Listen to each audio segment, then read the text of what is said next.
Chapter 161. Humph. Jiyu Yang turned his back.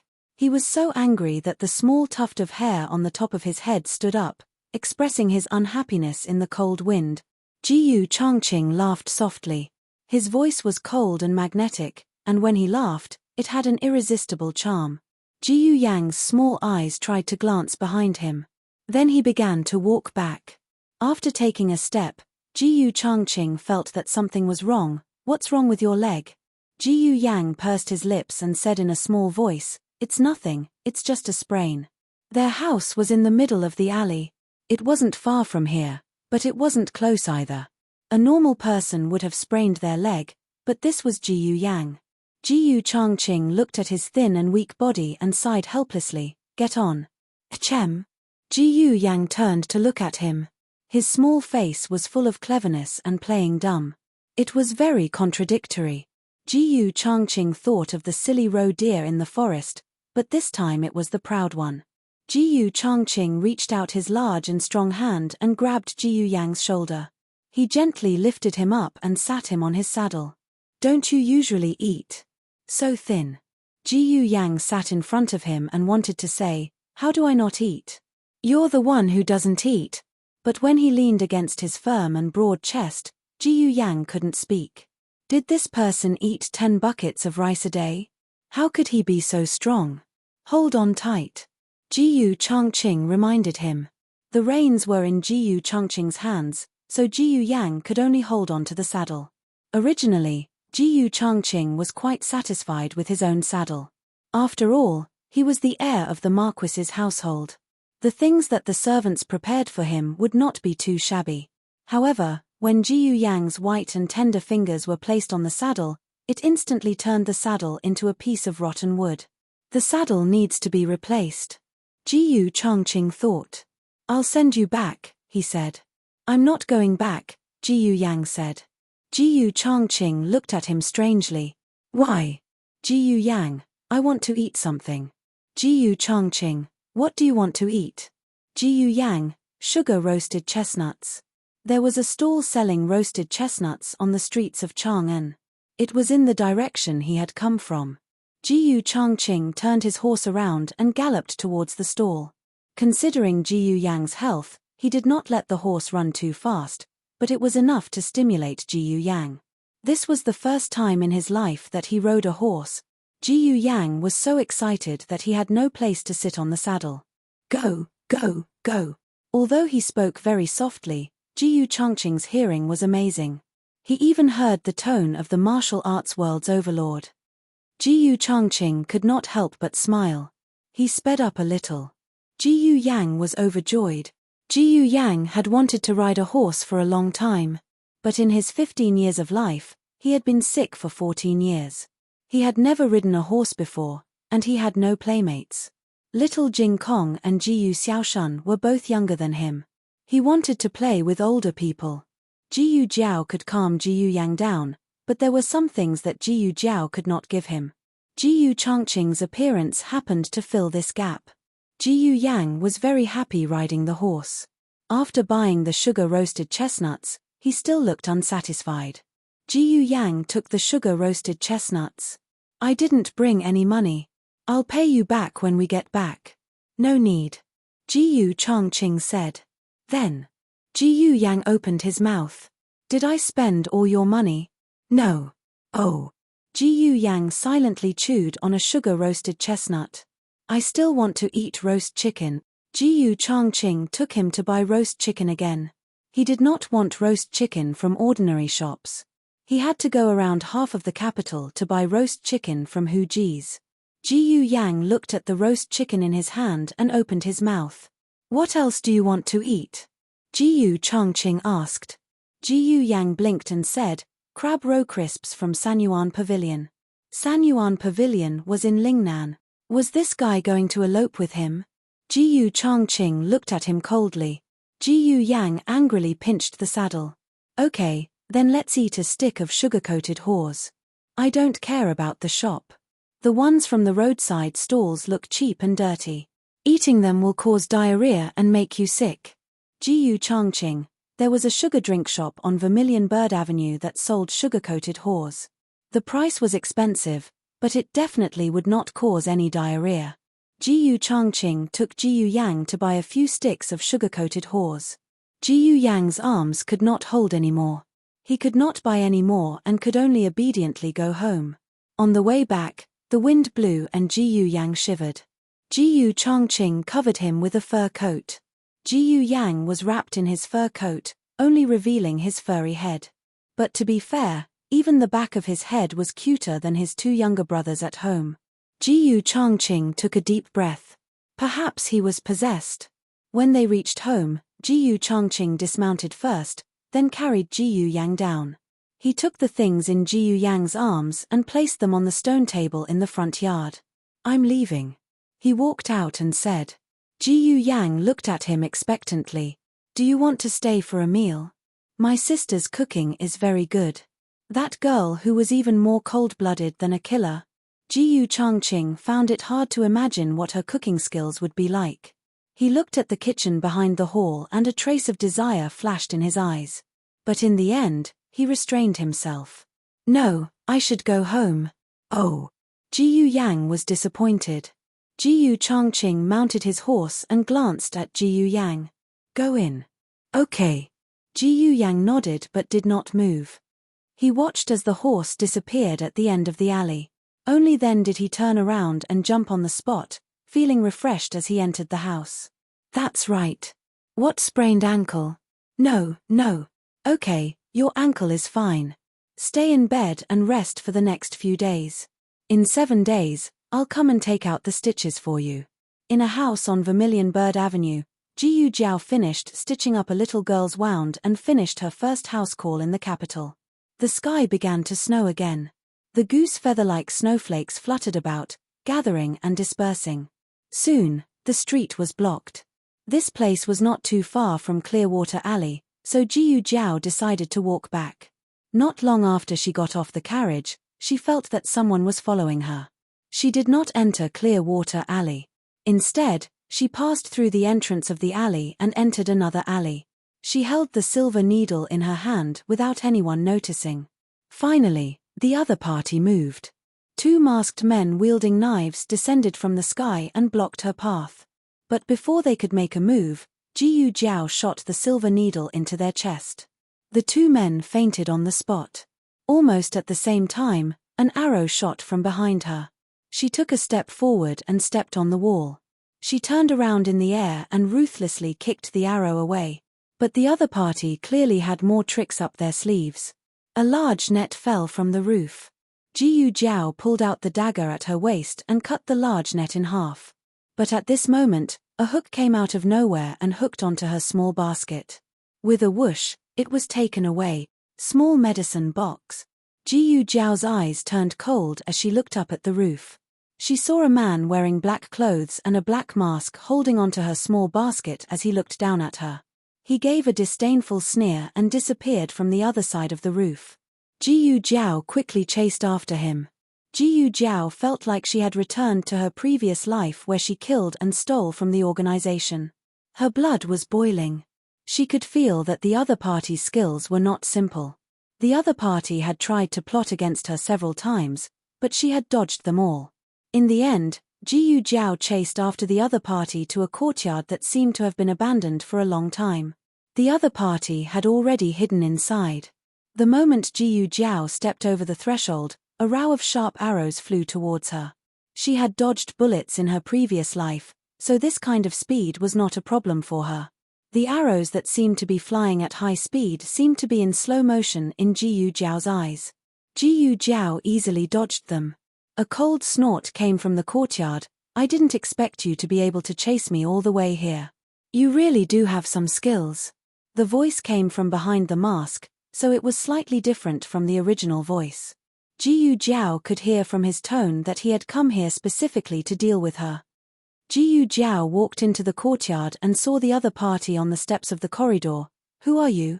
The black-clothed man sneered. "I should be the one asking you that. Who are you?" Jiyu Jiao let out an "oh" sound. "You don't even know who I am, and you dare to rob me?" The black-clothed man said, I heard that you are a village girl from a small county. You grew up in the village and had a mental illness. It was only a year ago that you recovered. But looking at your skills, you don't look like a village girl at all. Jiyu Jiao did not feel guilty at all. So what? Does it bother you? The man slowly walked down the steps. The whole mask covered his face completely, only revealing a pair of extremely malicious eyes. He stared coldly at Jiyu Jiao. Where did the Real Miss Jiyu go? It seemed that he was not a rival of the medical center, but someone related to her. Jiyu Jiao calmly looked at the basket in his hand. Give it back to me. The man took a step forward and arrogantly said, Tell me where you took the real Miss Jiyu, and I will consider giving it back to you. Jiyu Jiao irritably frowned. Don't talk nonsense. If you want to fight, then fight. Don't be a sissy. The man had been in the capital for many years. He had a bad reputation and was powerful and domineering. It was the first time that he was called a sissy. His face turned black. Jiyu Jiao really did not have the time to talk nonsense with him. She still had to go home and cook. Jiyu Jiao raised her hand to greet the other party. The man's movements were more strange than Jiyu Jiao imagined. After a few rounds, Jiyu Jiao did not gain an advantage over him. However, it was not easy for him to control Jiyu Jiao. His brows wrinkled. When he made a move, he would take down the enemy in 3 moves. This girl had endured more than 10 moves. As the two trembled, the sound of horse hooves came from the alley. Then Jiyu Changqing shouted, Who is it? The man's body froze.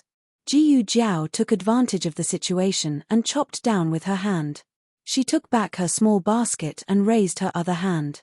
With her palm facing down, a dagger flew out from her sleeve. With a twist of her palm, she threw it out with great force. The man did not dodge in time. His left arm was cut, and a hidden weapon that he did not have time to shoot fell to the ground. He looked back at the direction of the door. Gritting his teeth, he used his qinggong to leave from the back door. It's you. As soon as the man left, Jiyu Changqing entered the courtyard. He was surprised to see Jiyu Jiao. Were you fighting with someone just now? Jiyu Jiao shook her small basket. Someone stole my things. Who? Jiyu Changqing asked. Jiyu Jiao shook her head. I didn't see clearly. He was wearing a mask. Jiyu Changqing looked around and found the hidden weapon on the ground. He picked it up and frowned. It's him? Jiyu Jiao made a sound of surprise. You know him? Jiyu Changqing said, the capital's #1 bandit, Fei Shuang. This frost dart is his unique hidden weapon. Fei Shuang was a very troublesome person for the government. The Supreme Court, the imperial government, and the Ministry of Justice had all been attacked by him before. Many confidential files had been stolen from them. He was one of the most wanted bandits in the imperial court. Unfortunately, he appeared and disappeared like a ghost. No one had ever caught him. No one had even seen his real face. Jiyu Changqing asked, why would he steal your things? Did Fei Shuang not care about his reputation? Did he steal from a little girl? Jiyu Jiao thought of the conversation with him and said, he seems to know me. Fei Shuang knows you? Jiyu Changqing was stunned. As night fell, the snow became heavier. The Jiyu mansion was shrouded in a sea of snow. Jiyu Chenglin could barely get off the ground now, but he could not walk too far. He usually sat in a wheelchair.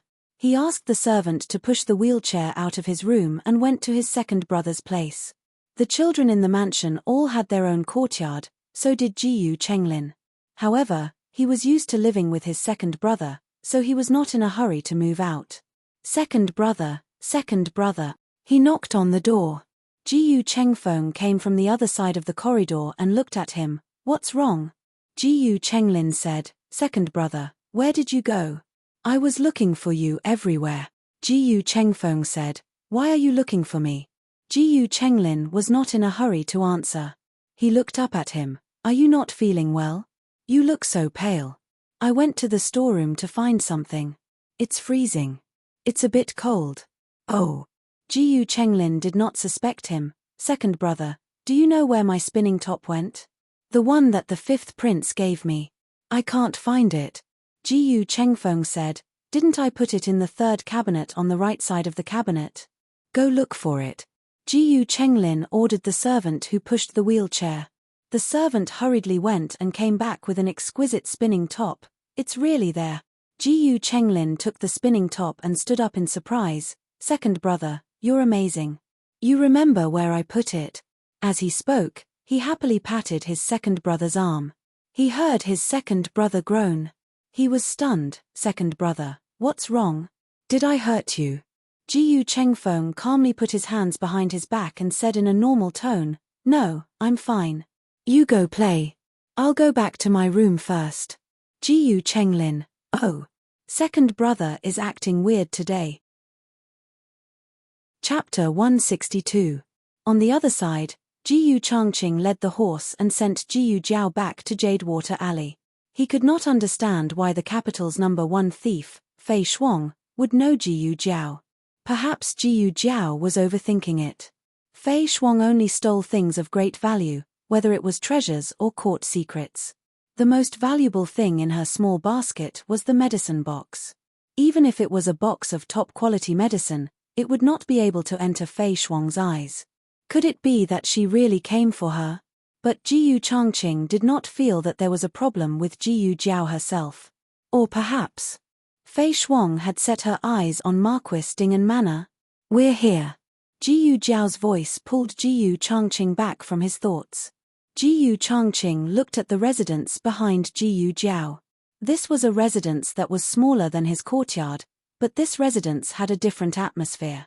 He could not tell what it was, but in short, it made people yearn for it. Do you want to go in and sit? Jiyu Jiao asked.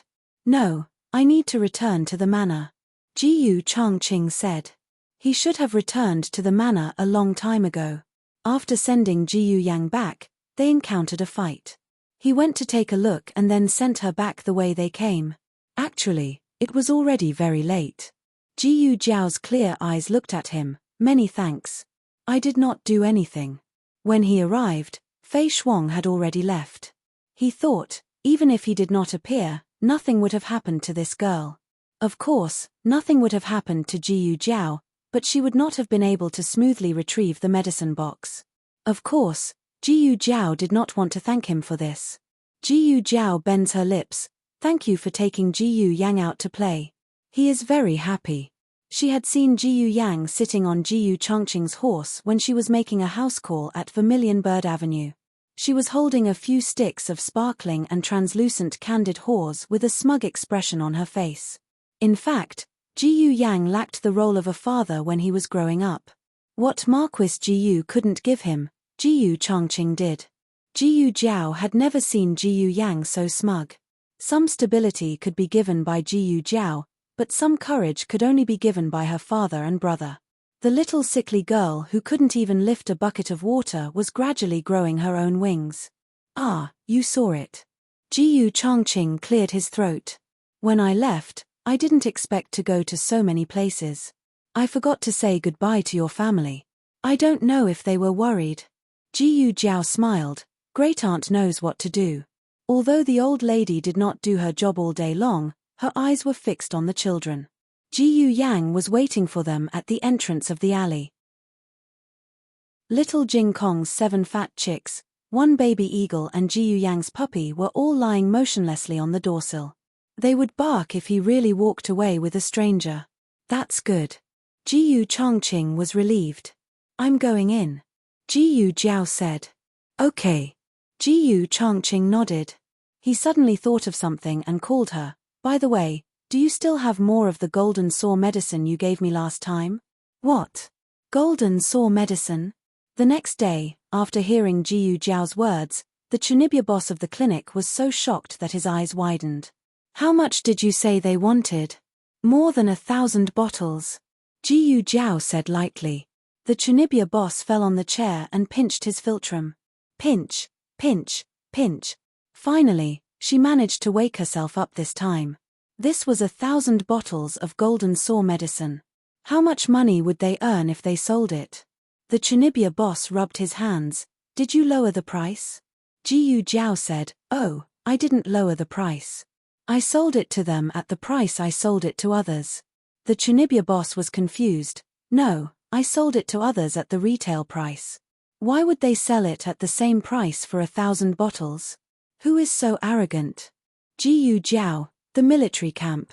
The Chunibya boss finally fainted again after pinching his philtrum. How could a small clinic like theirs do business with the military camp? What kind of good fortune was this? The military camp had medical officials from the imperial court. All the medical supplies used were distributed by the imperial court. They had never done business with the people. If there was something that the imperial court could not get, they would find one of the biggest clinics in the capital. For example, the Hu family's Huichun Hall. This business was not urgent. The goods would be delivered after the new year. Right now, Jiyu Jiao asked the Chunibya boss to search for the herbs. Once they had the herbs, they would be able to make the medicine in batches. As soon as the business was good, the clinic was short on manpower. After the Chunibya boss woke up, he immediately sent people to contact the doctors in the capital to see if there was anyone who was willing to work in their Miracle Hands Hall. Jiyu Jiao and the Chunibya boss were busy with their own matters. When it was close to noon, an acquaintance came to the clinic. It was Du Xiaoyun, whom they had not seen for a long time. Du Xiaoyun was no longer dressed like a scholar. She had changed into a light blue dress. Others dressed elegantly, but she looked valiant and formidable. She strode into the clinic and came in front of Jiyu Jiao. She pointed at herself and said, "Miss Jiyu, do you still remember me?" That's right, she already knew that the other party's surname was Jiyu. Jiyu Jiao was in the middle of putting the medicine she bought into the medicine cabinet. Hearing this, she did not stop and lightly replied, "Today's consultation is with Dr. Song." "I'm not here to see a doctor, I'm here to look for you," Du Xiaoyun said. "I wanted to come a long time ago, but I've been too busy with my homework recently." Originally, the girls' school was not so busy with their homework. But recently, for some reason, the students in the class had improved a lot.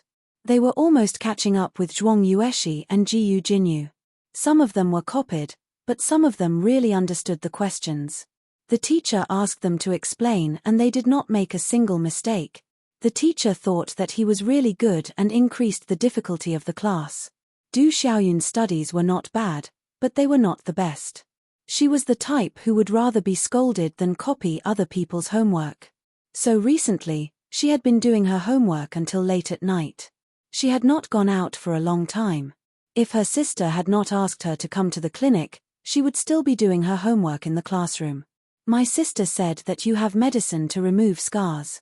She's been busy recently and can't come over. She asked me to get the medicine for her."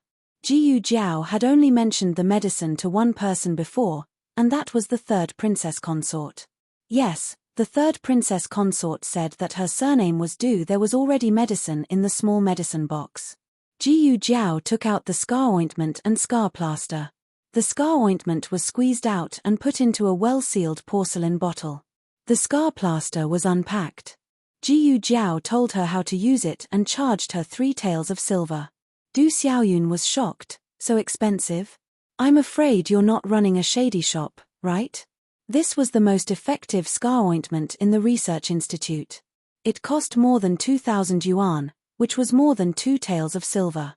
The scar plaster was also very expensive. She did not make much money from it. "Forget it if you don't want to buy it."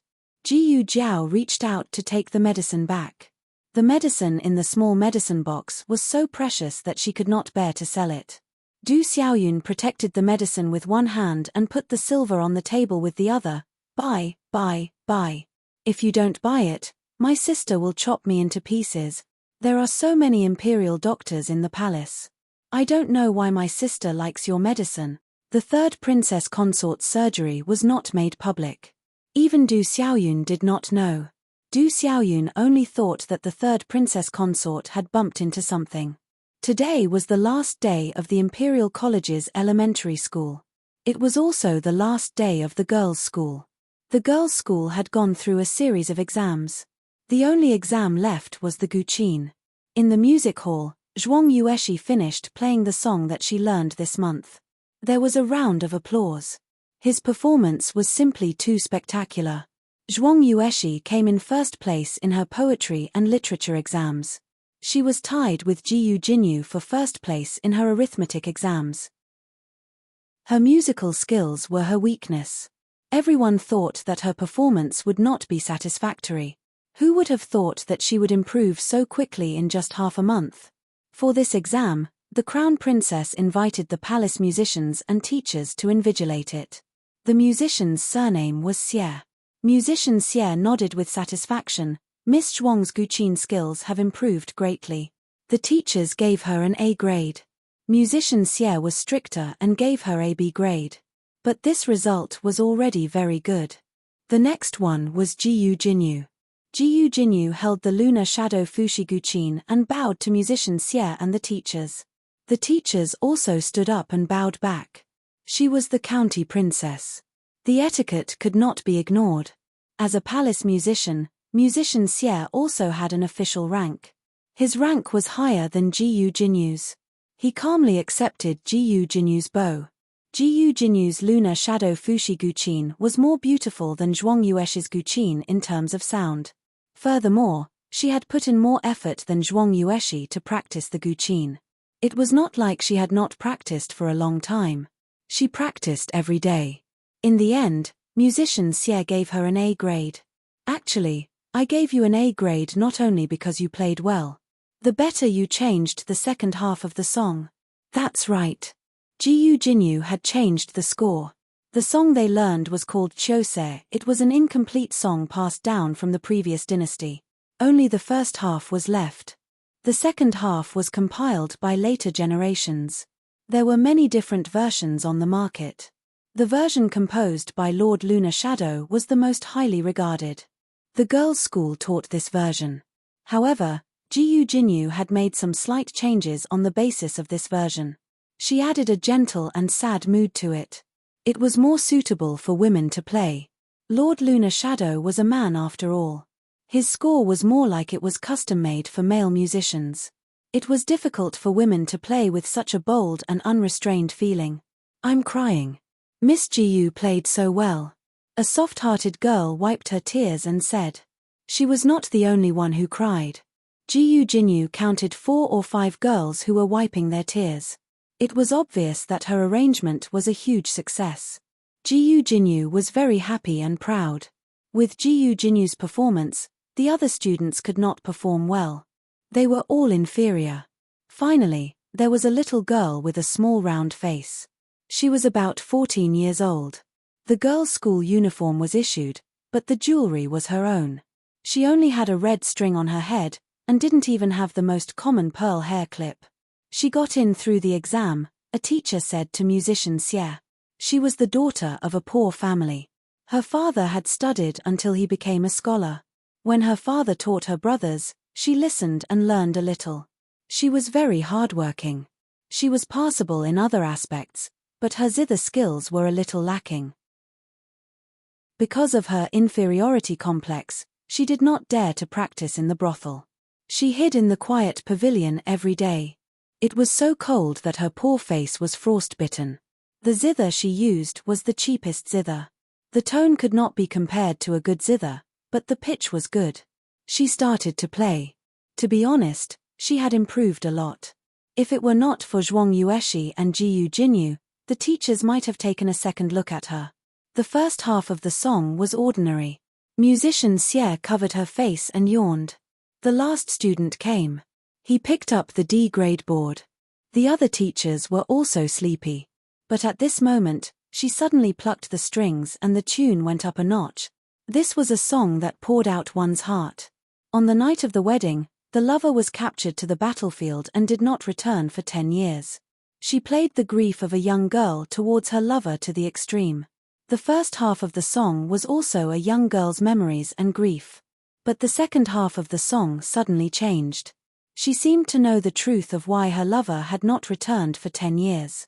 She looked at the entire battlefield. The tune was no longer about her lover's grief. It was about the battlefield, about the thousands of dead bodies. It was a handful of yellow sand where thousands of heroes had been buried under the golden spears and iron horses. In the end, everyone seemed to see the sun setting in the west. On the yellow sand of the desert, a long sword stood under the setting sun. The hilt of the sword was wrapped with a young girl's veil that fluttered in the wind. Everyone's eyes turned red. They were immersed in the huge shock and could not recover for a long time. Musician Xie was the first to recover. He realized that he was crying. How long had it been since he heard such a soul-stirring song? The young girl's zither skills were not considered excellent. Some parts could even be said to be inexperienced. But it was also because of this inexperience that the second half of the song was so close to breaking down, with nowhere to turn, and falling into madness. It was like a song that was tailor-made for her. Unlike Jiyu Jinyu's slight changes, this young girl could be said to have completely subverted the second half of the song. In comparison, Jiyu Jinyu's song seemed very petty and could not be brought to the stage. Musician Xie sighed inwardly.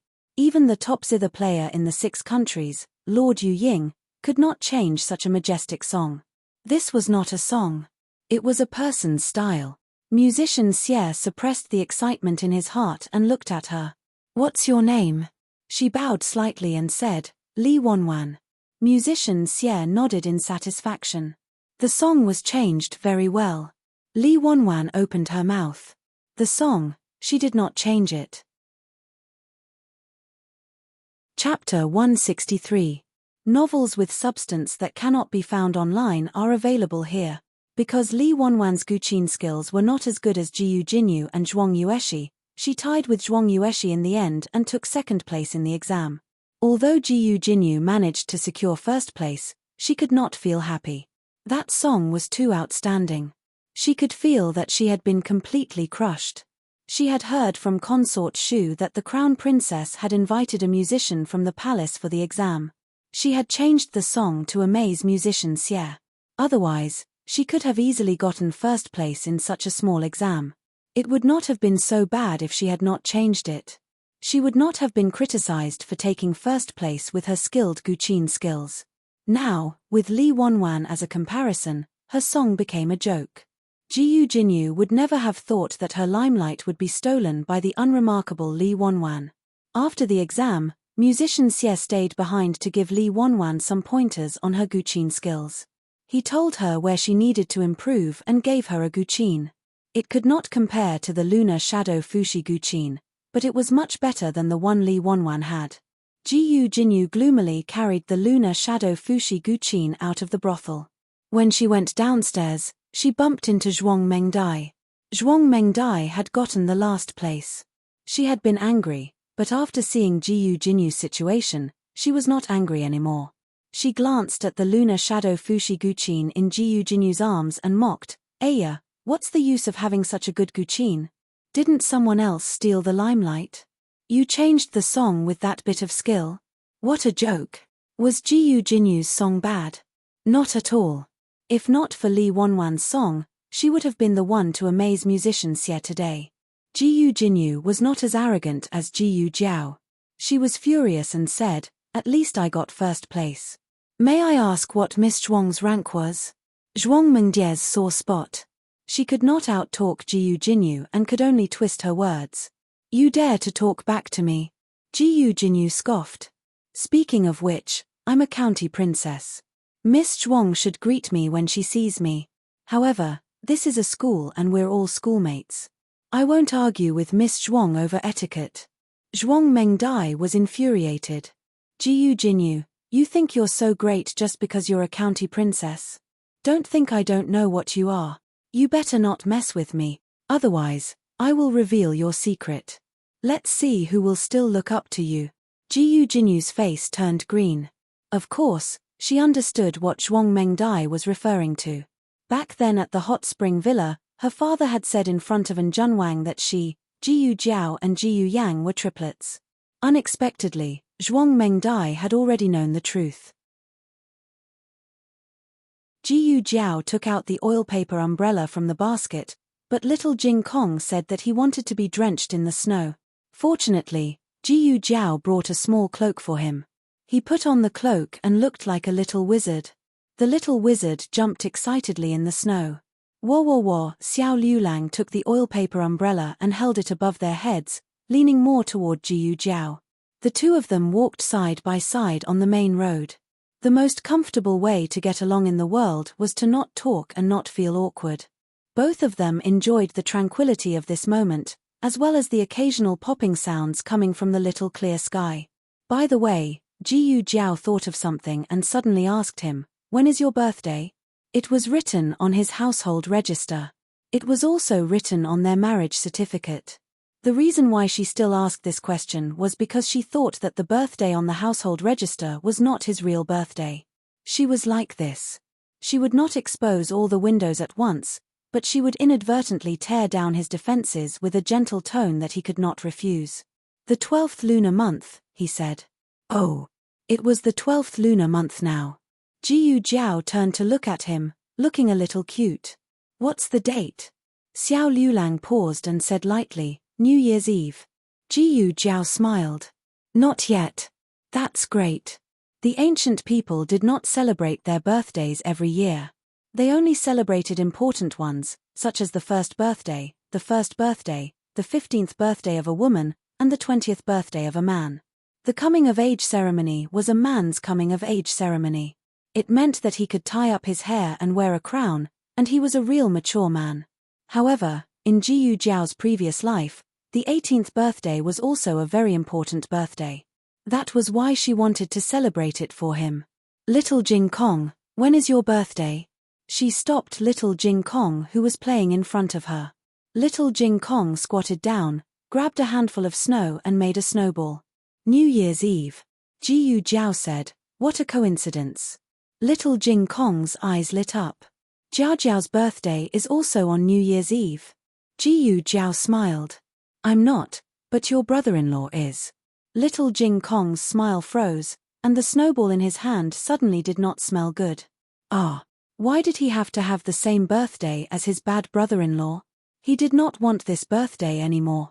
In fact, little Jing Kong's birthday was not necessarily on New Year's Eve. When he was abandoned in the temple, he was only a few months old, and his birth characters were not in his swaddling clothes. According to his age, the abbot estimated that he was born around New Year's Eve, and decided to set his birthday on New Year's Eve. Little Jing Kong asked Xiao Liulang with a gloomy face, "Why do you have to imitate me on your birthday?" Xiao Liulang's mouth twitched. "I'm older than you, okay?" "Who's imitating who?" Sigh. Little Jing Kong sighed gloomily. "What's wrong?" Jiyu Jiao touched his little head. Could it be that he was so gloomy because his birthday was the same as Xiao Liulang's? Little Jing Kong spread his hands and sighed. "In the past, Master always accompanied me on my birthday. No matter where he was, he would always rush back to the temple in time to attend my birthday banquet." Xiao Liulang was confused. "A little monk like you actually had a birthday banquet? What were the conditions in your temple?" Little Jing Kong sighed again. "The capital is too far away. I'm afraid I won't be able to see Master this year." Jiyu Jiao imagined a white-haired old monk hobbling to the capital with a walking stick. Well, it was indeed too cruel. He couldn't come. Jiyu Jiao squatted down and looked at him gently. "You can celebrate your birthday with your brother-in-law this year." The two of them were in sync and looked at each other with disdain. Jiyu Jiao said again, "Although you can't see your master, you can write a letter to him." Little Jing Kong patted his little head. "Right, why didn't I think of that?" Little Jing Kong did as he said. That night, he wrote a long letter to his master. The first sentence expressed his deep longing for his master, and the next 99 sentences were all bragging and showing off. Thus was the completion of a serious and sincere letter to home. Xiao Liulang said that he would mail it to his master. He was still worried and insisted on sending it himself. Xiao Liulang had to skip the self-study class at the directorate the next day and took him to a distant post house to send the letter. The post house officer received the letter and was about to put it into the mailbox. Little Jing Kong asked, "Is it sent to Yuju?" The post house officer said, "Yes." Little Jing Kong asked again, "Can you tell me the address?" The post house officer was speechless. The post house officer read the address out loud. Baiyun Temple, Mount Damang, Qingchuan Town, Ping City. "Yes, that's right." Little Jing Kong nodded solemnly. Is it urgent? The post house officer said, an ordinary letter can't be sent. It's urgent. Little Jing Kong widened his eyes and said, but it's not an ordinary letter. It was a letter to his master that was full of longing, only one sentence, life discussion, bragging about his height, an academic exchange, bragging about his many first places. The post house was especially busy at the end of the year. It was because little Jing Kong was too cute that the post house officer patiently talked to him. But now, the post house officer's patience ran out. Do you want to send it or not? He asked. If it's not urgent, I won't send it. Little Jing Kong decisively took the letter. The post house officer was speechless. Xiao Liulang face-palmed. Didn't he just tell the little guy an urgent story not long ago? Because he sent the information in time, he won the battle. Little Clear Sky had no concept of the specific speed and operation of an 800-mile express mail, but he felt that these few words sounded very awesome, so he also sent an 800-mile express mail. Xiao Liulang reached out his hand. Give me the letter, I'll send you an urgent message. Are you for real? Little Jing Kong looked doubtful. Xiao Liulang nodded. Really, I guarantee that the letter you send will be an urgent message. Little Jing Kong looked serious. You can't lie to me. Xiao Liulang said seriously, if I lie to you, I'm a dog. Little Jing Kong actually didn't quite understand the meaning of this sentence. Why did the bad brother-in-law become Little 8 when he lied to him? Little 8 was obviously so good, but he still gave the letter to the bad brother-in-law. Xiao Liulang walked back to the post house officer, asked for a writing brush, and wrote a big urgent message on the envelope. Then, he asked for a big envelope and put little Jing Kong's letter inside. The post house officer silently gave him a thumbs up. Awesome. After sending the letter, Xiao Liulang took little Jing Kong home. After taking 2 steps, little Jing Kong clamped his legs and jumped up. I want to pee. Xiao Liulang took little Jing Kong to the toilet of the post house. After little Jing Kong finished peeing, he came out to look for someone. However, he walked in the wrong direction and bumped into a man's leg. Back then, a certain little monk tried to blackmail Jiu Jiao in this way. Little Jing Kong fell to the ground. The man slowly reached out and helped him up. It was a simple action, but it was full of elegance and nobility. Little Jing Kong looked up at the man. He was wearing a heavy purple fox fur coat. He was tall, handsome, and his face was like ice jade. Time didn't leave many traces on his face. He was handsome and tall, and his aura was as heavy as the mountains and rivers. Little Jing Kong was stunned. It took him a while to remember that he bumped into the man. He apologized seriously. I'm sorry. It's okay, he said lightly. Well, I'll go then. Little Jing Kong walked away. The man turned and walked to the carriage. The 8 guards saluted in unison. Marquis. Chapter 164. The novel will be updated faster. All the Marquis Shen Ping warmed his hands with the fox fur and got into the carriage. Just by looking at his indifferent and elegant demeanor, it was very difficult to associate him with a rank 1 martial marquis who was able to strategize and decide victory from 1,000 miles away. Let's go back, he ordered. The carriage started to move. The horses in Marquis Shen Ping's mansion were Fergana horses that could travel thousands of miles in a day. Their momentum alone was enough to scare the horses on the roadside. The cold wind blew and the canopy fluttered. Marquis Shen Ping sat in the carriage with his eyes closed. However, he felt something and frowned slightly. He opened his eyes and said, "Stop the carriage." The carriage stopped. Marquis Shen Ping lifted the curtain and looked back.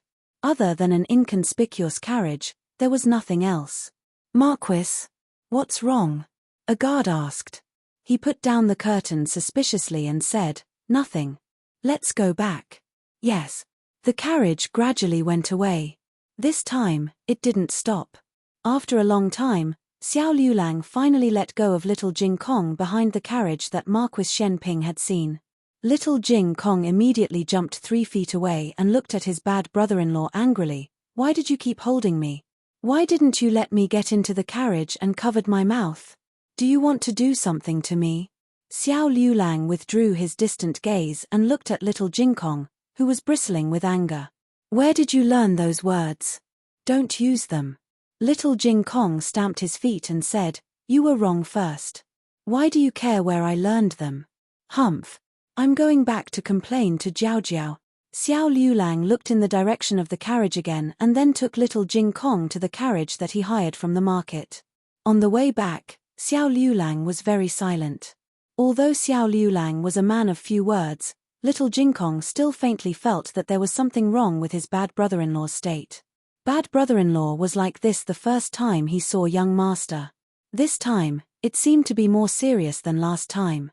Was he hiding from someone he knew? Little Jingkong crossed his arms and fell into deep thought. About half an hour later, the carriage arrived at Clearwater Alley. Little Jingkong rushed down. Jiao Jiao Jiao Jiao. I'm back. She was still a child after all. She could easily forget what was on her mind. Today, Feng Lin and Lin Chengye also came over. It was mainly because Lin Chengye wanted to come. It's almost time for the spring imperial examination. Steward, let me bribe mistress. Lin Chengye said slowly to Jiyu Jiao as he hugged a few large boxes of local specialties. If Xiao Liulang was his teacher, then Jiyu Jiao was his teacher's wife. She was even younger than him. To prevent himself from stuttering, Lin Chengye spoke very slowly. He was different from normal people. However, Jiyu Jiao did not show any surprise. She calmly took the things from him and said, Thank you. Come in and have a seat. Lin Chengye felt that his teacher's wife was a good person. Very good. Jiyu Jiao brought the snacks she made. Lin Chengye took a bite and stared at her. Delicious. Delicious. He was so excited that he stuttered. His face instantly flushed red, and he was so embarrassed that he wanted to crawl into a hole. Jiyu Jiao's expression did not change. She passed the plate forward and said, There are more at home. I'll pack 2 boxes for you later. Lin Chengye secretly breathed a sigh of relief. In fact, he could no longer hide the fact that he stuttered. Not everyone was hostile to him. Many of them sympathized with him. However, he did not need sympathy. He hoped that he could be treated as a normal person. Jiyu Jiao's attitude made Lin Chengye feel more comfortable than ever. Xiao Liulang was the same. However, Xiao Liulang was a strict teacher. Lin Chengye was very afraid of him. He felt more comfortable in front of Jiyu Jiao. You're not going back for the new year, right? Jiyu Jiao asked. Lin Chengye nodded. The spring examination is coming soon. My father, let me study in the capital. The Lin family was very generous. They bought a house near the Imperial College for him to spend the new year. It was not too far from Jadewater Lane. Feng Lin also stayed at the Imperial College. They usually stayed in the same dormitory. Seeing that the holidays were coming, Lin Chengye did not want to leave Feng Lin alone in the cold Imperial College. Thus, he invited Feng Lin to stay at his place. I'll go. That's not a good idea. I have to tell Liulang. The main reason was that Feng Lin felt that Xiao Liulang would let him stay here and not trouble Lin Chengye. Of course, he was more inclined to stay here. After all, Jiao Niang's cooking was better. Lin Chengye said, I've told Liulang. He agrees. You go. Feng Lin, who was suddenly abandoned by his brother, was speechless. Last year's New Year's Eve was a little sloppy. First, Jiyu Jiao had just arrived. She was still in a daze and had not completely adapted to her new identity. Well, actually, she was poor. Second, she was poor. This year, she was not so poor. She earned a lot from Lin Chengye. What she earned in the county town was invested in her business. What she earned in the capital was invested in her medical center. However, Xiao Liulang did not only have one business with Lin Chengye. Occasionally, he wrote articles and poems for others. Surprisingly, he earned 100 taels of silver. 100 taels of silver was not a small amount. It was enough to buy a house in the county town. Jiyu Jiao asked Xiao Liulang to send a set of couplets and some window flowers to Xueningsiang's house after he finished writing them. Jiyu Jiao suddenly missed Xueningsiang. She paused and said, But granduncle is here. Granduncle's house has to paste couplets. Xiao Liulang thought, are you addicted to having relatives? After they finished shopping, they went back to Qingshui Alley. As soon as they entered the backyard, Xiao Liulang saw little Jing Kong riding on a small bench in the backyard. Jiyu Yang's puppy was in front of him. Little Jing Kong put on his tiger head shoes and vest for Little Eight. He even took a comb and a headband to tie Little Eight's hair. Of course, he did not tie Little Eight's hair very well. So, he went next door to ask his son-in-law to tie Little Eight's hair. He was only in charge of Little Eight now. Zhao Zhao was very proud of himself. Little Jing Kong did not like playing with dogs so much in the past. However, he was still a kid. He had a different idea every day. It was not strange for him to be so imaginative. Xiao Liulang was about to leave when he heard little Jing Kong calling out to Little Eight in a flirtatious tone. Aheng tilde Xiao Liulang's body froze. In the end, little Jing Kong still saw Xiao Liulang. However, he had already determined that Little Eight was his bad brother-in-law. So, was the bad brother-in-law who appeared at the door Little Eight? Little Jing Kong hesitated for a while. He suddenly raised his head and barked at Xiao Liulang. Xiao Liulang, Xiao Liulang, it's so early in the morning. What's wrong with you? Little Jing Kong sighed. He did not know how to bark. He was not Little Eight. Sigh. He was quite disappointed. Little Jing Kong was forced to accept that his bad brother-in-law was still a human for the time being. Xiao Liulang was confused. What was going on? Just because he didn't bark with him early in the morning, he was disappointed in him? He didn't even blame him for changing the dog's name. Jiyu Jiao went to the kitchen to make breakfast. After breakfast, Jiyu Jiao went to clean up the dishes. Xiao Liulang said, I'll do it. The old lady said arrogantly, no need. You do what you need to do. Someone else will do it. That person was the old chancellor. After being robbed of his private money and his house seized, the old chancellor started his days of being ruthlessly exploited by the old lady. There were many things to do at home. Jiyu Jiao did not go to the clinic these days. However, there was a small patient who had been stitched up on Vermilion Bird Avenue. Today was the day for her to remove the stitches. Jiyu Jiao packed up the small basket and went out. Xiao Liulang looked at her. Are you going out? Jiyu Jiao nodded. A house call. Since she could no longer hide her medical skills, Jiyu Jiao decided not to hide it anymore. Is it far? Xiao Liulang asked. Vermilion Bird Avenue, Jiyu Jiao said. I'm going there to deliver something. Let's go together. Xiao Liulang wrote a few articles for a rich young master from the Imperial College. He promised to deliver them to the young master's house before New Year's Eve. Jiyu Jiao had no objection. Vermilion Bird Avenue was quite far. They hired a carriage. Xiao Liulang sent Jiyu Jiao to the clinic first. Then he went to deliver the articles. When he came back, he picked up Jiyu Jiao and went home. Jiyu Jiao's small patient was 6 years old. She was a lively little girl. It was said that it was because of her character that she fell down from the stairs and cut her leg. Her older sister was a student at the women's school. She heard that the medical skills of the Miracle Hands Hall were good, so she went to the Miracle Hands Hall. The wound is recovering very well. Don't be afraid. It doesn't hurt. Jiyu Jiao took a pair of scissors and removed the stitches. The little girl didn't say anything. The woman asked, does it hurt? The little girl shook her head and looked at Jiyu Jiao with admiration. It doesn't hurt. Older sister is very good. Mother, when I grow up, I also want to be a doctor. The woman was surprised. Doctors, in Zhao country, their status was actually very low. Needless to say, female doctors had the status of a servant. They lived in Vermilion Bird Avenue, so they weren't ordinary people. How could they be willing to let their daughter become a lowly female doctor? The little girl in front of her, was it because her family was poor that she had to become a female doctor?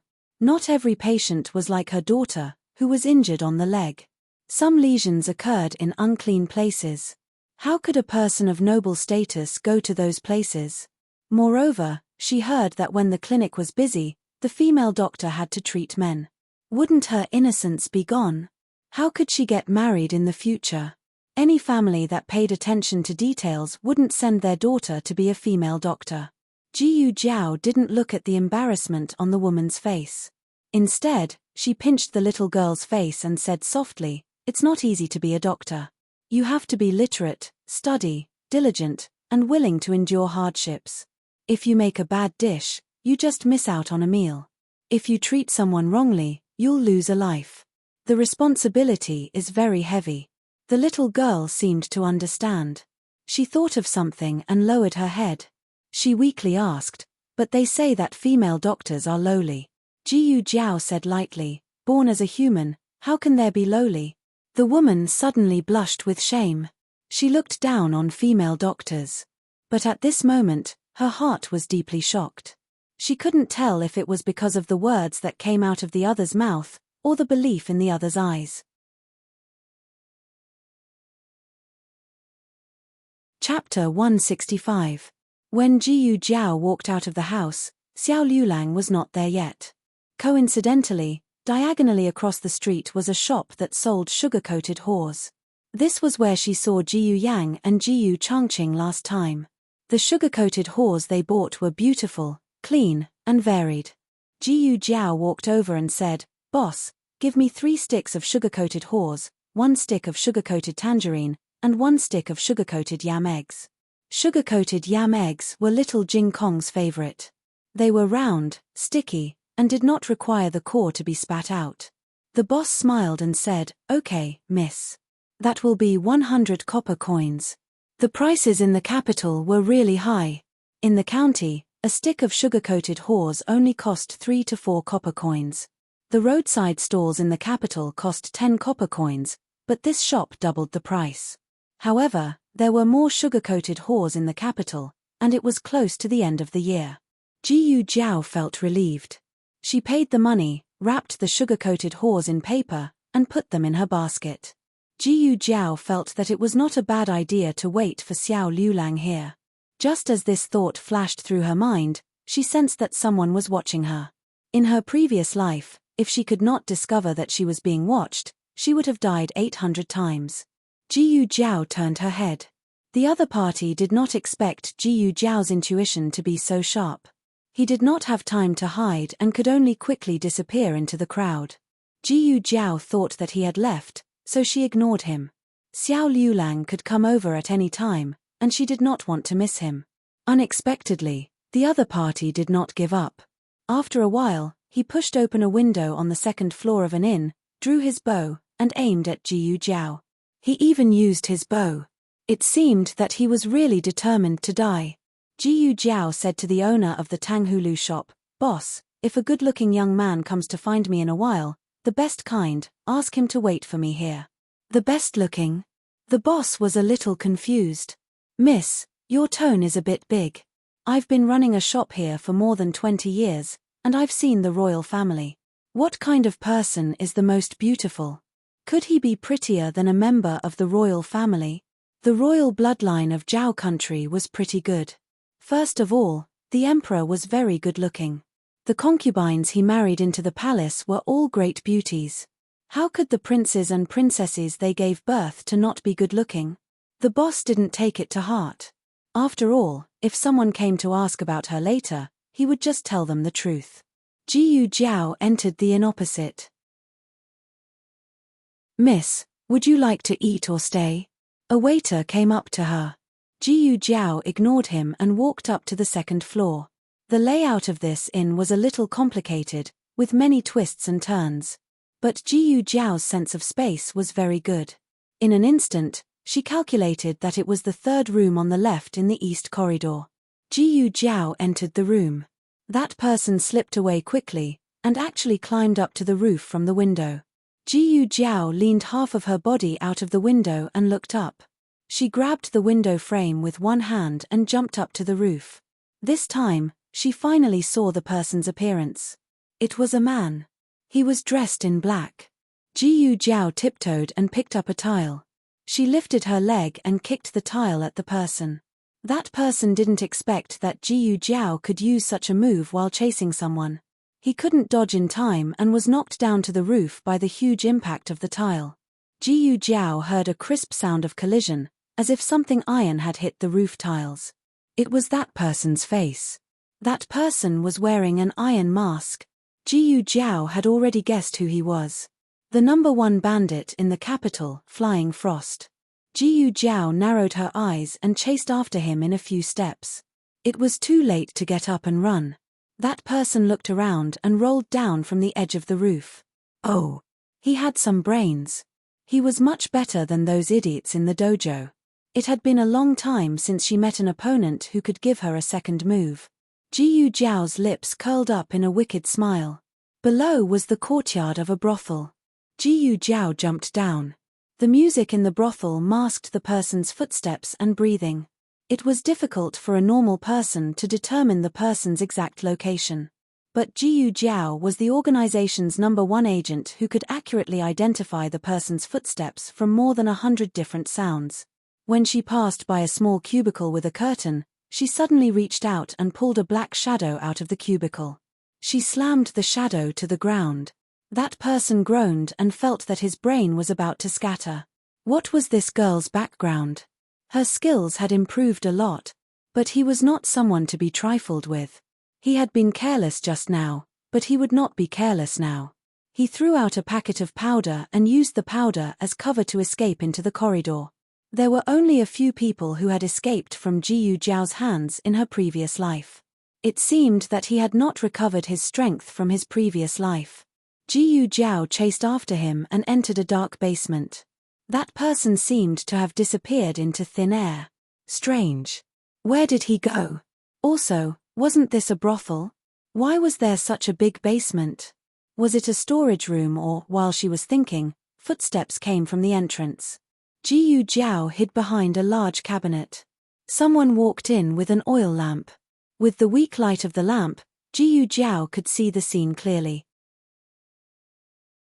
This was not an ordinary basement. There were 2 rooms in total. The one outside seemed to be a place to receive guests, and the one she was standing in looked like a storage room.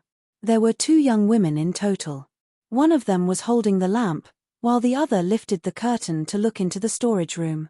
It seemed that this was a routine inspection, but she knew that there would be no one in the storage room, so she did not go in.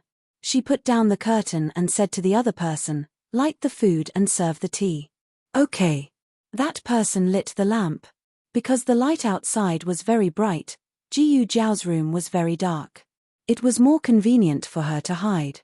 After the 2 of them tidied up the tea room, a woman wearing a light blue curtain and white clothes came in. The woman's face was covered, but her figure was tall and graceful. Her hands were slender and delicate.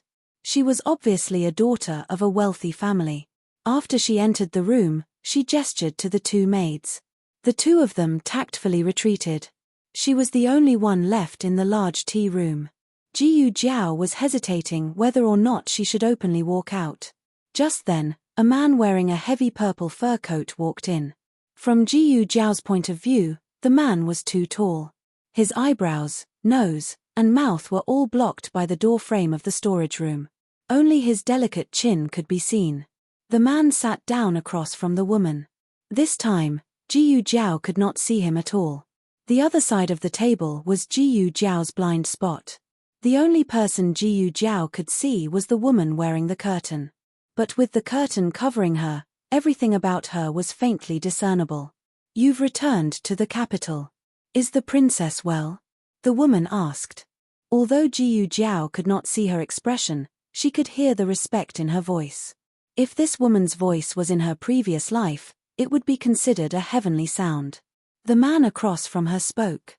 His voice was neither fast nor slow, deep and reserved. "She is well. Thank you for your concern, Your Highness." "Her Highness the Princess." "Your Highness." It seemed that these 2 people had powerful backgrounds. And they were meeting in this kind of place. Their whereabouts could not be known to outsiders. Jiyu Jiao, so they were waiting for her here?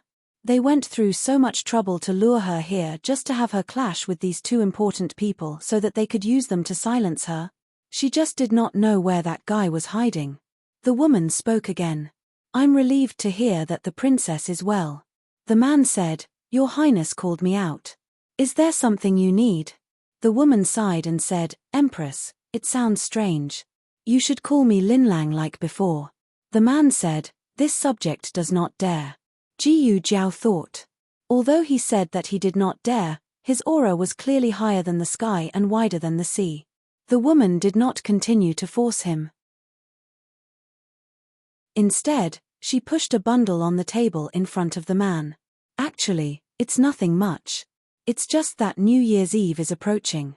With my current status, it's not convenient for me to pay respects to him. Please help me burn these joss paper and incense sticks for him. Your Highness is too kind. The man's voice was emotionless.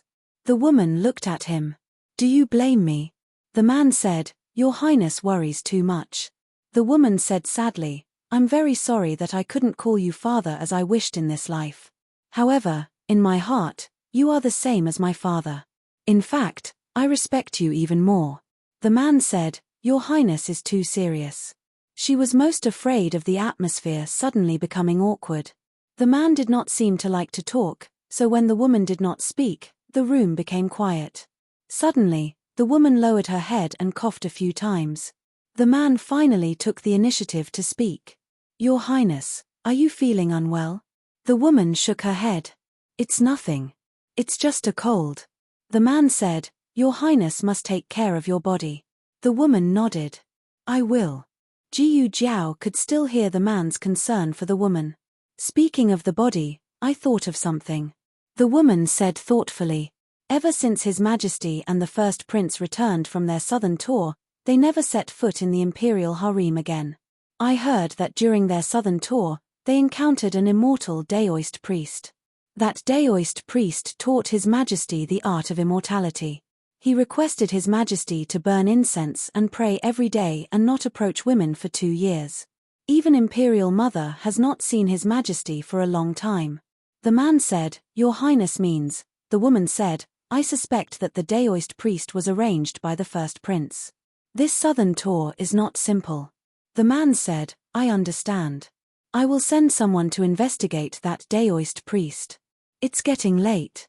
If there's nothing else, this subject will take his leave. The woman stood up and bowed to the man like a junior.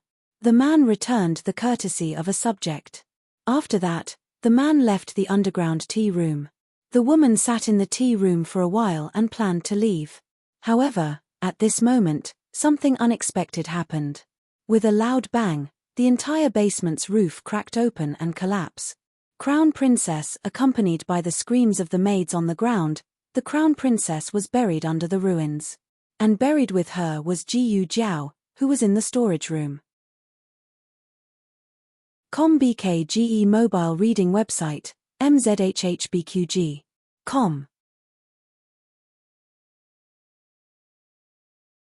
Chapter 166. Thank you, Brother Xiao. I can finally have a good new year. I'll look for you next time. A supervisor of the Imperial College sent Xiao Liulang out of the residence. This person was Feng Lin's classmate. He was 1 year younger than Xiao Liulang and had gotten in through the back door. His literary talent was not very good. But during the holidays, there were many relatives at home, so they would always call him over. With Xiao Liulang's poems, he was not afraid that he would not be able to answer. Xiao Liulang wrote the poems according to his standards. They were not too exaggerated, nor were they too cheap. Wait a moment. Xiao Liulang did not let the other party send him off. He left the residence by himself. The sky was gloomy and seemed to be colder than before. Xiao Liulang sat in the carriage and went to the house where Jiyu Jiao was visiting. When the woman saw him, she said to him, that person has already left. She said she was going to buy candied haws across the street. As she spoke, she pointed at the sugar shop diagonally across the street. This was an old sugar shop. It was opened by people from Jiangnan. The business in the capital was unexpectedly good. Xiao Liulang often came here when he was young, but at that time, their family did not sell candied haws. When Xiao Liulang arrived at the shop, he found that the boss had changed. The original boss was old and enjoyed a comfortable life in the backyard. Now, the one who came out to do business was his son. Boss. Xiao Liulang greeted him. Just as he was about to ask if Jiyu Jiao had come, he heard the other party shout, "Are you looking for someone?" Xiao Liulang was slightly startled. Was it written on his face that he was looking for someone? The boss hadn't taken Jiyu Jiao's words to heart, but when he saw Xiao Liulang, he couldn't help but think of Jiyu Jiao's words, "If a good-looking young man comes to find me in a while, the best-looking kind, ask him to wait for me here." To put it in an arrogant way, this was what the scholars meant when they said, "A stranger like Jade, a young master unparalleled in the world." It was indeed too beautiful. He was so good-looking that people felt that this person should only exist in the heavens. "How do you know?" Xiao Liulang asked. The boss chuckled and told him what Jiyu Jiao had said. Best-looking? Was that what she said about herself? Xiao Liulang's lips curled into a smile that even he himself didn't notice. After a while, he looked at the boss and asked, "Did she say what she was going to do?" The boss shook his head. "He didn't say that." "How long have they been gone?" Xiao Liulang asked. The boss thought for a bit. "It's been a while. My candid whores are almost sold out." Xiao Liulang's brows slightly knit. The two of them had known each other for so long, but she had never made him wait. Xiao Liulang couldn't think of where she would go or what she would be doing. Why wouldn't she come back at this late hour? There was a faint trace of uneasiness in his heart. He looked at the boss. "Did you see which direction she went?" The boss pointed. "It seems to be that inn." Xiao Liulang went to the inn. As soon as he entered the lobby, he heard two diners talking. "Did you hear? Something happened at the Breeze Entertainment House." "You mean that newly opened entertainment house? What happened?" "It seems like the house collapsed. Ari, it used to be a wine cellar. There were too many holes dug in the ground. I knew it would collapse sooner or later." The uneasiness in Xiao Liulang's heart became more and more obvious. Was someone trapped inside? "Yes, I heard it was a woman." Xiao Liulang had never heard of the Breeze Entertainment House before, but when they mentioned the wine cellar, he understood. There used to be a wine cellar on this street. It had changed hands many times and had always been selling wine. After not seeing it for a few years, it had become an entertainment house. Xiao Liulang walked towards the Breeze Entertainment House. From far away, he could see that the entertainment house was surrounded by commoners. It seemed that something had happened, and it was a major matter. Even the Yamen had come. The Yamen had sealed off the scene, so the commoners could only stand on their tiptoes to look. The entertainment house was in chaos. All the guests had been driven out, leaving only the Crown Prince Consort's two maids, the Yamen's owner, and the entertainment house's owner. The owner knew that the person buried below was the Crown Prince Consort, but the Yamen did not. After all, the Crown Prince Consort was traveling incognito today. If people knew that she had come to an inconspicuous entertainment house, it would be hard to avoid speculation. If people saw that person, the Crown Prince Consort would not be able to explain herself. Although the two of them were not enemies and did not have a shady relationship, a monarch was a monarch, and a subject was a subject. They should not have a private relationship. Maida said, "Hurry and save her. It's too dangerous down there. We can't let our madam keep burying her head down there." The Yamen called the owner over. "What's down there?" The owner said, "It was originally a wine cellar, but I changed it into a basement. It's usually used for storage."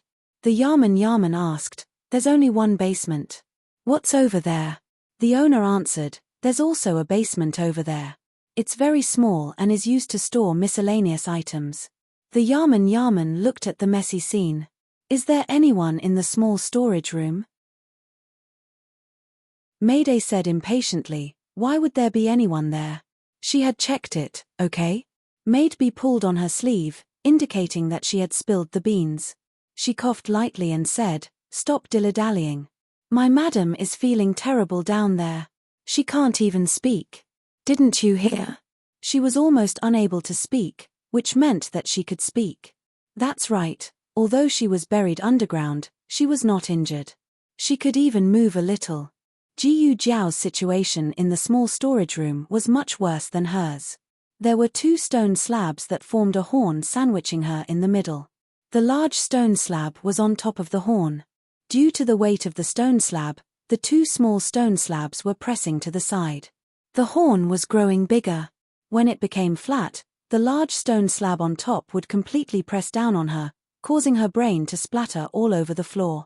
This large stone slab had one end on Jiyu Jiao's side and the other end on the Crown Prince Consort's side. It was too difficult and time-consuming to lift them all up. The best method was to lift one end and rescue the Crown Prince Consort. But this way, the small storage room over there would be completely crushed. The Yaman said, "If you're sure there's no one there, you can start lifting the stone slab." "Wait." Xiao Liulang walked in with his walking stick. The Yaman's brows creased. Who let him in? The guards guarding the door were helpless. They did not pay much attention to him because he was a cripple. Who knew that he would come in by himself in the blink of an eye? Xiao Liulang said seriously, "There's someone down there." Mayday said, "You're talking nonsense. There's clearly no one." Xiao Liulang said coldly, "Listen if you don't believe me." The Yaman indicated for everyone to be quiet. He squatted down and put his ear to the ground to listen. There really was a tinkling sound. It sounded like small stones were being knocked against the wall. It was very weak. The Yaman was hesitant. Since there was someone down there, this method was exchanging a life for a life. It was too cruel. Mayday said, "What are you waiting for? Hurry and save her." It was getting late. If they delayed any longer, not only would the Crown Prince Consort be injured, the palace would also become suspicious. The Yaman said with a sigh, "Miss, it's not that we don't want to save her, but there are two people down there. If we rashly try to save her, we might crush one of them to death." The two maids exchanged glances.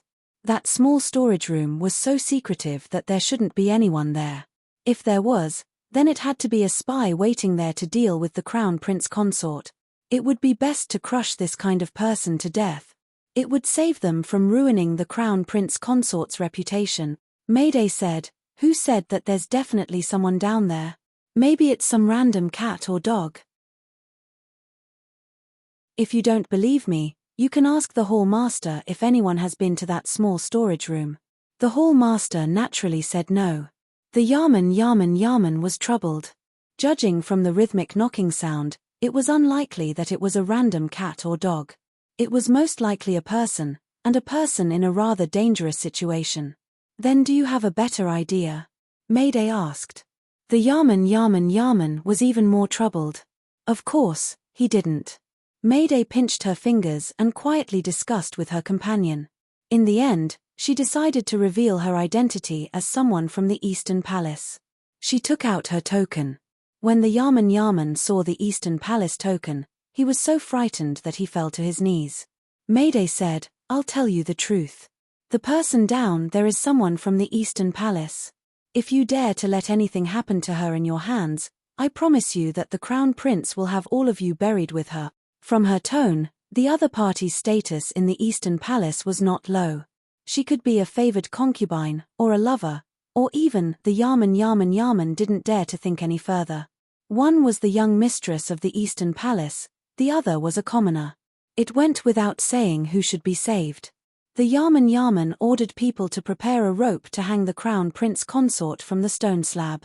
Xiao Liulang's eyes turned cold. "What do you want to do? Do you not care about the other person's life or death?" In reality, he wasn't sure if the person down there was Jiyu Jiao. What if it was?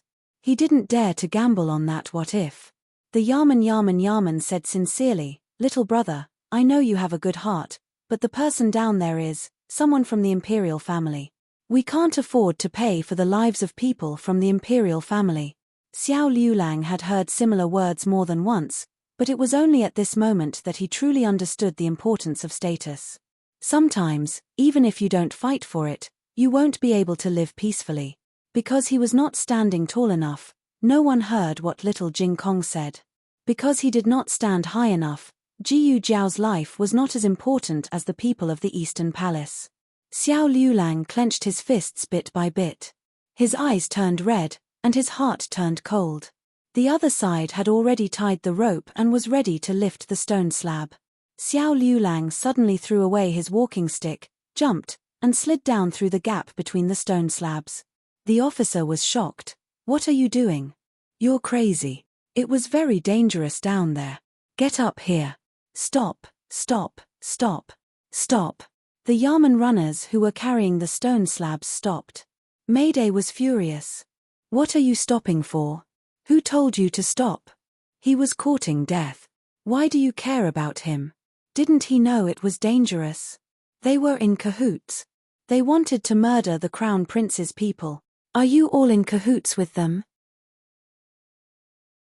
With such a big accusation, who would care about the life and death of two ordinary people? However, Xiao Liulang turned his head to glance at the officers through the gap and said coldly. Everyone froze. On the busy street, a seemingly inconspicuous carriage was moving at a leisurely pace. Marquis Shen Ping and Steward Liu were sitting in the carriage. Steward Liu had just met the Marquis and got into his carriage. Marquis Shen Ping said lightly, "How's it going?"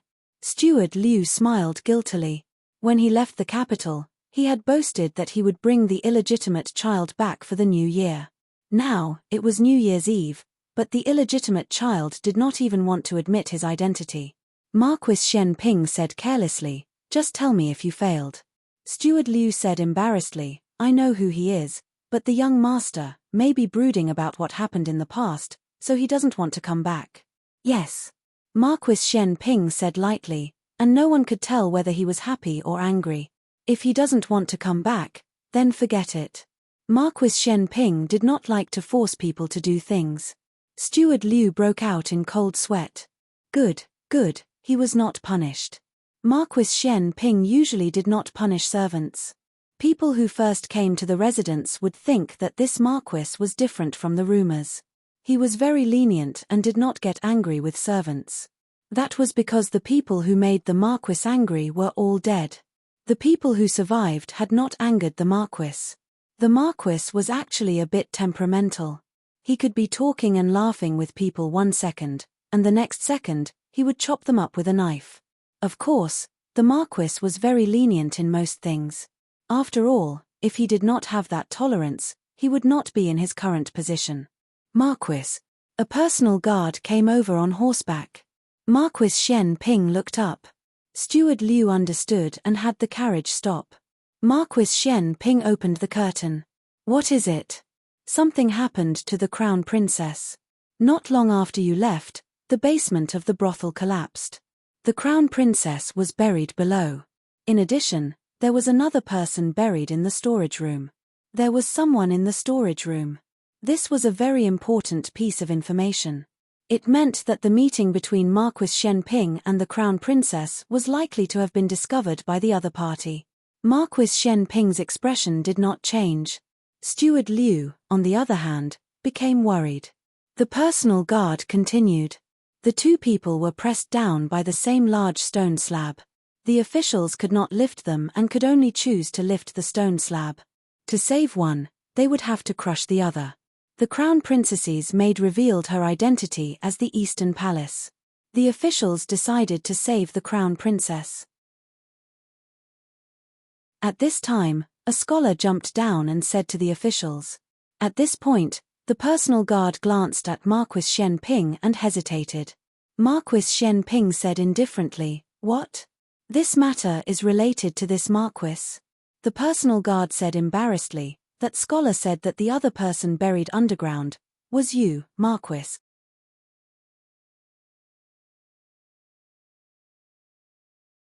Chapter 167. The officials don't dare to move now. They sent someone to our residence to verify with you. Steward Liu was dumbfounded. Did this scammer run into Marquis Shen Ping? Which student was so daring? He actually cursed Marquis Shen Ping to be buried under the ground? Wasn't he afraid that Marquis Shen Ping would kill his entire family? The last person who dared to use Marquis Shen Ping's name to swindle people was already 2 meters tall in his grave. Marquis Shen Ping sneered. Interesting, interesting. Chang Jing. A guard in black rode over. Marquis. Marquis Shen Ping said, "Go save people." Steward Liu was puzzled. "Marquis, who are you saving?" Marquis Shen Ping couldn't help but laugh. Isn't this Marquis buried under the ruins? Why aren't you saving me? Chang Jing solemnly replied, yes. Marquis Shen Ping said, take a look at who that kid is. Chang Jing led 3 guards in the direction of the brothel. Steward Liu didn't quite understand his Marquis's actions. You're worried that the crown princess won't be able to hold on for long, so you're hurriedly sending them to save people, right? Chang Jing was the Marquis's guard with the highest martial arts skills. Marquis Shen Ping naturally didn't want him to save just one person. Marquis Shen Ping wanted Chang Jing to save everyone, including that scholar who used his name to swindle people. Steward Liu said, Marquis, that person is too daring. He actually said that the person under the stone slab was you? Ayo, is he cursing you to never be able to turn over? Marquis Shen Ping sneered. Am I someone who can't turn over after being cursed? Those old men in the imperial court, 11 out of 10 of them want me to die. Steward Liu said, it's not that exaggerated. Just 7 or 8 or 9 people. The main reason was that Marquis Shen Ping was too arrogant in the imperial court. He relied on His Majesty's high regard and never restrained his edge. He even openly offered bribes. When the memorial was submitted to His Majesty only reprimanded him. After all, Marquis Shen Ping was a meritorious minister of Zhao country. He was the one who won the battle with Chen country a few years ago. He was the one who turned the situation of Zhao country into a hostage and turned Chen country into a prisoner. There was still a hostage of the Chen state living in the palace. Now, they were paying back twice as much to the hostage as the Chen kingdom had treated Prince An, but on one hand, they wish for this Marquis to die, but on the other hand, they can only pretend to be obedient in front of this Marquis. Marquis Shen Ping looked at the endless stream of people. These days, there aren't many people who dare to openly offend this Marquis. This Marquis is as lonely as the snow, Steward Liu, but if news of your meeting with the Crown Prince Consort spreads. This was what Steward Liu was most worried about. Marquis Shen Ping said arrogantly, being cautious is my choice, not a necessity. Chang Jing arrived at the brothel with her guards. The bailiffs guarding the place didn't recognize them, but they couldn't stop them at all. Before anyone realized what was going on, Chang Jing's group of 4 each took out a shimmering iron chain and wrapped it around the 2 ends of the large stone slab. At the same time, the 4 people jumped into the air and used their strength to lift the stone slab that weighed over 1,000 kilograms. The bailiff's eyes almost popped out of their sockets. Oh my God, where did these experts come from? Chang Jing's group of 4 placed the stone slab in a safe space and then started to clean up the collapsed area. It was very easy for a second collapse to occur here, so Chang Jing's group was very careful. On the other side, Xiao Liulang also passed through layers of obstacles and climbed to Jiyu Jiao's side. Jiyu Jiao's situation wasn't good. The stone slab above her head was too heavy. It pressed down on the 2 stone slabs that formed the horns, making it hard for her to breathe. Xiao Liulang heard that familiar breathing sound and his heart tightened. Jiao Jiao, is that you? Jiao Jiao. It was very nice to hear. Jiyu Jiao couldn't say anything. Xiao Liulang didn't dare to move the stone slab carelessly. He touched her sleeve in the darkness and grabbed her hand. Don't be afraid. Yuan. I'm not afraid. Jiyu Jiao held his hand back. She was lying under the stone slab. He was kneeling outside the stone slab, holding her hand the entire time. In the darkness, someone was holding her hand. This feeling wasn't bad at all. After an unknown amount of time, the large stone slab above her head was finally moved away and a dazzling light shined down. Xiao Liulang found the right angle. He held the small stone slab on the left with one hand and moved the stone slab on the right with the other. Jiyu Jiao was finally able to breathe smoothly. She began to gasp for air. Seeing her gasping for air, Xiao Liulang's heart, which was in his throat, finally settled down. Chang Jing and the others quickly removed the obstacles. Xiao Liulang helped Jiyu Jiao up and planned to take her away. However, she suddenly turned her head and looked at the collapsed wall behind her. She gasped and said, "Wait, there's another person." Because of Chang Jing and the others' intervention, the injured were quickly rescued. There were 2 girls and 2 men. One of the men was the scholar who shouted that Marquis Shen Ping was crushed. The other man who was rescued had already been dirted by the ruins. Therefore, the officers and the bailiffs weren't sure whether he was Marquis Shen Ping or not. In short, it was quite confusing. The officers wanted to record their statements, but in the end, all the parties involved had left. The terrifying masters were also gone. The officers were speechless. What kind of day was this? When Fei Shuang woke up, he was lying on a clean and soft bed. The light in the room was very dim, but there was a faint medicinal fragrance. After feeling dizzy for a while, he was sure that he wasn't dreaming. A trace of vigilance flashed through his eyes. He quickly searched for the hidden weapons on his body, but he found that none of them were left. His body was empty, and even his clothes had been cut apart by someone. He moved his body, and a tearing pain came from the left side of his abdomen. He gasped. He looked down and saw that his abdomen was wrapped in a circle of gauze. Medicine was applied to the wound. The medicinal fragrance came from there. He touched his face again. The mask was still there. Creak. The door was pushed open. He frowned warily, his whole body on the alert. The second boss walked in and looked at the bed. He raised his eyebrows and said, "Oh, you're awake. You woke up quickly. That's good. Drink the medicine. Xiao Sanzi, go get the medicine." The servant, who was originally called Xiao Liuzi but was forcibly changed by Jiyu Jiao to Xiao Sanzi, went to get the medicine. The medicine was already boiled and kept warm on the stove. "Here you go, second boss." Xiao Sanzi walked into the room with a bowl of steaming medicine. The second boss pointed at the cabinet at the head of the bed. "Just put it there. You can go out." "Okay." Xiao Sanzi put down the bowl of medicine and went out. He closed the door on his way out. The second boss sat down on the stool opposite the bed. He put one hand on the table and looked at him leisurely. "Why? Do you want me to feed you?" Fei Shuang looked at the medicine on the short cabinet and did not immediately take it. The second boss sighed. "Don't worry. There's no poison. I won't ruin my own reputation." Fei Shuang looked at him cautiously. "Who are you? Where is this?" The second boss said, "This is the Miracle Hall. I'm the second boss of the Miracle Hall. Next door is the girls' school." The Miracle Hall was newly opened and was not well known. The second boss would ride on the girls' school's popularity from time to time. When the girls' school was mentioned, Fei Shuang understood.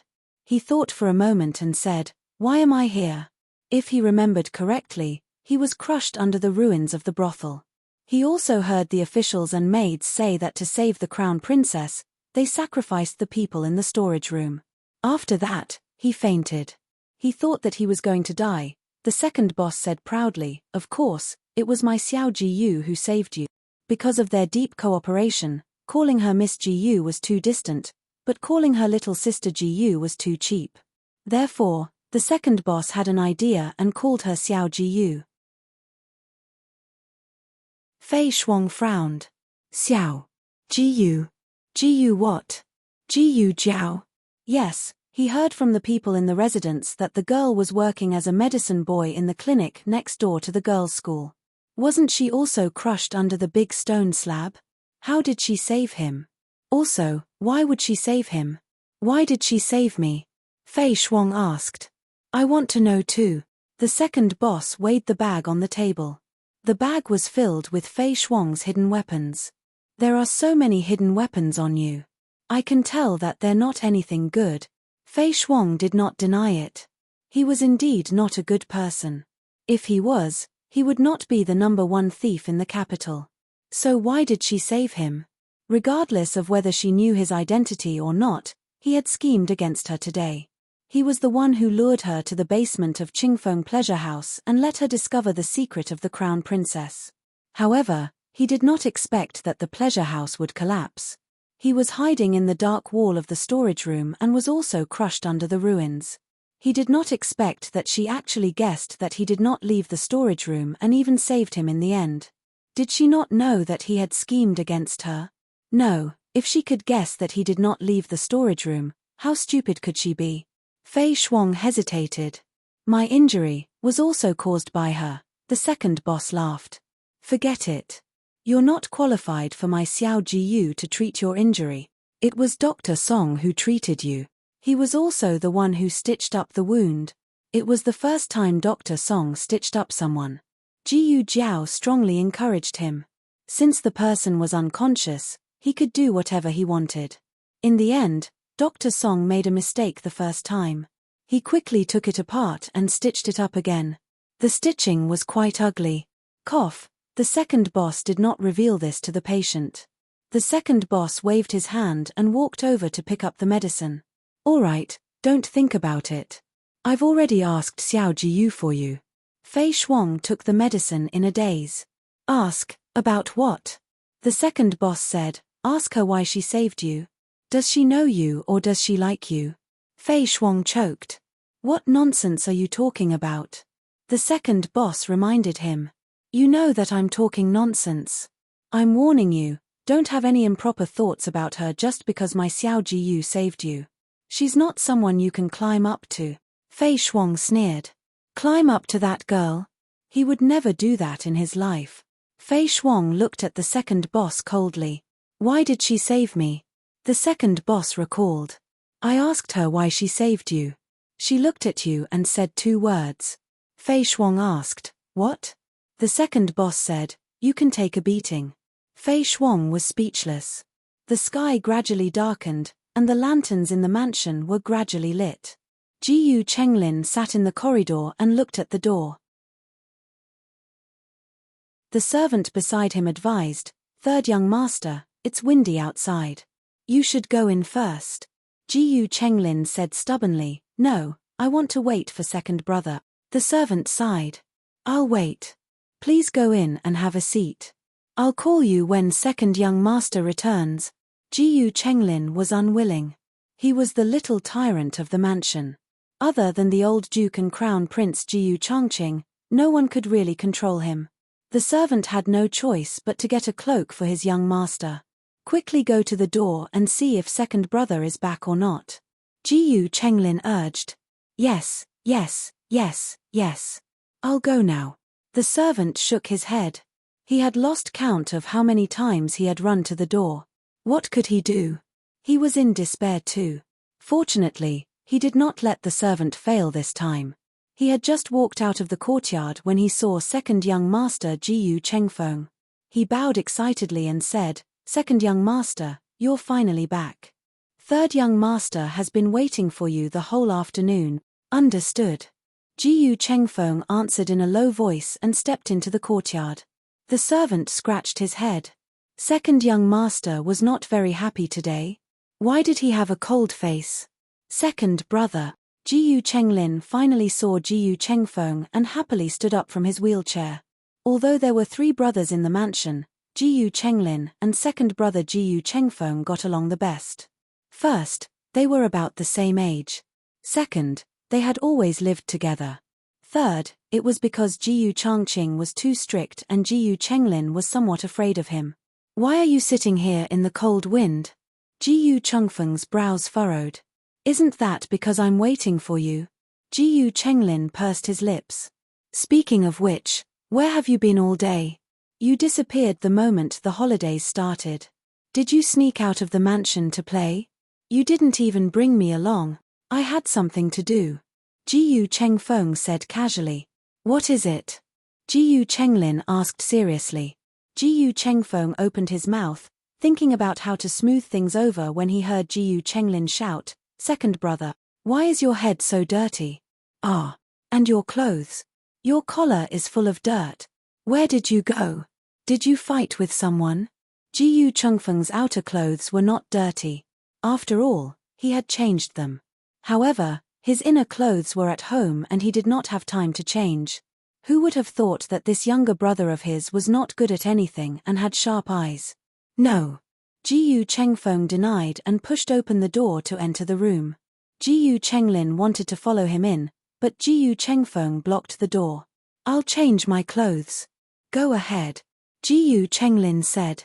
Jiyu Chengfeng frowned. Wait for me outside. Jiyu Chenglin looked at him strangely. What? He was not allowed to enter the room just to change his clothes. Jiyu Chengfeng had always been patient with this younger brother. However, today his mind was in a mess and he was injured.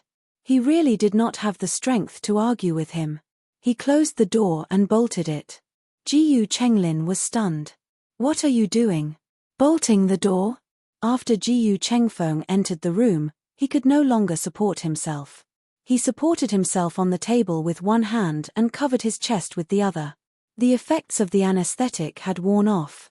Intense pain came from his abdomen. What kind of quack stitched him up? Why was it so painful? Hiss, he sucked in a cold breath. "Second brother, are you done yet? Grandmother is still waiting for us to eat." Jiyu Chenglin urged outside the door. Jiyu Chengfeng endured the pain and took off his bloodstained inner clothes. His tone was normal as he said, "Soon, don't rush me." Jiyu Chenglin suddenly shouted, "Eh? Big brother." Jiyu Chengfeng's hand trembled.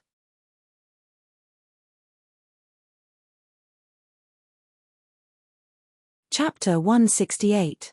Jiyu Changqing came to the door, looked at the closed door, and then looked at Jiyu Chenglin. "What's wrong?" Jiyu Chenglin said, "Oh, I'm waiting for second brother to go to grandmother's place for dinner. Second brother is changing his clothes." Jiyu Changqing said calmly, "I'm going to the Ling family tomorrow morning. You guys should get ready." "Got it," Jiyu Chenglin replied. Jiyu Changqing looked at the closed door again. "Chengfeng, are you okay?" Jiyu Chengfeng gritted his teeth and put on his clothes. "I'm fine." "Big brother, are you going to grandmother's place for dinner tonight?"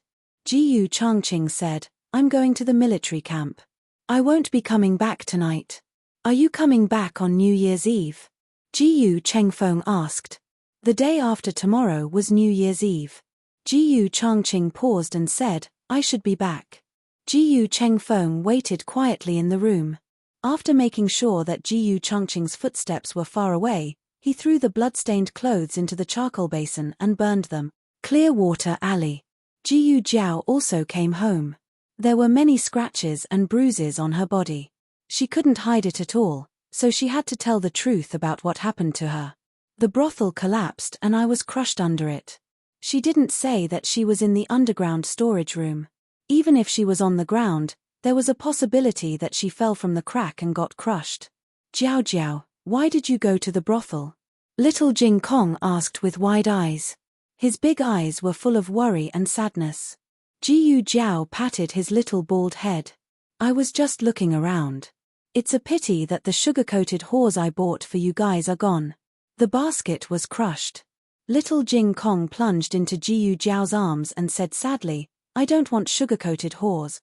I just want Jiao Jiao." Jiyu Jiao leaned against the head of the bed and looked at the little guy who was scared in her arms. "Is this the feeling of being needed?" "I'm fine." She looked at everyone's worried eyes and smiled. "I'm really fine." This injury was nothing to her. But in the eyes of her family, she was seriously injured and was not even allowed to get out of bed. The old lady asked Jiyu Jiao to stay in bed and rest. She didn't want her to worry about any of the household chores. "It's just cooking." The whole family sat in the main room, looking at each other. Xiao Liulang cleared his throat and said, "I'll cook." The entire family, "You're not allowed to go." Didn't she know how bad her cooking was? The old madam had never done any household chores. Jiyu Yang and little Jing Kong did not know how to cook either. The only one left was Jiyu Xiaoshan, but his cooking skills were only slightly better than Xiao Liulang's. At this moment, the old lady missed Xuaningxiang dearly. Xiangxiang's cooking was delicious. Little Jing Kong, +1. Jiyu Xiaoshan, +1. Jiyu Yang, +1. Xiao Liulang. Finally, the old lady sighed and went next door. The old chancellor was writing couplets in the room when the door was kicked open. The old chancellor trembled in fear. "I don't have any money left." The old lady put the kitchen knife on his table. "Cook." The old chancellor. A quarter of an hour later, the old chancellor appeared in the kitchen next door with a black face.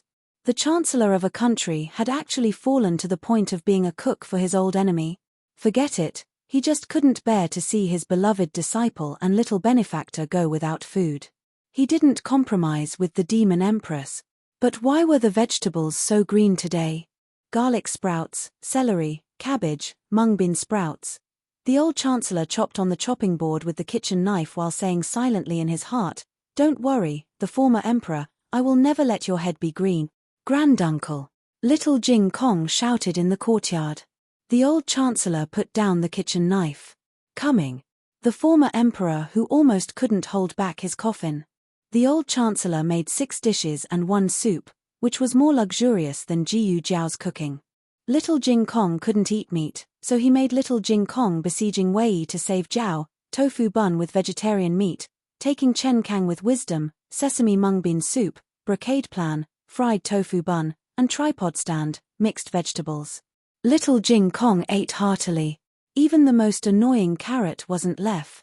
He didn't eat vegetables, but knowledge. Only he had knowledge. Little Jing Kong shook his head proudly.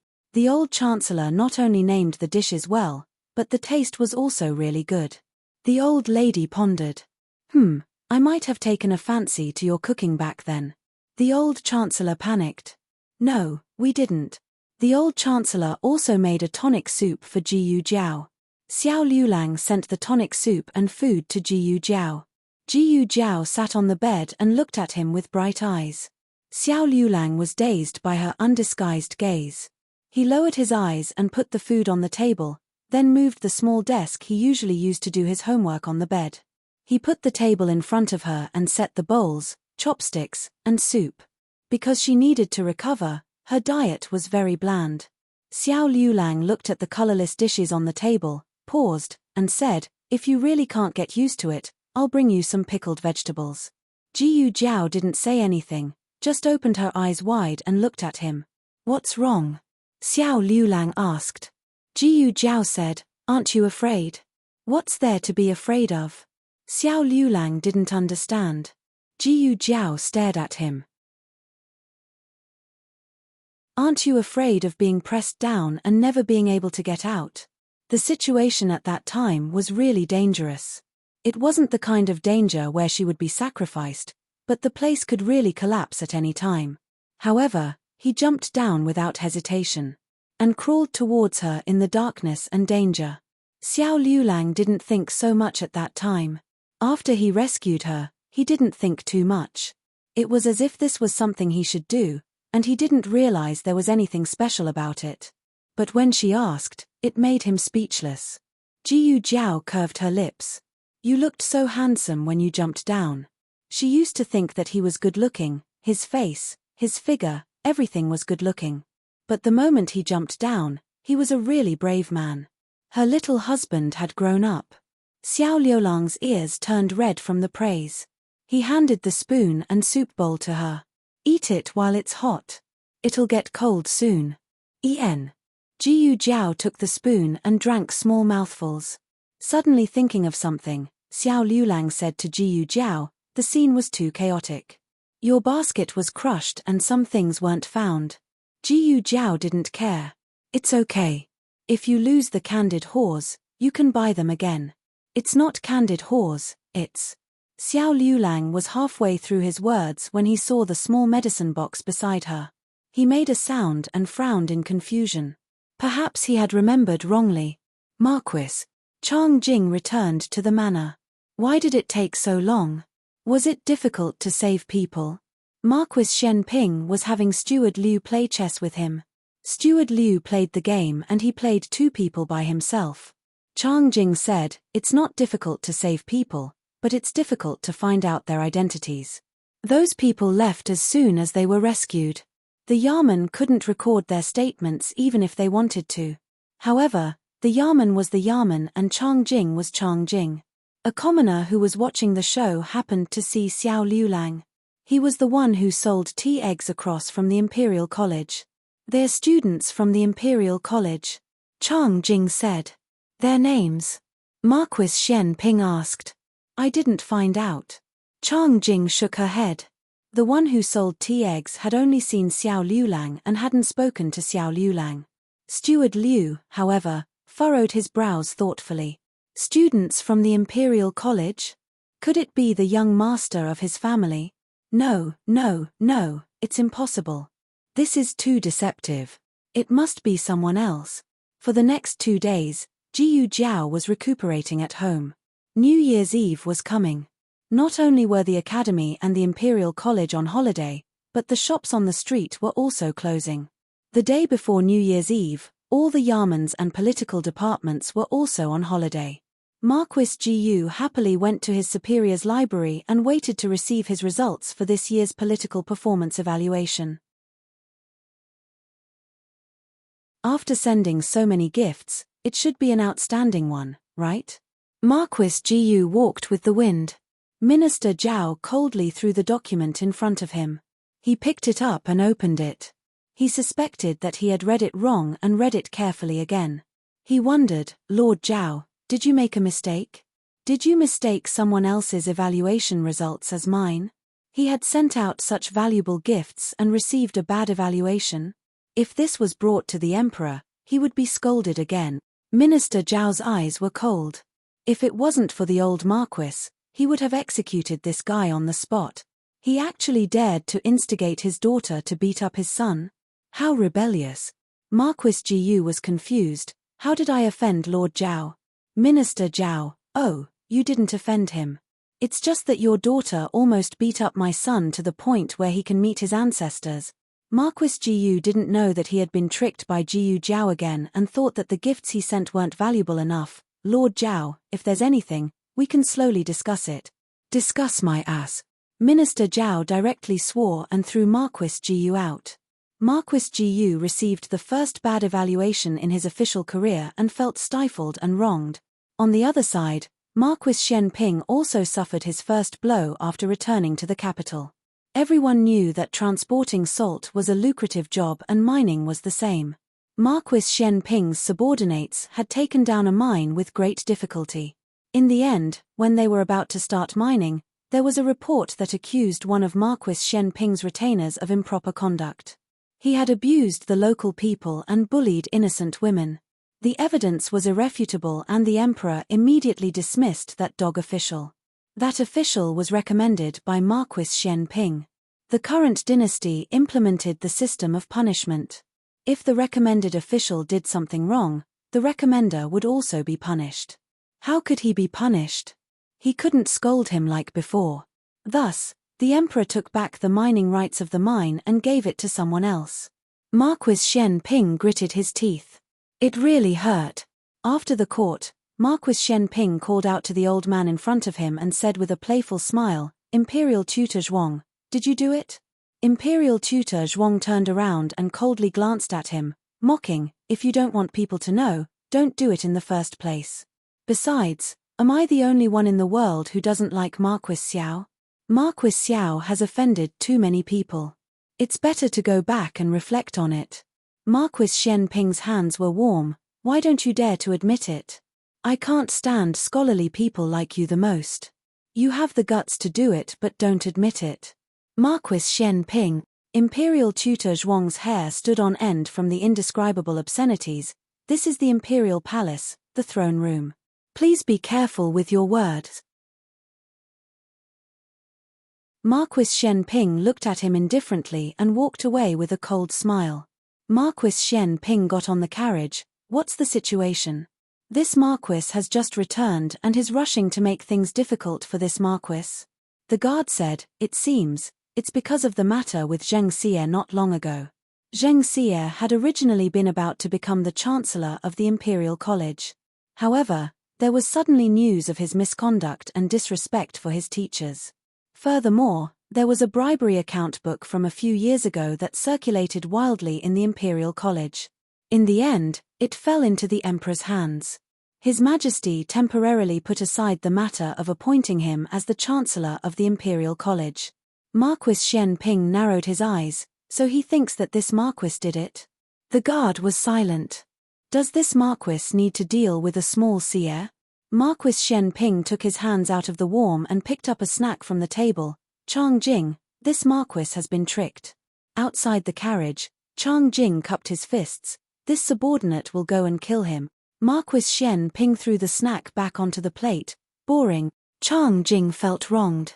Marquis Shen Ping softened his tone and coaxed him like a child. You should at least investigate who that person is first. Who is tricking this Marquis behind my back? Oh. Chang Jing went to investigate. The result was that the biggest suspect was a student of the Imperial College. Marquis Shen Ping was puzzled. Why is it the Imperial College again? Is this Marquis at odds with the Imperial College? Actually, Steward Liu cleared his throat. There is something I haven't told you. What is it? Marquis Shen Ping asked. Steward Liu said, the young master who doesn't want to acknowledge you is also a student of the Imperial College. Marquis Shen Ping. On New Year's Eve, Jiyu Jiao woke up early. The medicine in the small medicine box was very effective. In just 2 days, all the abrasions and bruises on her body had disappeared. She was already able to move her muscles and bones. This was their first New Year's Eve in the capital. It was also the birthday of Xiao Liulang and little Jing Kong. She took it very seriously. She first went to the front yard to choose 2 thick and strong bamboos and cut them down to make firecrackers. There was no gunpowder in this dynasty. The so-called firecrackers were actually just bamboo thrown into a fire and burned. The bamboo would make crackling sounds, which was very festive. After making the firecrackers, she prepared to make breakfast. There were dumplings made by the old chancellor last night in the cupboard. There were mutton dumplings, cabbage and pork dumplings, as well as chives and corn dumplings. She cooked some of them. Little Jing Kong also had dumplings made with plum vegetables and meat. The whole family woke up one after another. Little Jing Kong was the first to come to the kitchen to look for Jiyu Jiao. Jiao Jiao. Little Jing Kong hugged her legs and rubbed his head against her soft belly. Jiyu Jiao was amused by his rubbing. She endured the itch and said, "Go and call the young master over to eat dumplings." Okay. Little Jing Kong was a filial child. He quickly went next door to call the old chancellor over. Not long after, Feng Lin and Lin Chengye also arrived. Jiyu Jiao had already informed them that they would come to Bishure Alley to celebrate the new year. Feng Lin and Lin Chengye also came. This was their first new year in the capital, so they were not used to it. Fortunately, Jiyu Jiao called them over. As soon as the two entered the house, they felt as if they had returned to their own home. They felt comfortable all over. Xiao Liulang heard their voices. When he was about to come out and greet them, he saw Feng Lin scurrying past him. Jiaonyang. I'm coming, Lin Chengye. Me too. Coming. Xiao Liulang, who was ignored by the two, was speechless.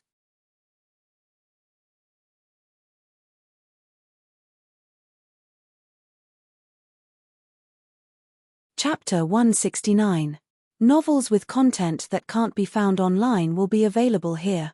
When Lin Chengye and Feng Lin arrived at home, they found out that there was a son-in-law in the house. Feng Lin was puzzled. Wasn't the old lady a leper who fainted in front of Jiaonyang and Liulang's house? How come there was a son-in-law? He didn't suspect that this great-uncle was fake and thought that the two of them were separated. How did he find the capital? Feng Lin asked. The place where the old lady fainted was in the county town, which was thousands of miles away from the capital. Jiyu Jiao scooped out the fried meatballs from the pot. Maybe he went to the village to inquire about it. Feng Lin nodded. That's true. No matter what, it's good to be able to reunite. Last year, there were Xueningsiang and Go Wa in the countryside for the new year. This year, there were Lin Chengye, Jiyu Yang, and the old chancellor. There was only one more person, but it felt more lively. It was mainly because Feng Lin and Jiyu Jiao were familiar with each other and became the second loudspeaker spirit in the house after little Jing Kong. Xiao Liulang was annoyed by him and regretted that he eased the relationship between him and Jiyu Jiao. Because today was Xiao Liulang and little Jing Kong's birthday, the family prepared gifts for them. Jiyu Yang gave a small clay figurine that he made himself. Since his wooden figurine was mistaken by Jiyu Changqing for a monkey, his confidence was greatly damaged and he never learned to carve things from Jiyu Xiaoshan again. Jiyu Xiaoshan still gave a wooden figurine.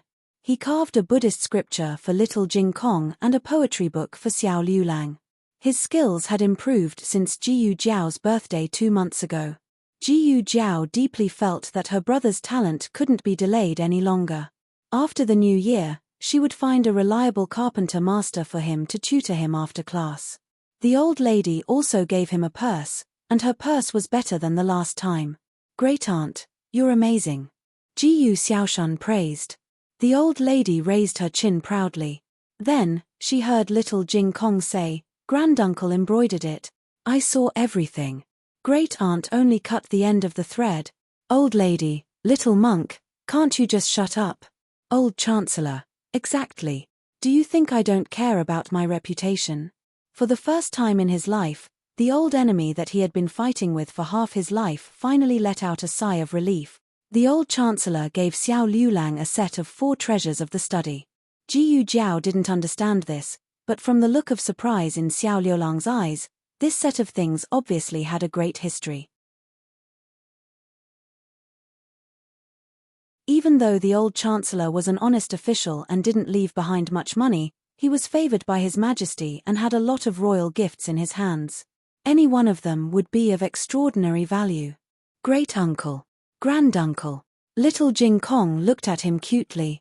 The old chancellor's heart almost melted because of his adorableness. Naturally, the old chancellor also prepared a gift for little Jing Kong. He knew that little Jing Kong was learning foreign languages, so he translated a few folk stories into 6 languages, one of which was Sanskrit. The old chancellor was the most knowledgeable person in the whole of Zhao country. This was a fact that even Empress Dowager Zhuang couldn't deny. Moreover, in order to make the reading more interesting, he also drew illustrations. Little Jing Kong fell in love with it at first sight. Feng Lin and Lin Changye also gave their gifts. When it was Jiyu Jiao's turn, Jiyu Jiao gave each of them a box. Little Jing Kong opened it on the spot. It was a set of checkers that Jiyu Jiao asked someone to custom make for her. There was no glass in ancient times, so she replaced it with iron balls of different colors. She liked to play checkers when she was young, but she didn't know if little Jing Kong liked it. In addition to the checkers, she also folded a few paper cranes by herself, mainly for decoration. Little Jing Kong liked all of them. Other people's gifts were directly placed on the table. Jiyu Jiao's gift was even packed in a box, so Xiao Liulang didn't open it on the spot. Little Jing Kong didn't open the Shi for Jiyu Yang's birthday, which made him think about it for a long time. However, there were too many gifts today. Little Jing Kong's attention was completely attracted by the gifts, so he didn't have time to think about his brother-in-law's gift. Not only that, he even asked Jiyu Jiao for a big kiss on his birthday. Tonight, Feng Lin and Lin Changye stayed here to spend the New Year's Eve. Xiao Liulang and Little Jing Kong gave up their room for the 2 of them to stay the night. Little Jing Kong was almost caught by his grandaunt and brought to her room. Fortunately, he was quick-witted and shamelessly stayed in Jiajiao's room with the excuse that he was the birthday boy and that he was the most important. He would never know. As soon as he started to snore, his grandmother took him back to her room and used him as a pillow.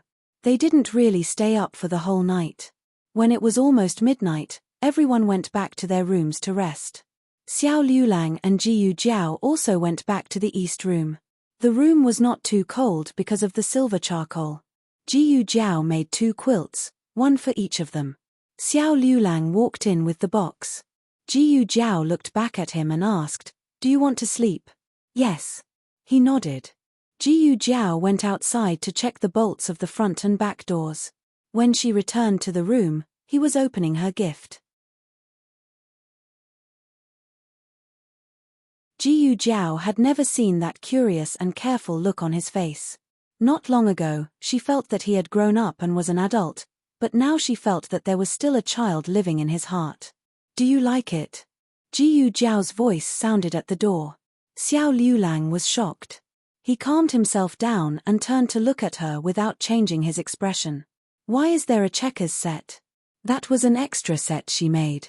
Jiyu Jiao mainly gave him the clothes that she sewed herself. Jiyu Jiao blinked and said, "Of course you have something that little Jing Kong has." Xiao Liulang replied with an "Oh." Suddenly, he became serious. "Why don't I have that one?" "Which one?" Jiyu Jiao tilted her head and asked. That one. Xiao Liulang couldn't say the name. Jiyu Jiao thought about it and replied with an O. She wondered why he would make such a request. However, she still walked forward. Under Xiao Liulang's stunned gaze, she leaned over and kissed him on the cheek. Xiao Liulang. Ah. He was talking about the origami crane. Xiao Liulang's entire face turned red, especially the place where Jiyu Jiao kissed. It was so red that it was almost dripping blood. When they fell asleep, Jiyu Jiao put out the charcoal fire. The temperature in the room gradually dropped, but Xiao Liulang still felt that his whole body was hot. He lay stiffly next to Jiyu Jiao. The oil lamp was also put out. A trace of light reflected from the snow came through the window lattice. He opened his eyes wide and couldn't sleep. Because of this sudden kiss, his mind was in a mess. Even the suffocating fire didn't burn in his mind. He turned over to face her and fell into a deep sleep. In the dead of night, the moon was dark and the wind was strong. Everyone fell into a deep sleep. However, a strange figure silently snuck into their house. Jiyu Jiao was very alert, but she didn't notice that the other party had walked around her bed. He searched a few rooms and finally stopped in front of little Jing Kong's bed. Little Jing Kong had already kicked off the quilt. He was sprawled out on all fours and snoring loudly. The man sat down by the bed. His pair of peach blossom eyes were filled with a smile. First, he pinched his little cheeks, then played with his little feet. Finally, he poked his chubby little belly. You even said that you've grown taller than the big tree in the yard. I knew you were bragging. Your little arms and legs have become stronger, and your little face has also become chubby. It seems that this family has raised you well. I thought that you would be the same as before, that you would be sent back by the adoptive family in less than a month. Oh, you don't remember, right? When you were 1 year old, you were sent back 3 times. The man hummed and pinched the little guy's little hand. It was very hot, so he didn't pull the quilt to cover him. The man smiled evilly. You've lived here for so long. You should be tired of living here.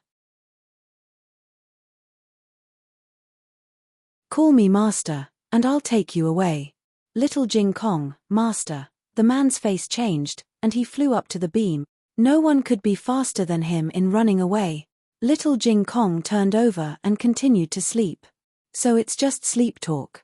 The man breathed a sigh of relief. He gently jumped and landed on the ground. This time, he didn't dare to say anything more. He left the birthday gift and was ready to leave. Unexpectedly, he inadvertently glanced and saw the old lady beside little Jing Kong. The man narrowed his pair of intoxicating peach blossom eyes. Empress Dowager Zhuang of the Zhao State? Little girl, it's not enough that you provoked Marquis Xuanping's mansion. You even invited Empress Dowager Zhuang to your house. You're playing with fire. Master's disciple can't play with fire with you. As the man spoke, he bent down to hold little Jing Kong. Little Jing Kong, who was sleeping, suddenly raised his little foot and stepped on the man's mouth. The man rolled his eyes and stuck out his tongue in disgust. He wished that he could faint on the spot. He used his peerless Qinggong and jumped out of the window. However, the moment he landed, he fell flat on his face. Little Jing Kong was so good at wrestling because he learned it from master.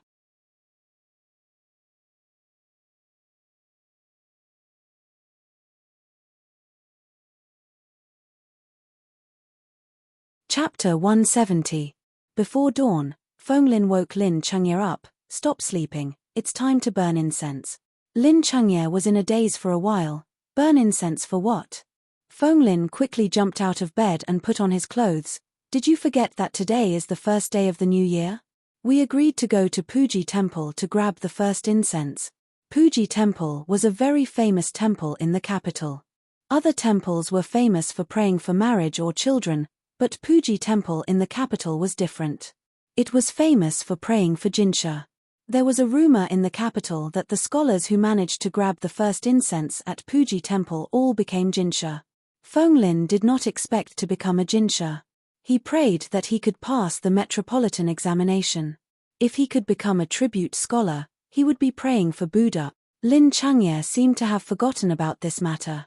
He pulled the blanket over his head and continued to sleep. Feng Lin pulled his blanket down.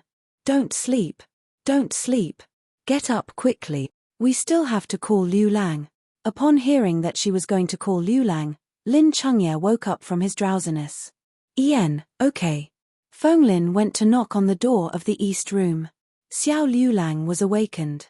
He looked at Jiyu Jiao, who was sleeping soundly beside him, and frowned impatiently. He did not want to get out of bed, but he was afraid that if he did not go out, Feng Lin would keep knocking on the door.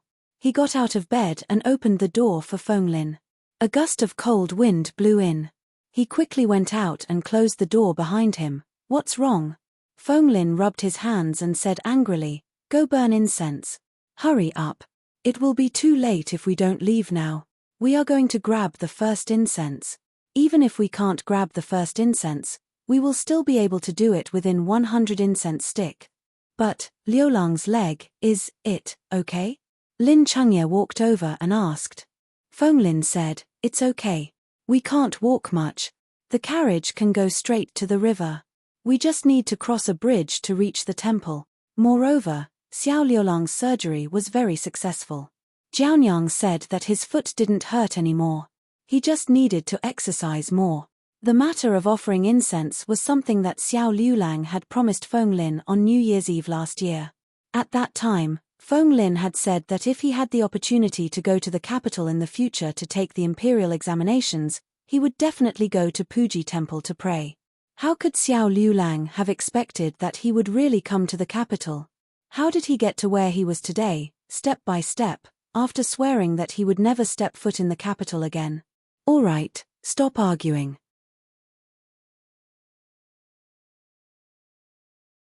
I'm going to change my clothes, Xiao Liulang said as he entered the room. He glanced at Jiyu Jiao, who was sleeping soundly. He pulled the blanket over her and dressed her neatly.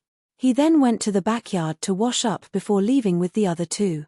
Steward Ju knew that they were going to snatch the first incense, so he had been waiting outside the door early.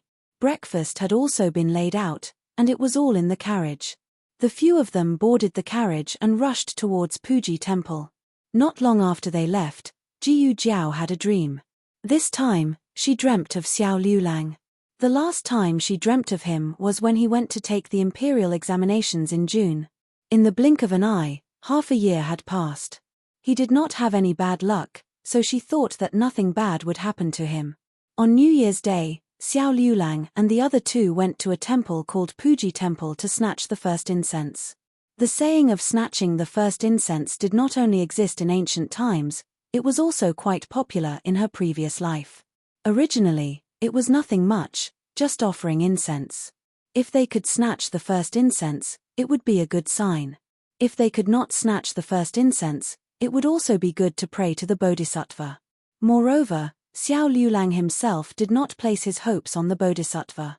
He came here to accompany Feng Lin. Unfortunately, there was a nobleman among the people who went to offer incense on New Year's Day. In order to make it easier for the nobleman to pass, the imperial bodyguards had already occupied the stone arch bridge. If the rest of the pilgrims wanted to cross the river, they had to take a longer route and walk on another cable bridge. The cable bridge led to the back door of the temple. That cable bridge had not been repaired for many years. Usually, not many people used it, so it was safe and sound. However, on New Year's Day, many pilgrims squeezed onto that wooden cable bridge. The huge weight broke the broken rope of the cable bridge, and the pilgrims on the bridge fell into the bone-chilling river. In the cold winter, everyone was wearing a lot of clothes, so not many people swam up. Most of the pilgrims who died were examinees for next year's spring examinations. Losing so many examinees at once, the imperial court suffered a great loss. This year's spring examinations had the fewest examinees since the founding of the country. Xiao Liulang was one of the many people who fell into the river. The person in front of him had just gone up when the cable bridge broke. He was just one step away, just one step. This situation was the most regrettable. Although so many people fell into the river, it made people feel that he was the unluckiest one. When Jiyu Jiao woke up, she looked at the sky. It was already dawn. Xiao Liulang and the other two should have reached the foot of the mountain and discovered that the stone arch bridge was impassable.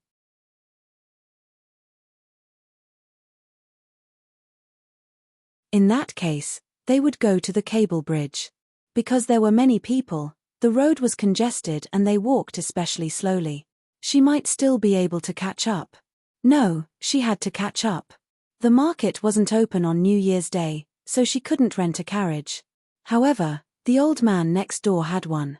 Jiyu Jiao went to knock on the door and said she wanted to offer incense. Old Chancellor nodded and hurriedly let Liu Quan drive the carriage to send Jiyu Jiao to the temple. It was still okay in front, but the road near the temple was impassable. It wasn't spacious to begin with, and half of it was sealed to make a special passage for that noble.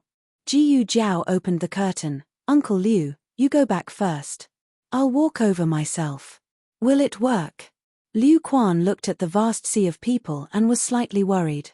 It's not far. Jiyu Jiao jumped down from the carriage. She squeezed into the crowd and came to the riverbank. From here, she could clearly see the temple on the other side of the river. However, there was only one bridge in front of her and that bridge was guarded by guards. The pilgrims all walked towards the east side of the riverbank. This detour would take at least 5 to 6 miles. It was too late. By the time she detoured, Xiao Liulang would have already gone on the bridge. The only way was to pass through the stone arch bridge in front of her and go through the temple to the back door. She had to think of a way to stop Xiao Liulang, who was about to go on the bridge. Jiyu Jiao walked towards the stone arch bridge. As expected, she was stopped by an imperial guard at the entrance. The imperial guard wore armor and held a spear in his hand, looking impressive. "This place doesn't allow you to pass," he said coldly. Jiyu Jiao raised her eyes and looked at him. "I have an urgent matter to pass through." The imperial guard said coldly, "Who isn't in a hurry to grab the first incense? There's another bridge over there, pass through there." Jiyu Jiao's gaze was indifferent, but it inexplicably made the imperial guard feel pressured. He said again, "It's an order from above, we can't do anything about it." Jiyu Jiao said, "There are too many people over there, the cable bridge will collapse." The imperial guard smiled coldly, "I just walked on that bridge a few days ago, it's very good, how can it collapse?" Originally, Jiyu Jiao thought that if she didn't go over, they would send people to stop her from going on the bridge. But now it seemed that it didn't make sense at all. Jiyu Jiao's gaze turned cold. "What if I have to pass through here?" Her gaze suddenly became sharp. The imperial guard was startled. But in the end, she was still a little girl, so the imperial guard became firm again. "Then I can only arrest you." There were a total of 8 imperial guards at the entrance, and there were 2 imperial guards every 10 steps on the bridge.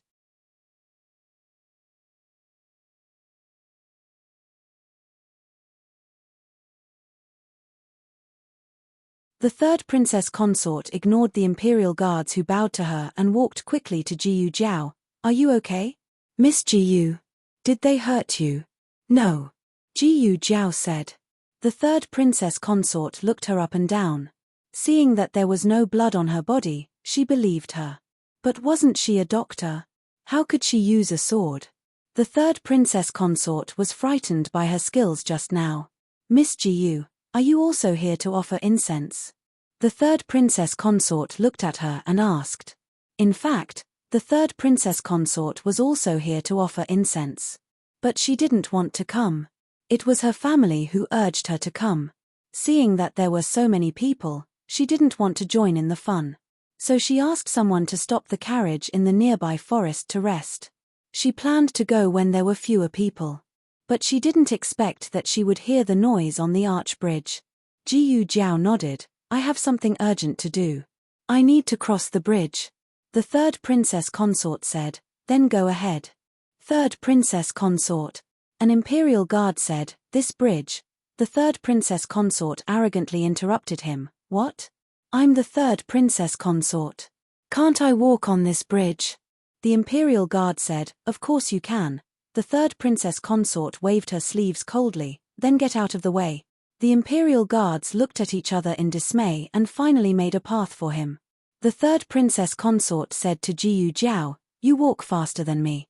You go ahead. I'll be right behind you." "Thank you." Jiyu Jiao thanked her and was about to leave.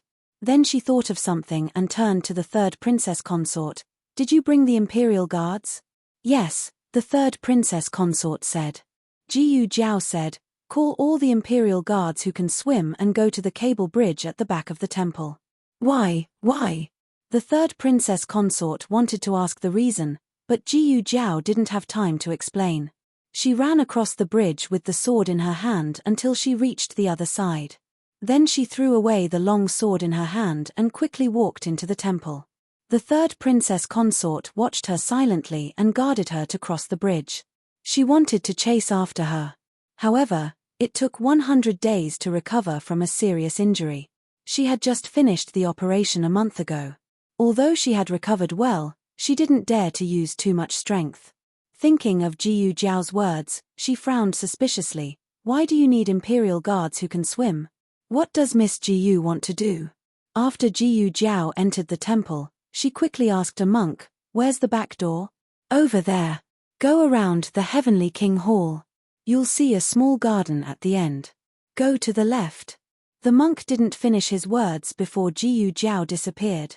Jiyu Jiao climbed onto the roof and jumped all the way to the back door from a straight line. The monk was stunned. Amitabha, there were many people at the back door.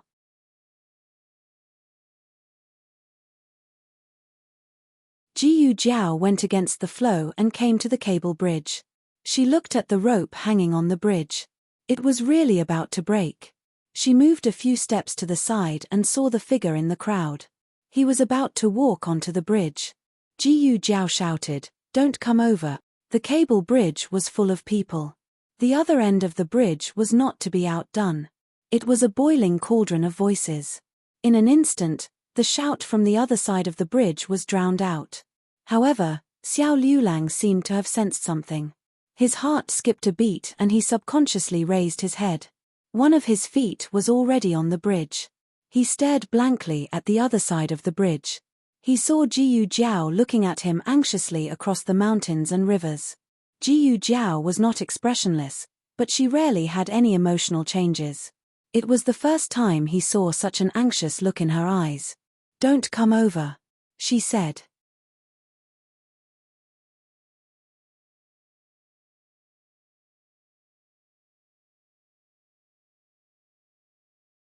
Chapter 171. Xiao Liulang retracted his foot from the suspension bridge. "Are you going or not? If you're not, move aside." A burly man behind him rudely pushed Xiao Liulang to the side. "Hey, why are you pushing people?" Liulang, hurry up." Feng Lin had already squeezed onto the bridge with the crowd. He thought that Xiao Liulang would follow him onto the bridge, but he didn't expect that his spot would be taken by someone else. He reached out to grab Xiao Liulang. But he couldn't catch him. "You come back too," Xiao Liulang said to him. But it was too late. There were too many people, and Feng Lin was soon squeezed into the middle. Lin Chengye was behind Xiao Liulang. Xiao Liulang didn't get onto the bridge, so he didn't either. Jiyu Jiao was still shouting not to come over. The bridge was about to break, but only the people who were about to get onto the bridge heard her. Even if they heard her, they didn't believe her. They shook their heads and went to the temple. Ouch! Feng Lin was pushed across the bridge. He lost his balance and stumbled 2 steps before falling. He rubbed his aching knee and got up. Before he could see Jiyu Jiao, who was not far away, he heard a scream behind him. Ah! Feng Lin looked back. Oh my God! The bridge broke. The bridge didn't break in the middle. It broke from the end near the temple. Everyone on the bridge fell into the bone-chilling water. Xiao Liulang saw clearly that the burly man who pushed him away just now fell from the sky the moment he got onto the bridge. He fell the worst because he was standing the highest. If Jiyu Jiao hadn't stopped him, he would have been the one who fell into the water. There was also Lin Chengye, who was behind him. He would not be able to avoid this disaster either. Those who fell into the water were like dumplings, struggling desperately in the cold river water. Those who didn't get on the bridge were so scared that their legs went soft. The holy land that was illuminated by the Buddha's aura suddenly became a purgatory on earth. Xiao Liulang looked at the slender figure on the other side of the river. How many times had she helped him avoid disaster? The cold wind was biting cold. Her green clothes fluttered in the wind, her fine black hair fluttering in the wind. In this pure white world, she was like a little fairy that had descended to the mortal world. Jiyu Jiao came back from the stone arch bridge. Feng Lin followed behind her with a pale face. Really, he was scared to death. If he had been a step late, he would have been the one to fall. Also, he was extremely glad that Liu Lang and Lin Chengye did not get on the bridge. Otherwise, how could the two of them escape?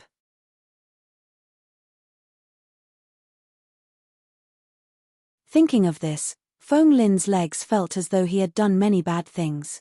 He couldn't even walk. Hurry up, Jiyu Jiao urged. Ah! Feng Lin hugged his arms tightly, his voice trembling. She had done what she could and the rest was not something she could interfere with. Moreover, what did the common people of the world have to do with her? She only cared about that one person. The four of them met up and came to Lin Chengye's carriage. When Steward Ju saw that the four of them came out safely, he let out a long sigh of relief. Oh my God, I was scared to death. I was scared to death. Just now I heard someone say that the cable bridge was broken. I was wondering if sixth young master and you were also on the bridge. I. Lin Chengye patted Steward Ju's back to comfort him. It was also at this time that Lin Chengye realized how difficult it was for Steward Ju. Perhaps people who had survived a disaster were especially fragile. In his heart, he had always treated Steward Ju as a servant. At this moment, he inexplicably saw some of his old father's shadow in Steward Ju. Lin Chengye's nose turned sour. Get on the carriage, Steward Ju said with a choked smile. The four of them got on the carriage. Although Xiao Liulang and Lin Chengye were saved, the people in the carriage still seemed to be in a daze. Feng Lin and Lin Chengye did not hear Jiyu Jiao's words.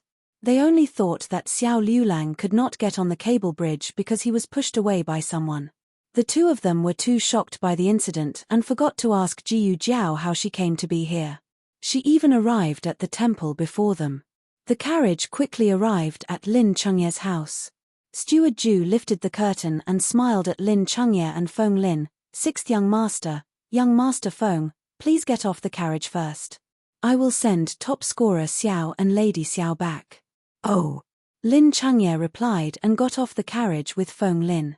The two of them needed to calm down. The carriage continued to move towards Jade Water Alley. Steward Ju sat in the carriage with the coachman. Only Xiao Liulang and Jiyu Jiao were left in the carriage. Xiao Liulang glanced at Jiyu Jiao. She always carried a basket with her medicine box inside. Today, she did not bring anything. It was obvious that she was in a hurry. He looked at her without blinking. How did you know that the cable bridge would break?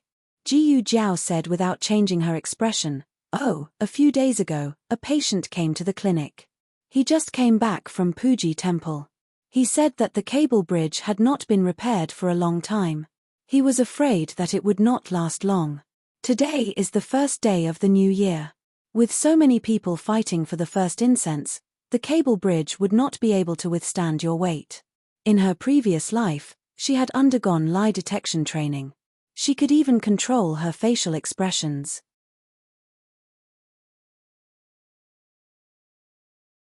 Xiao Liulang looked at her deeply, but there are two bridges there. How did you know that we would take the longer route and use the cable bridge? Did you know in advance that there would be a noble coming this morning and sealing the stone arch bridge? Jiyu Jiao spread her hands. Of course I didn't know. I have never been to Puji Temple. I didn't know that there was a stone arch bridge, okay? That patient did not mention a stone arch bridge. I thought there was only a cable bridge. This logic was flawless. The premise was that there was indeed a patient who had complained to her about the cable bridge being in disrepair for a long time. Xiao Liulang had no way to verify this.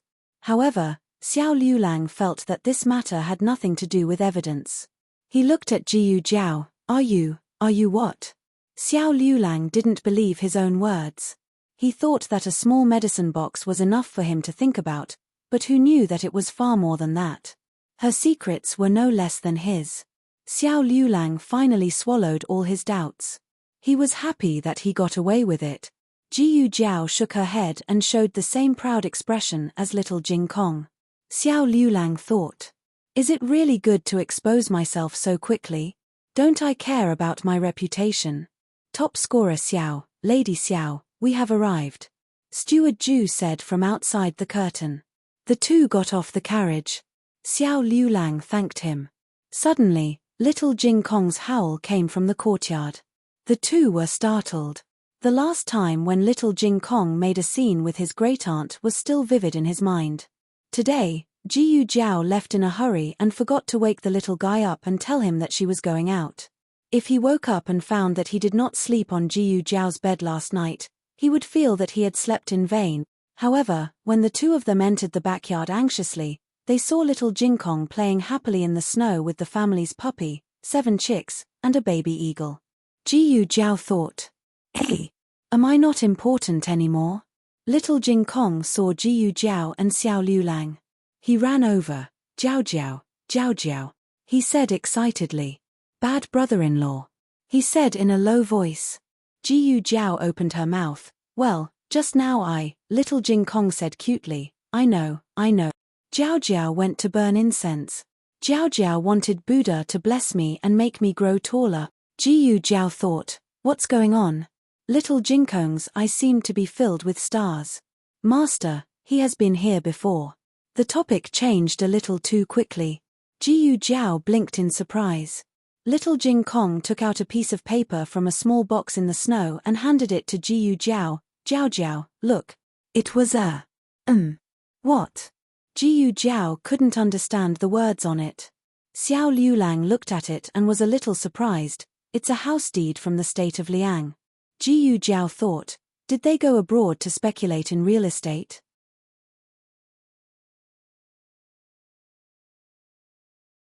Jiyu Jiao gave Xiao Liulang a look that could only be understood but not explained. Could it be that you and Master Liang made a fake house deed to comfort the little girl? Xiao Liulang pointed at a seal. "It's a real house deed with the official seal of the Yamen." Jiyu Jiao was speechless.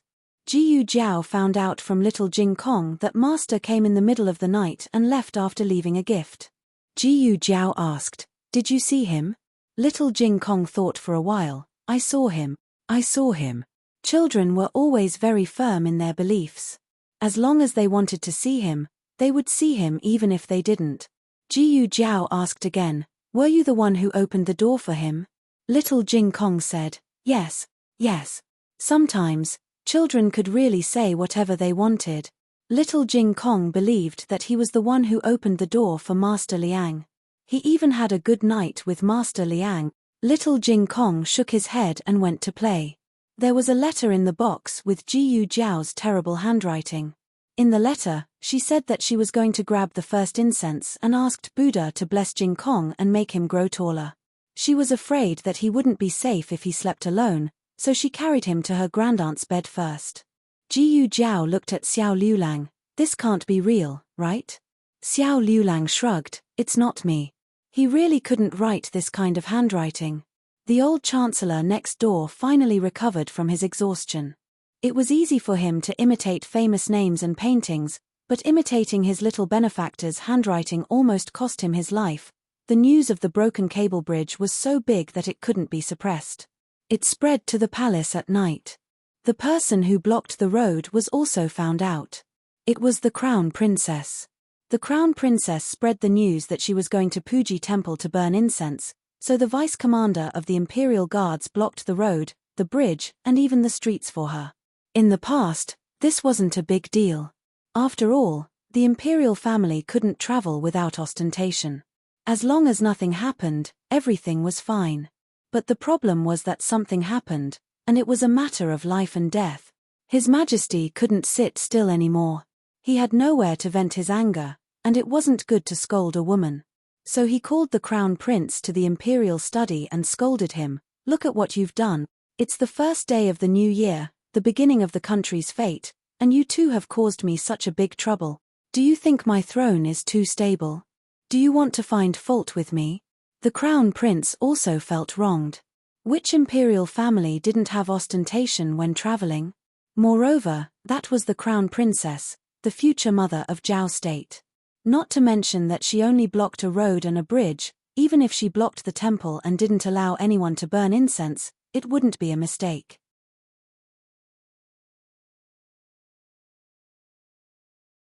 It wasn't that the crown prince was partial to the crown princess, but that the imperial family had always been like this.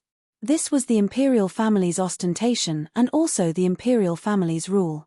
Unless the crown princess traveled incognito. But then her safety wouldn't be guaranteed. But now that His Majesty was angry, the crown prince didn't dare to refute a word. His Majesty continued to scold, "Can't you learn from third prince? How does other people's wife do things? How does your wife do things?" Because the third crown princess listened to Jiyu Jiao's suggestion and chose a large number of people who knew how to swim from her family's guards and imperial guards to the back door of the temple, she immediately ordered them to go into the river to save people when the cable bridge broke. The river wasn't turbulent, and everyone was holding onto the wooden planks of the cable bridge. As long as they were saved in time, they wouldn't freeze to death in the river. Most of the people who fell into the water were saved, and the casualties were minimized. Most of them were examinees for next year's imperial examination in spring. It could be imagined that if they weren't saved, the entire imperial court would lose a lot of talent. His Majesty used to have a good impression of the crown princess. After all, she was someone who had an engagement with the young chancellor. The two grew up together. That child was so outstanding, so how bad could she be? This marriage back then was a bit inappropriate. The crown prince was Xiao Heng's cousin. How could he ask for the hand of his cousin's widow? But when Linlang was really outstanding, Xiao Heng had passed away for so long, and the crown prince really liked her. After much consideration, His Majesty still agreed to this marriage. When Linlang didn't disappoint the imperial family. Although her family background wasn't outstanding among the prince's wives, her talent, breadth of mind, vision, and ability were far better than the other daughters-in-law of His Majesty. His Majesty didn't expect this kind of thing to happen today. His Majesty continued to scold, "Do you know how much resentment the people have now? If it wasn't for third prince's wife who saved everyone in time, your imperial father, I, would have written an edict of self-condemnation tomorrow." The emperor of a country would only write an edict of self-condemnation to the world when he made a huge mistake. This was no different from slapping the imperial family's face. No emperor was willing to write an edict of self-condemnation. This would be recorded in the annals of history and be infamous for 10,000 years. The crown prince was scolded badly. After a full 2 hours, he held his sore knees and returned to the Eastern Palace. The third prince's wife had made a great contribution.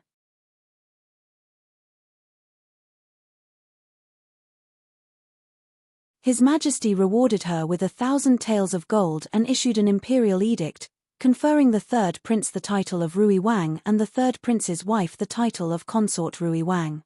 This was the first prince to be conferred the title of king after the crown prince. Logically speaking, the title should start with the eldest prince. But none of the civil and military officials objected. There was no other way. There were so many lives, so many future pillars of the imperial court. Even the censorate, who had the most poisonous mouth, was silent. The third prince should be called Rui Wang now. Rui Wang brought his wife into the palace and kowtowed to His Majesty to thank him for his kindness. His Majesty was very happy. He used to think that this son wasn't very promising, but his wife was so capable.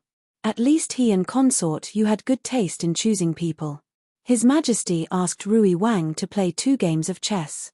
Consort Rui Wang went to pay her respects to the Empress, then to noble consort Zhuang and consort Yu.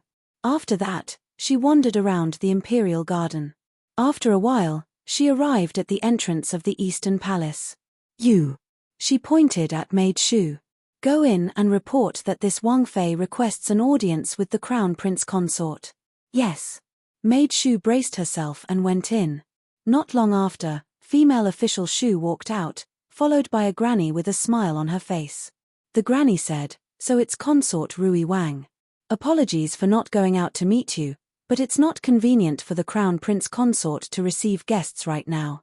Consort Rui Wang smiled and said, "Isn't it just being grounded by imperial father? It's not like you want her to come out. I'll go in and see her." After saying this, She didn't care whether the granny invited her in or not. She lifted her skirt and crossed the threshold, heading towards the Crown Prince Consort's eastern courtyard. The Crown Prince Consort was sitting on a cushion in the warm room, copying Buddhist scriptures. "Oh, what are you doing, sister-in-law?" Consort Rui Wang walked in with raised brows. Consort Rui Wang, withdraw. A palace maid wanted to go forward to stop Consort Rui Wang but was stopped by the Crown Prince Consort. The palace maid retreated obediently. Consort Rui Wang sat down on the cushion across from her. However, Maid Shu didn't dare to follow in and waited outside the door with the Eastern Palace's granny and palace maid.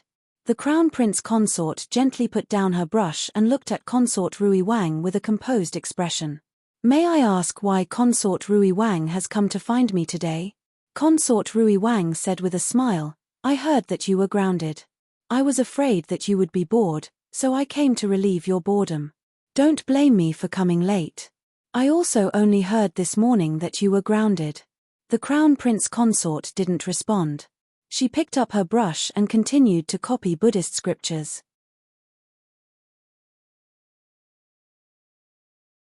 Consort Rui Wang wouldn't feel bored just because she ignored her.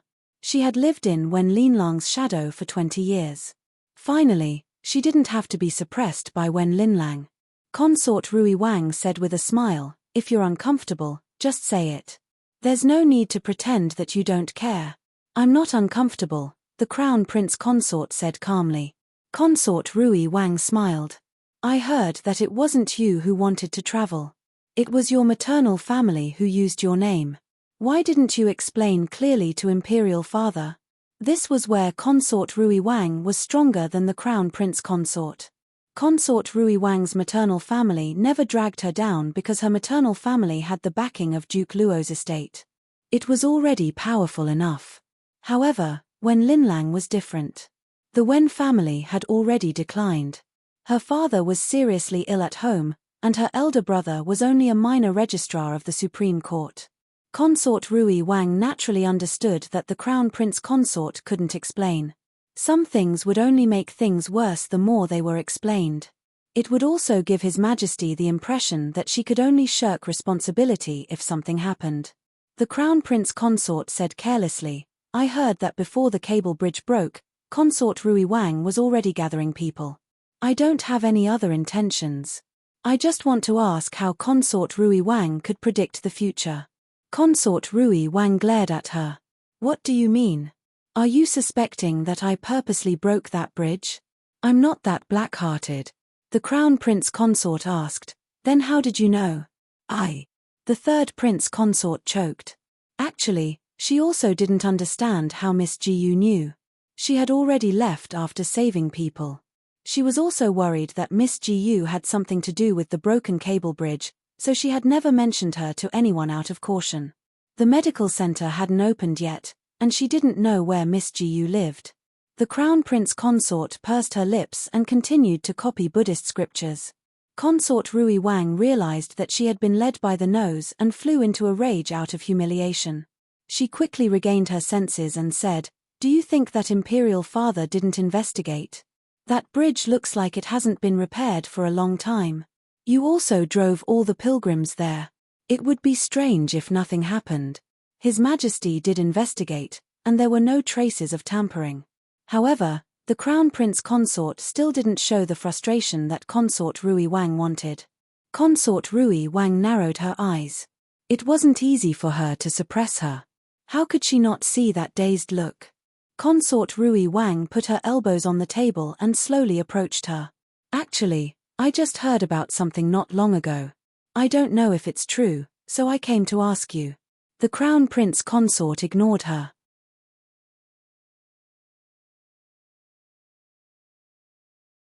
Consort Rui Wang said, "I heard that on the night that the young Duke had an accident, he was waiting for you at the Imperial College.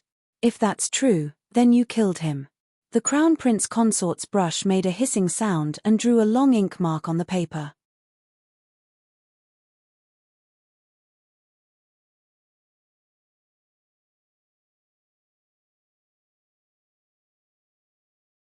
Chapter 172.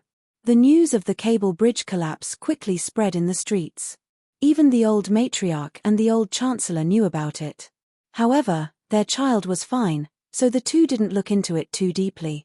Next month was the spring examination.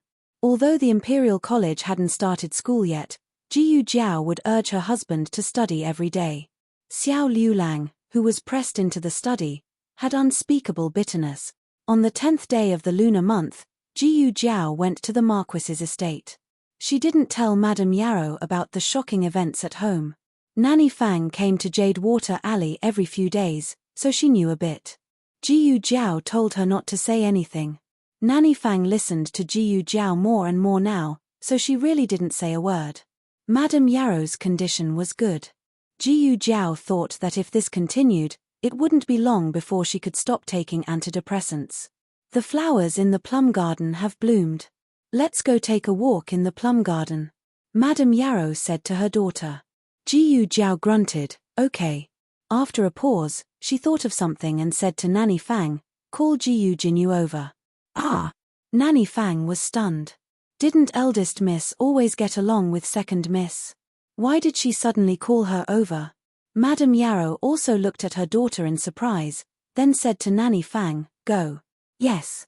Nanny Fang went to Jiyu Jinyu's courtyard. When she heard that Madame Yarrow and Jiyu Jiao had called her to visit the plum garden, she didn't say anything. She changed her clothes and went. Recently, because of the broken bridge incident, the harem was more peaceful than in previous years.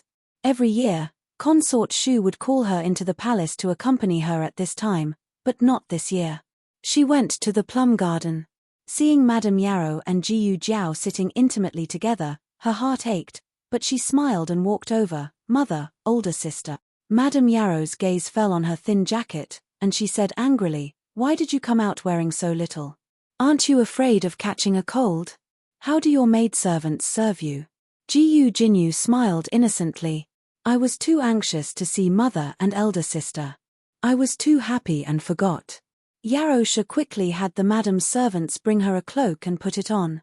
Jiyu Jinyu looked at Jiyu Jiao and asked gently, so elder sister likes plum blossoms? Okay. Jiyu Jiao answered perfunctorily. Jiyu Jinyu continued, then I'll pluck a few stalks and place them in a vase for elder sister. No need. She didn't really like him. Yarosha walked for a while before she could no longer continue. Seeing that the two sisters were in a good mood, she said to the two of them, I'm going to sit in the pavilion for a while.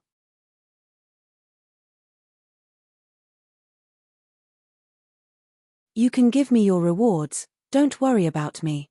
Jiyu Jinyu thought that Jiyu Jiao would refuse. After all, Jiyu Jiao never liked to be with her. But Jiyu Jiao didn't. Jiyu Jiao walked forward silently. Jiyu Jinyu was a little confused. Did this sister take the wrong medicine today? She followed her suspiciously. Jiyu Jiao walked and walked until they left Plum Garden. Where does elder sister want to go? Jiyu Jinyu asked with a smile. Just walking around. Jiyu Jiao said. Mentioning this, Jiyu Jinyu felt a sense of superiority. Marquis Dingan's manor is very large. Apparently, it was once the residence of a prince. Later, it was bestowed to grandfather by the previous emperor. Grandfather likes the fish pond in front the most. Does elder sister want to go take a look? Yes. Jiyu Jiao was surprisingly cooperative. Jiyu Jinyu was shocked again. She brought Jiyu Jiao to the pavilion next to the fish pond. There was fish food there all year round. When the masters of the manor came here, they could use it to feed the small fish. But now that the lake had frozen over, it was not easy to feed them. Jiyu Jinyu, if elder sister likes the manor, you can consider moving back. I can give Qing Ya Yuan to elder sister. What's over there? Jiyu Jiao suddenly pointed to the back of the mountain and asked. Jiyu Jinyu's words were interrupted and she was displeased, but she still patiently replied, it's the back of the mountain. My 3 brothers often go there. Jiyu Jiao, who went there today? There was movement in the back of the mountain, but Jiyu Jinyu could not hear it with her hearing. It seems to be second brother. Jiyu Jinyu remembered that when she came over from her courtyard, she saw second brother go in the direction of the back of the mountain. Madam is calling for you. Jiyu Jiao said. Ah. Jiyu Jinyu looked back. How come I didn't hear it? Jiyu Jiao's expression did not change. I think I heard it. Jiyu Jinyu, then, does elder sister want to go back? Jiyu Jiao, I don't want to. Jiyu Jinyu, talking to this person was always enough to anger her to death, even if the other party was not insulting her. Jiyu Jinyu pinched her fingers and said, then elder sister, wait for me here. I'll be right back. After Jiyu Jinyu left, Jiyu Jiao turned around and went to the back of the mountain. Jiyu Chengfeng was picking fruits in the back of the mountain. For some reason, Jiyu Chenglin insisted on eating the wild fruits in the back of the mountain. This kind of fruit was red and slightly smaller than hawthorn. It could be grown in the snow and did not taste good, but Jiyu Chenglin was a child and loved to eat this kind of strange thing. Jiyu Chengfeng was picking when he suddenly felt a murderous aura coming towards him. His figure dodged the attack.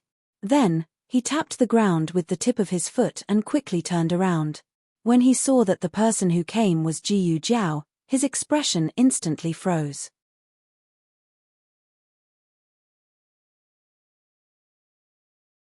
Jiyu Jiao raised her hand and broke off an icicle hanging from a tree branch.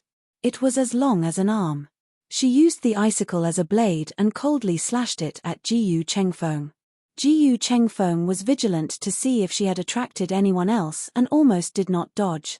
Jiyu Jiao did not show any mercy. If not for his good reflexes, his throat would have been pierced by the icicle. What are you doing? Jiyu Chengfeng gritted his teeth and asked. Jiyu Jiao weighed the icicle in her hand and fiercely swung it at the other party. Jiyu Chengfeng finally took out his hidden weapons. One of the hidden weapons smashed the icicle and the other two flew towards Jiyu Jiao. Jiyu Jiao's waist bent backward at an incredible angle. The hidden weapon flew past her flat waist and abdomen and nailed into the parasol tree behind her with two thud. She could dodge that. Jiyu Chengfeng narrowed his eyes. That day, you secretly took off my mask. You're wrong. Jiyu Jiao straightened up and looked at him. I didn't do it secretly, I did it openly. Jiyu Chengfeng, footsteps came from the other side.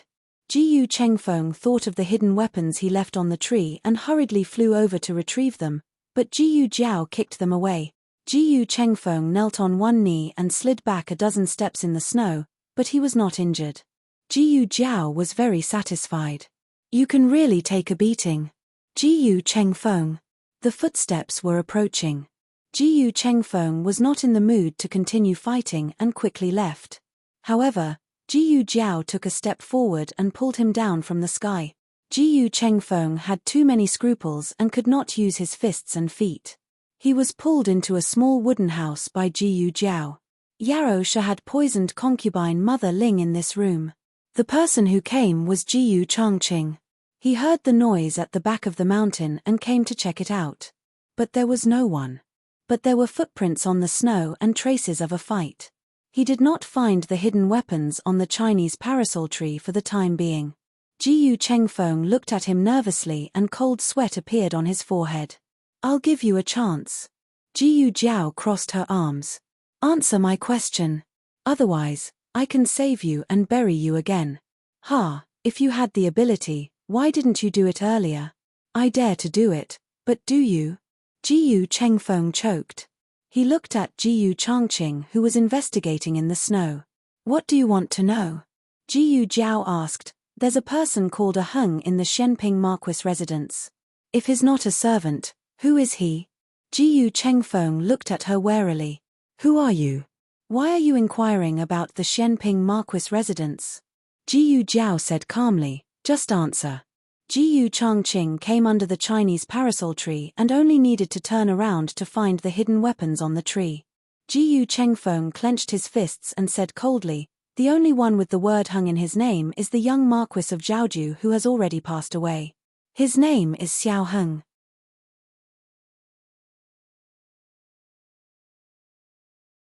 Jiyu Jiao, which one is Heng? Jiyu Chengfeng, my Yu Heng. Oh. Jiyu Jiao touched her chin and was very satisfied with the word Heng. She tilted her little head. She looked a bit cute. Jiyu Chengfeng turned his face away. Crazy, This girl was an assassin. How was she cute? Jiyu Jiao reached out her hand to him again. What are you doing? Jiyu Chengfeng asked. Jiyu Jiao glanced at Jiyu Chongqing outside the room. 1,000 taels and I won't tell anyone about you. Jiyu Chongfeng's eyelids jumped. 1,000 taels? Why don't you go rob someone? Jiyu Jiao moved to open the door. Jiyu Chongfeng's breathing stopped. I don't have that much banknotes on me. Jiyu Jiao, write an IOU. Jiyu Chengfeng, there's no pen and paper here. Jiyu Jiao took out a charcoal pencil and a small notebook from the small pouch her great-aunt made for her. She opened it to a blank page and handed it to him. Here. Jiyu Chengfeng, if looks could kill, Jiyu Chengfeng would have already killed Jiyu Jiao 100 times. Jiyu Chengfeng gritted his teeth and wrote the IOU. Is this okay? Jiyu Jiao finished reading the IOU and made sure there were no word traps. She nodded with satisfaction and put away the charcoal pencil and notebook. Jiyu Chengfeng secretly let out a sigh of relief and continued to observe his brother's movements. The next second, Jiyu Jiao raised her foot and aimed it at his butt. She kicked him out. I only promised not to tell anyone about you. I didn't say I wouldn't kick you out, right?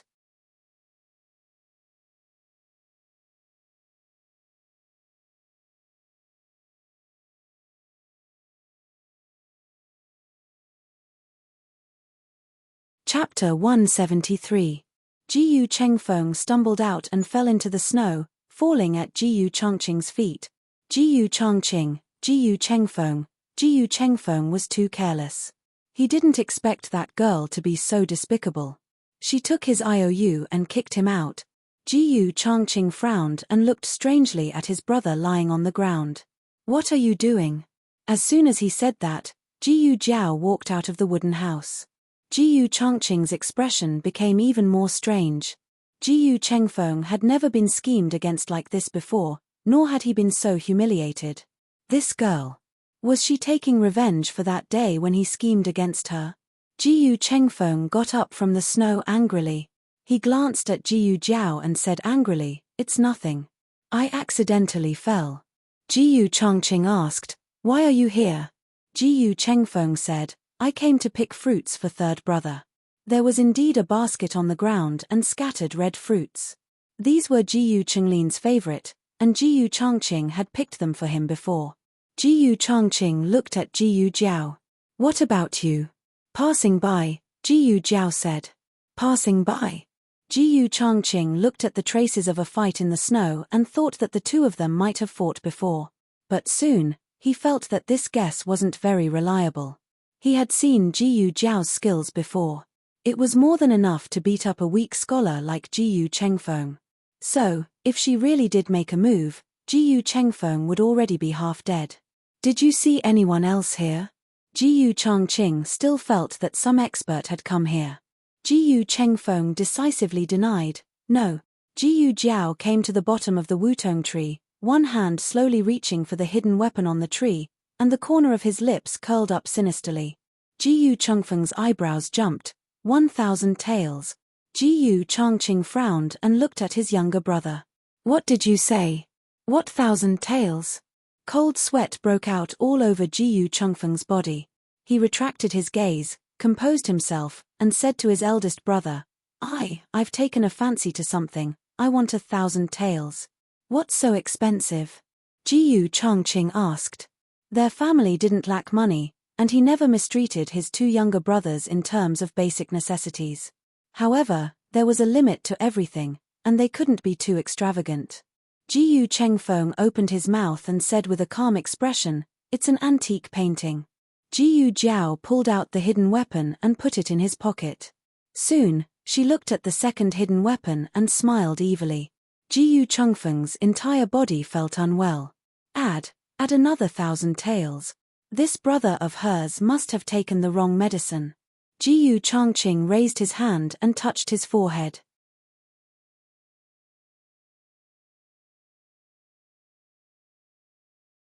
He didn't have a fever. He was just sweating. I remembered wrong. The other party said 2,000 taels. Jiyu Chengfeng tried his best to cover up his lie, I was just wondering if you have any money to lend me. Jiyu Changqing sternly refused. No, you're not allowed to buy such expensive things. Jiyu Chengfeng, oh. Jiyu Jiao pulled out the second hidden weapon and put it in her pocket. She took out her small notebook and charcoal pencil and went in front of Jiyu Chengfeng. I didn't study much, and there are a few words that I don't know how to write. I'll have to trouble second young master to write them for me. Jiyu Chengfeng gritted his teeth and took the small notebook. Jiyu Changqing's brows furrowed. Jiyu Chengfeng quickly finished writing the IOU and returned the notebook and charcoal pencil to Jiyu Jiao. Jiyu Jiao put it away with satisfaction. At this moment, Jiyu Jinyu came over. Elder sister, elder brother, second brother. She bowed to the two with a surprised expression, as if she hadn't seen them before. The two brothers weren't very happy at the moment. Jiyu Chengfeng was unhappy because he had been extorted of 3,000 taels. Jiyu Changqing didn't know why. The two didn't speak to Jiyu Jinyu and left with cold expressions. Jiyu Changqing had clearly brushed past Jiyu Jiao, but he seemed to have thought of something and paused in his steps. He turned back and said to Jiyu Jiao, I also studied. Jiyu Jiao. After the two brothers left, Jiyu Jinyu walked forward. His eyes shifted as he asked, Elder sister, why are you here? What did eldest brother and second brother say to you just now? I think second brother even wrote some words for you. What did he write? Nothing. Jiyu Jiao tied the ribbon of the embroidered pouch. Jiyu Jinyu clenched her fingers. Ever since the broken porcelain vase incident, the three brothers in the residence hadn't spoken to her for a long time. But just now, she had seen eldest brother, second brother, and Jiyu Jiao talking here for a long time. She tightened her grip on her handkerchief and said gently to Jiyu Jiao, Elder sister, mother doesn't like us interacting with the three brothers. Don't talk to them in the future, and don't go near them. Mother will be unhappy. Let's go back. Jiyu Jiao didn't reply and turned to walk back to the plum garden. Jiyu Jinyu's face darkened with jealousy as she looked at her dashing back. Big brother. Jiyu Chengfeng, who had been walking halfway, suddenly spoke, Have you seen that girl? You didn't ask who she was just now. Although that girl had come to the residence a few times, she had only visited Madame Yarrow and had never paid respects to the old madam or her brothers. He had seen her because Jiyu Jinyu and Ling Shuaxian had broken eldest brother's porcelain vase. She had accompanied Madame Yarrow to the courtyard to pick up Jiyu Jinyu. But at that time, eldest brother had been practicing swordplay at the back of the mountain.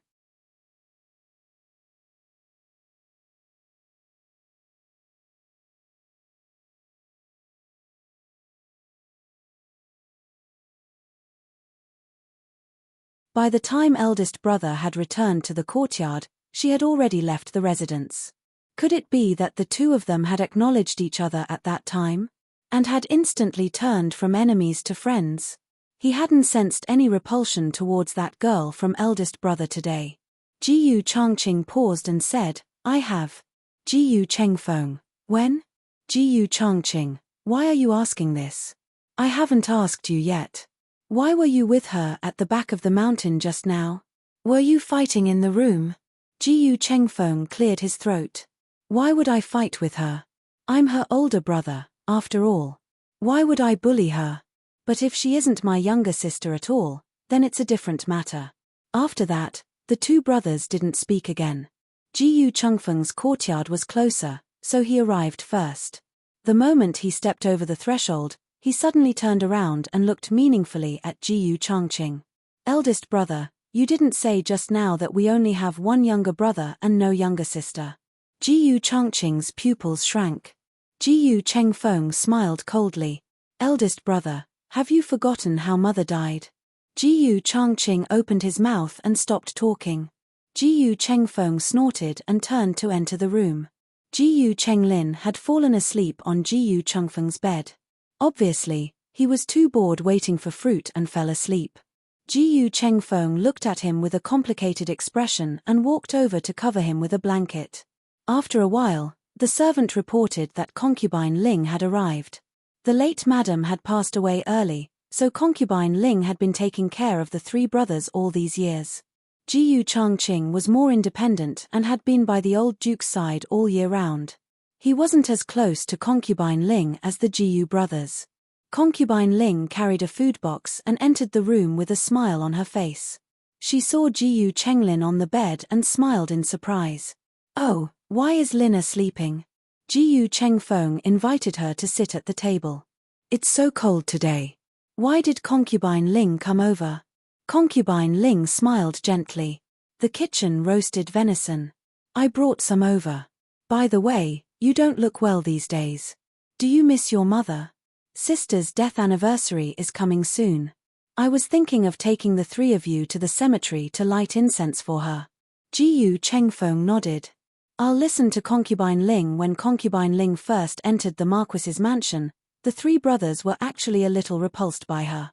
But concubine Ling said to them, "I didn't enter the mansion to replace sister as your mother. I came to take care of you for sister. From now on, I will treat you as my own flesh and blood. I won't give birth to annoying younger siblings for you. I only have 3 children, and that is you." Concubine Ling did it. She had been devoted to the 3 brothers all these years. She was more like a mother than a real mother.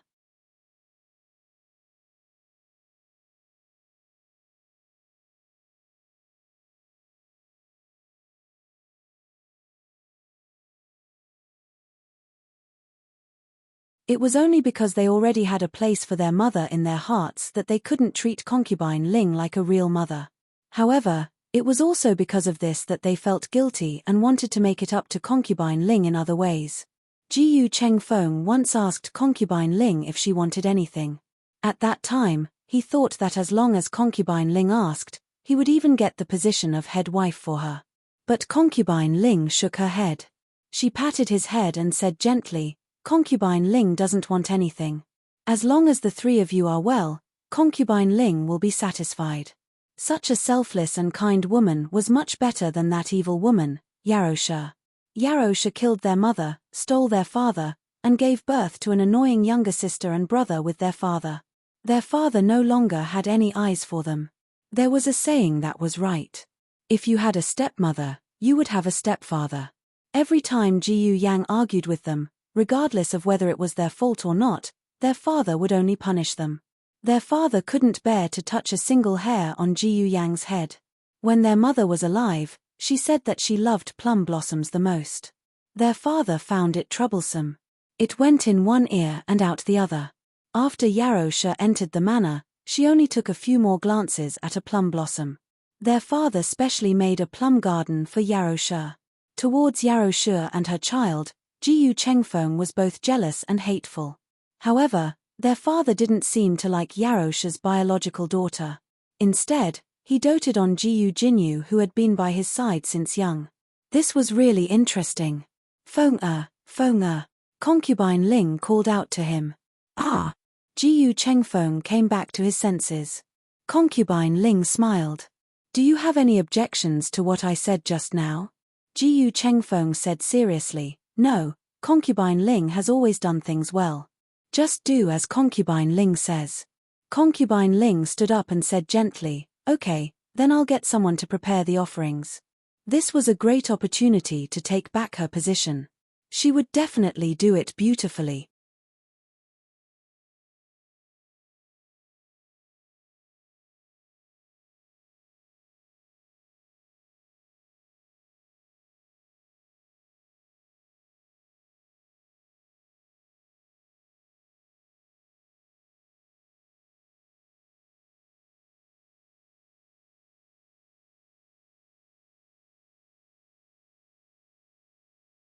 Chapter 174. In Jiyu Changqing's study, the candlelight flickered.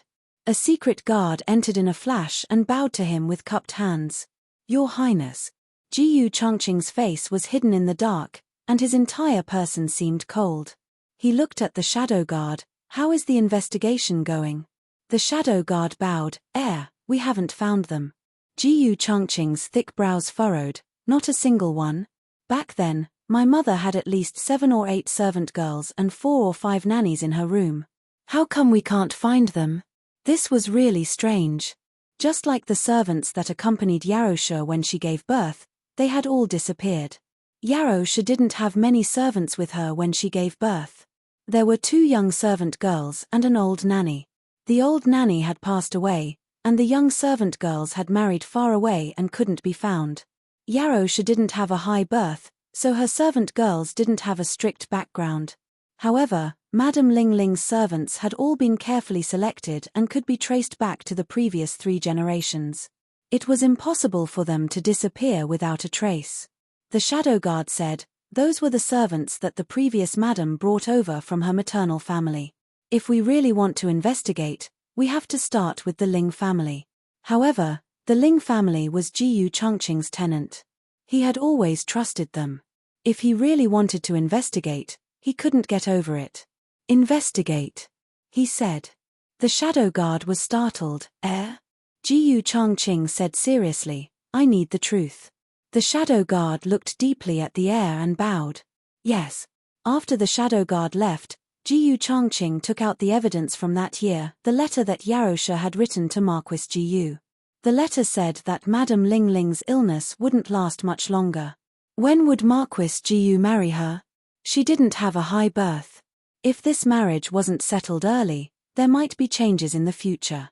The meaning of the letter was that the 2 already had an affair, and it was taking advantage of Madame Ling Ling's illness and Yarosha coming to take care of her. If a person really did that, then she must be a scheming and vicious woman. But if she wasn't, then what kind of terrifying existence was the person who forged this letter? Moreover, it was not just the letter. Someone had personally seen Yarosha enter Marquis Gu's study. Did the witness make a mistake, or was he instructed by someone? Who could order the servants around Madame Ling Jr.? Jiyu Chongqing's heart was in a mess. He got up and put the letter back into the box. He opened the door of the study and walked out. Light shui floated outside.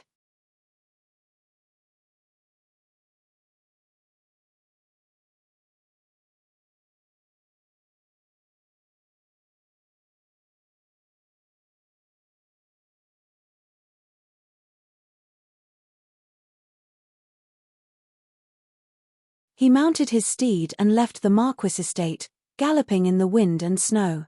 He didn't deliberately think about where to go, but the horse stopped in front of the house in Jadewater Alley. The gate of the house was open, and lanterns were lit in the hall and in the courtyard. From his point of view, he could see several children sitting in the snow, unafraid of the cold. They seemed to be playing cards of leaves. Jiyu Yang's face was covered with drawings of turtles and tortoises, and there were also quite a few stickers. Little Jing Kong's face was very clean, and there was nothing on it. There was also a young boy of 13 or 14 years old. Jiyu Chongqing had been here before, and he had taken care of Jiyu Yang for a night. But at that time, Jiyu Xiaoshan also had a pox and was recuperating in the room. So they didn't meet each other. But this didn't prevent Jiyu Chongqing from guessing his identity. Jiyu Xiaoshan had also lost many times when playing cards of leaves, so his face was also covered with drawings of turtles and tortoises. The old lady held the jar of candied plums and walked over while eating. She touched the 3 children's heads one by one to make sure they weren't frozen. Then she continued to eat her candied plums. Jiyu Chongqing looked at this scene, but he didn't understand. Jiyu Xiaoshan was the child of Jiyu Jiao's adoptive parents, and little Jing Kong was a little monk adopted from the mountain. Neither of them had any blood relationship with Jiyu Jiao.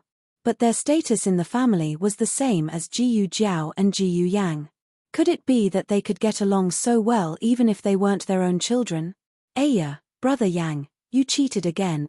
Jiyu Yang stole a card and was caught red-handed by little Jing Kong. I didn't.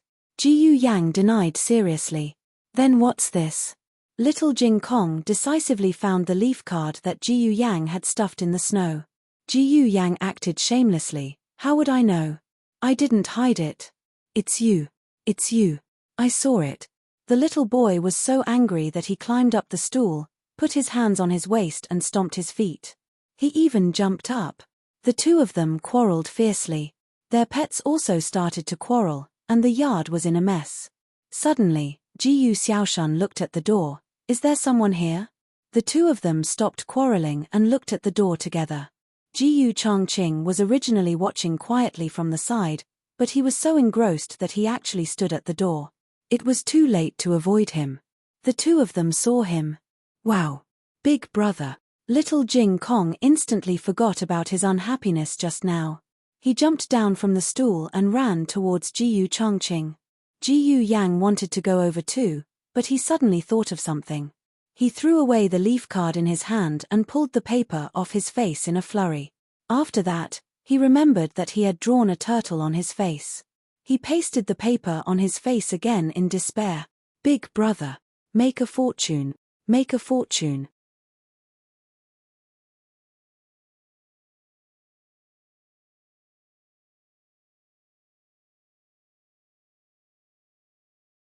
Little Jing Kong cupped his hands and politely wished him a happy new year. Since all the neighbors said that when they came to visit, he learned how to do it. Jiyu Changqing's gaze softened. What are you doing? Little Jing Kong said, playing the leaf card. Great aunt taught him. Old Madam Yang said, Little Jing Kong, who is it? Little Jing Kong turned around and said, it's Big Brother. Old Madam Yang knew who it was and said, come in and have dinner with us. Her voice was not loud, and her tone was not harsh, but there was an irresistible aura about her. Jiyu Changqing hesitated for a moment. He did not think of visiting, so he did not bring any gifts. It did not seem appropriate to do so during the new year. Why are you still standing there? Come in, old Madam Yang said. Yes. Jiyu Changqing walked in. He first greeted old Madam Yang. Strangely, he greeted her as a ruler and his minister. Even he himself was stunned by his own subconscious action. Fortunately, old Madam Yang and the others did not mind. Jiyu Yang lowered his head so that old Madam Yang could not see the turtle on his face. Jiyu Changqing looked at Jiyu Yang's timid look and could not help but chuckle. Hearing his laughter, Jiyu Yang's entire body felt unwell. She decisively turned around in the snow and turned her back to him, giving him a big look at the back of her head. The old chancellor took Xiao Liulang to visit his critically ill old friend. Dinner was prepared by Jiyu Jiao. It was not as lavish as the Lord Protector's mansion, but it tasted different from when they were young. The atmosphere at the dinner table was not so serious, and the family ate happily. Jiyu Changqing even regretted not staying the previous 2 times. After dinner, little Jing Kong asked him, Big brother, do you want to play cards? I don't know how to play. Jiyu Changqing grew up under the strong pressure of old Marquis Jiyu. The path of growth was very strict, and playing had nothing to do with him. In his mind, he should not play, and could not play. Otherwise, he would not be a qualified successor. Little Jing Kong tilted his head and said, it's okay, Great Aunt can teach you. Great Aunt is awesome. The 3 of them were all taught by Great Aunt. Little Jing Kong was the smartest one. He could learn as soon as Great Aunt taught him. He often defeated Jiyu Yang and Jiyu Xiaoshan. Jiyu Changqing hesitated. Jiyu Jiao curved her lips and said, you can play during the new year. Jiyu Yang also nodded. In fact, even old Madam Jiyu, who loved her grandson so much, did not tell him that it was okay, he could play. Jiyu Changqing seemed to finally break the shackles on his back. He took a deep breath and said, well. Jiyu Jiao said, let's play in Great Aunt's room. It's warm there. I'll get something to eat. Old Madam Jiyu rolled her eyes. Jiyu Changqing's clothes and temperament were extraordinary, and his face was full of righteousness. At the table, one could see that he was a silly man with a lot of money.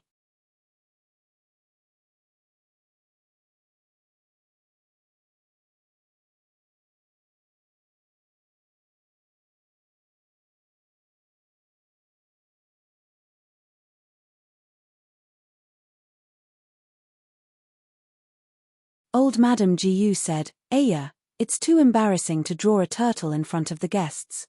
Give me 10 copper coins, the smallest one. Little Tycoon Jing Kong had just received the rent. There was a lot of money, so there was no pressure at all. Jiyu Xiaoshan also had some New Year's money from Jiyu Jiao. Jiyu Yang was the most miserable. His New Year's money was not enough to pay off little Jing Kong's debt. He worked in Little Jing Kong and earned money through hard work. He earned more than 10 copper coins a day, and he shoveled chicken poop until his hands went soft. But compared to drawing a turtle in front of Jiyu Changqing, he would rather lose his money. At most, he would owe little Jing Kong another debt and have to shovel chicken poop for him for a few more days. Little Jing Kong, friendly reminder, your shoveling of chicken poop is scheduled until next year. I really don't know how to. Jiyu Changqing blushed with shame. Old Madam Jiyu never allowed him to lose his will to play games. He didn't even know the leaves and took a long time to figure out which one was which. If I don't play well, please don't mind. In the end, he defeated little Jing Kong in a second. Little Jing Kong. After playing a few more rounds, Jiyu Changqing was still in a state of ambiguity about the rules. Was it better to play this or that? How about this? Then, he played a card and the whole place was bombarded. He himself was baffled by his win. Old Madam Jiyu was the gambling king of Clearwater Alley. No one in the neighborhood could win money from her. Old Madam Jiyu didn't believe in heresy and went up to play around. In the end, she was beaten by Jiyu Changqing. Old Madam Gu's face was as black as charcoal. Jiyu Changqing was embarrassed. No. I really didn't do it on purpose. I won't play this, I'll change to another card. He changed to the smallest card, but unexpectedly, he got the biggest straight. The remaining card was a trump card, so he had to pay double. Old Madam Jiyu, there were still quick-acting cardio-relieving pills, right? The whole family who knew how to play cards was defeated by Jiyu Changqing, a newbie who didn't even understand the rules. Little Jing Kong was covered in dust. He stood there soullessly and was driven crazy by old Madam Jiyu.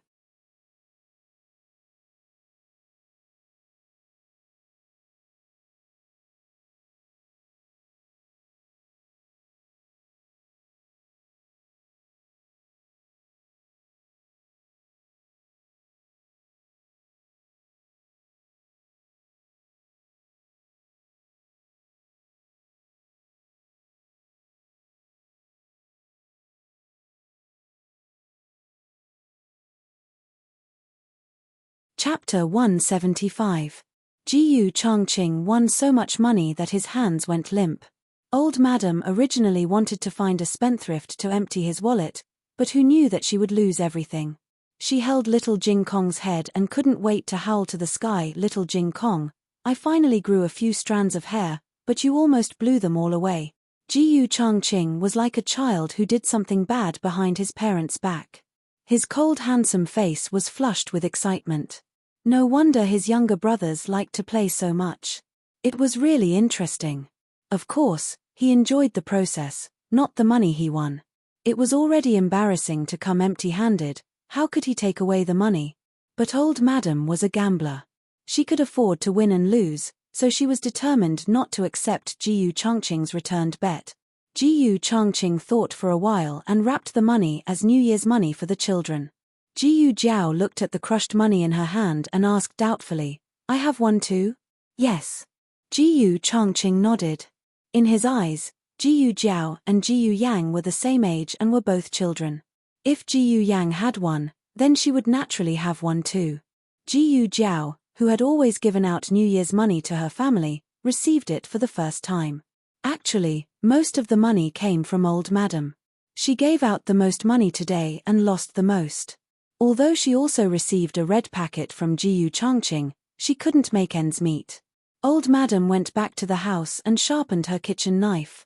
It was time to rob the private stash again. Old Chancellor in the carriage suddenly shivered and felt a chill down his spine.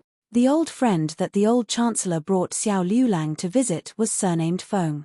He was once a third-rank Honglu Temple official, which was on par with the Chancellor of the Imperial College. Of course, the old Chancellor was the one who was more respected in front of His Majesty. The old Chancellor was more proficient in the study of the dark side of officialdom. He was good at suppressing his opponents and pleasing His Majesty. He even made His Majesty feel that he was a scholar. He really hid it well. Elder Feng was a scholar who was truly devoted to academics. Honglu Temple was the Foreign Affairs Department of Zhao Country. Old Feng had become the minister of Honglu Temple with his absolute strength. He was proficient in 6 languages and more than 30 minority dialects. He was a treasure in the language field. His achievements were far more than that. If one were to count them in detail, it would take more than 3 days and 3 nights to finish. It was just that he was too straightforward and simple-minded.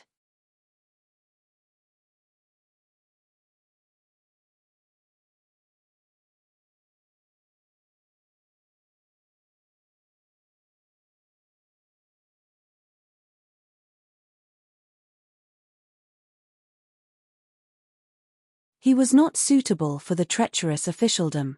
There was a year when he was framed and was almost charged with treason. It was the old chancellor who thought of ways to protect him, but both he and the old chancellor were deeply aware that the officialdom wasn't suitable for him. Thus, he resigned from his position and devoted himself to academics at home. He had traveled to the great rivers and mountains of the 6 countries. He had been to the farthest desert and climbed the most dangerous Gobi Desert. He was very poor all his life. In order to make a living, his wife had pawned her dowry. To Zhao country, it was a blessing and a fortune for him. But to his wife, marrying such a husband was a lifetime of sorrow.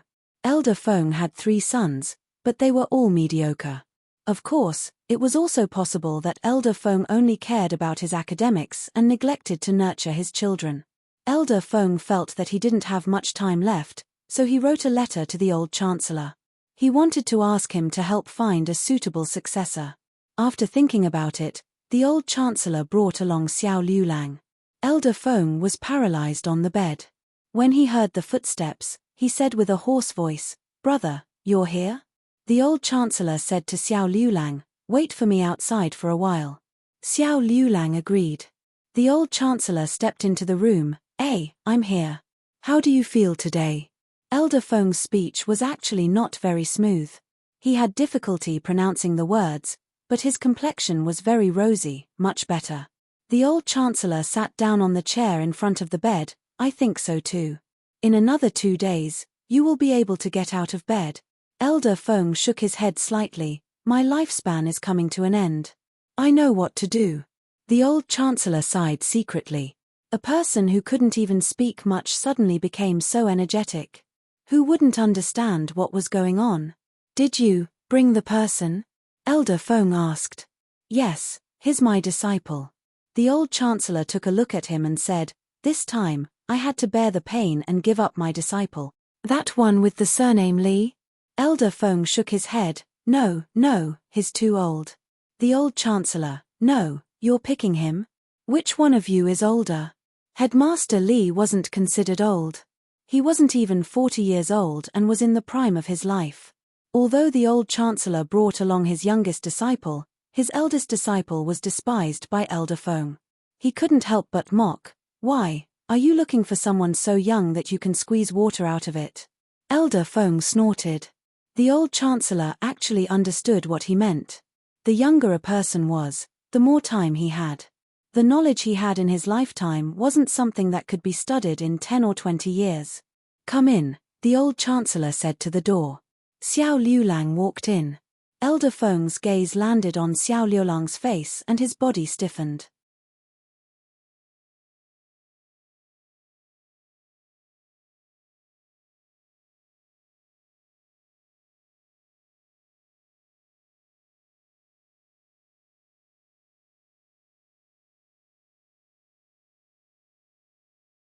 Xiao Liulang had attended Elder Feng's class when he was young, so Elder Feng definitely knew him. However, Elder Feng's next sentence almost choked the old chancellor to death. "Am I dead? Why are you dead too?" I'm finished. There's no one to inherit my legacy." Xiao Liulang, the old chancellor spent a lot of effort to make Elder Feng believe that the young man in front of him wasn't dead. As for why he wasn't dead, the old chancellor didn't say and Elder Feng didn't ask. Having lived to this age, he knew his destiny. There were some things that he was well aware of but couldn't investigate further. Elder Feng was like that and so was the old chancellor. The old chancellor asked, "Are you satisfied with this successor?" Satisfied. Elder Feng was grinning from ear to ear. Back then, he had also taken a liking to this child. If the old chancellor didn't have the advantage of being close to him, he would have snatched him to be his disciple. The biggest regret in his life was that he wasn't able to take in a disciple that was as ambitious as he wanted. Now, everything was perfect. Since things happened in a hurry, everything was simple. Under the old chancellor's guidance, Xiao Liulang performed a simple apprenticeship ceremony. Elder Feng was paralyzed from the neck down, so it was difficult for him to eat. The old chancellor symbolically let him touch his cup, which was considered as drinking the apprenticeship tea. From then on, Xiao Liulang was his successor. Elder Feng asked his wife to bring his lifetime collection of literature and moved it all to the old chancellor's carriage. The old chancellor saw that the study room was empty and felt embarrassed. Sister-in-law, do you want to keep some for yourselves? Old Madame Feng waved her hand. Hurry up and move it away. I beg you. I have been burdened by these things for my whole life. Please don't torture me anymore. The old chancellor bowed with his hands folded in front. Okay, I will visit sister-in-law again when I have the chance. Xiao Liulang also bowed to old Madame Feng like a junior. That night, Elder Feng passed away. Probably because he had fulfilled his wish, he passed away peacefully. This matter was a huge blow to the old chancellor. He suddenly realized that he was also a person who had half of his body buried in the soil. Actually, if it wasn't for his little benefactor, he would have died that time on the mountain. Why did God arrange for him to live? The old chancellor looked up at the starry sky in the courtyard and pondered about life. The old lady came over with a knife to rob him. Before she opened her mouth, the old chancellor handed over the money bag. The old lady said weirdly, "Did you take the wrong medicine?" The old chancellor didn't look at her. He still looked up at the endless starry sky. Zhuang Jins, what do you think people live for?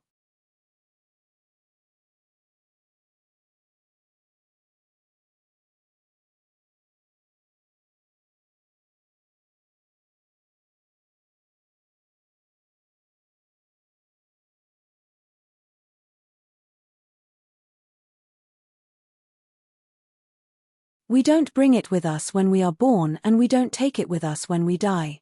Zhuang Jins. What a familiar name. The old lady also looked up at the starry sky. At the other end of the starry sky, there seemed to be a distant memory calling her across the years. Her mood suddenly became heavy, and her entire person became melancholy and melancholy. She lowered her head and counted the money bag. She became more melancholy. You are deliberately mystifying here so that I can give less money to you. These few copper coins are enough for me to play a few rounds of cards. How much more do you hide? Give them all to me. The old chancellor, can't I get away with this? After robbing the small amount of money, the old lady went back next door with satisfaction. The old chancellor's plan to numb the old lady was real. He sighed that life wasn't fake. He was really worried. He was afraid that he would die like Elder Feng one day. Elder Feng's obsession in the world was his legacy. If there was someone outstanding enough to inherit his legacy, Elder Feng would die without regrets. He was different. He had someone he couldn't let go of. In the past, he thought that person had died, so he didn't have any attachment to this world. But now, his Aheng was still alive. He didn't dare get sick. He didn't dare die. He didn't feel at ease leaving her alone in this world to face everything alone. Aheng, what else can Master do for you? On the 15th of the first month, after the Spring Lantern Festival, the Imperial College and the various large academies in the capital began to open their classes. The government offices and the court were all open. After a good new year, the first day of court was usually more harmonious. The reports that the civil and military officials chose were more gentle and meaningful. In short, it was to get a good omen. The court couldn't be messed up right after the new year. It was inauspicious. In the Zheng Manor, Zheng Xie also planned to go out. He had already received news from Imperial Tutor Zhuang. The matter of the Chancellor had been settled. His Majesty would confer the title of Prince Ning on the first day of the new year. At the same time, he would be conferred the title of Chancellor of the Imperial College. Congratulations, Master, the housekeeper said. Zheng Xie proudly raised his chin. What is there to congratulate me about? If it weren't for those troublesome matters, This lord would have been the chancellor of the Imperial College long ago. The housekeeper said, "Master is right. But it's not too late now." "That's true." Zheng Xie smiled. Thinking of something, he asked, "Have the clothes been ironed?" The housekeeper quickly said, "It's done, it's done. We just need to wait for the court's insignia to be issued before having them embroidered for you." The Imperial College's clothes were specially made by the court, but Zheng Xie could not wait and had them made long ago.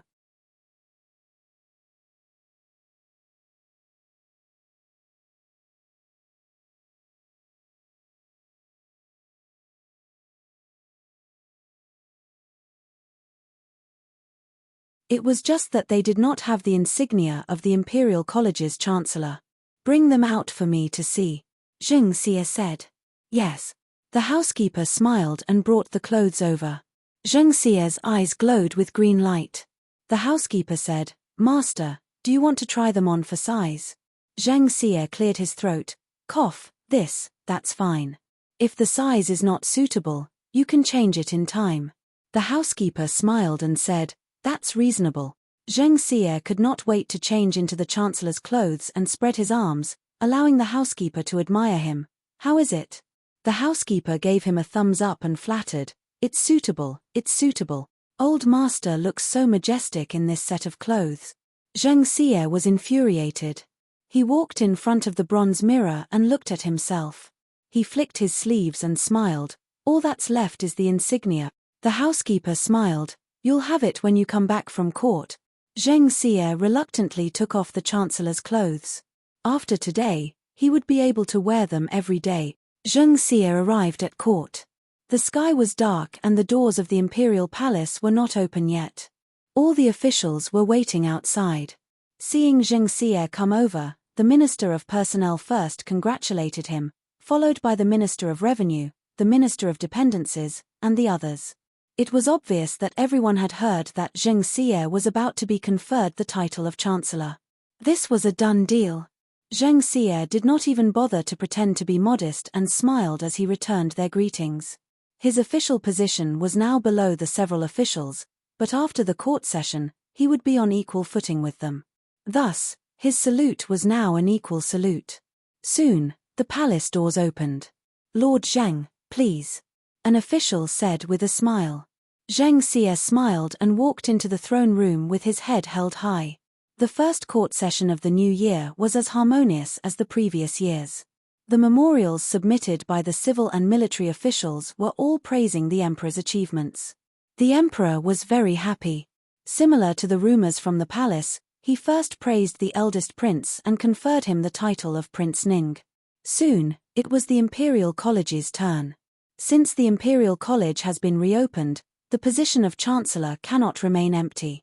Fortunately, I already have a suitable candidate in mind.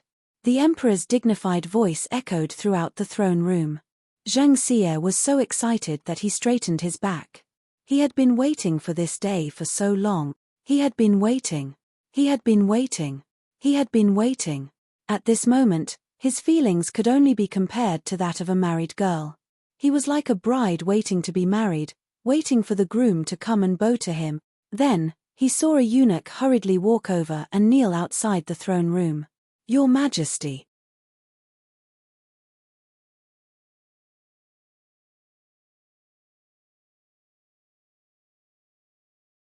"There's a letter for you."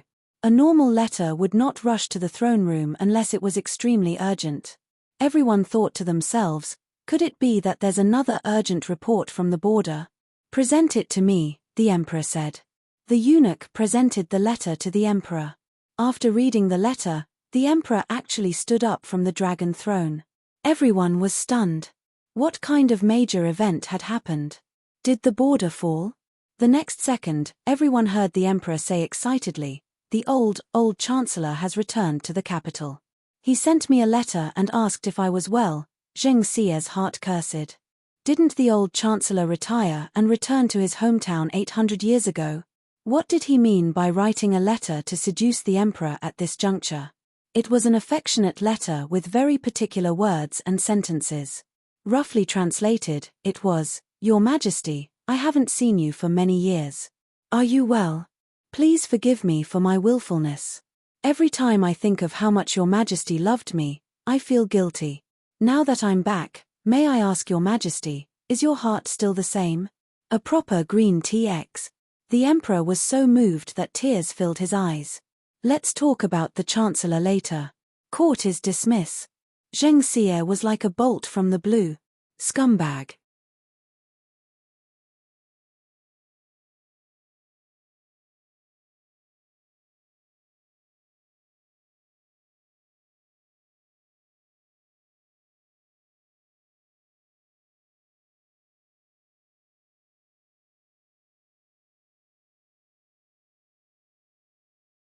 Chapter 176.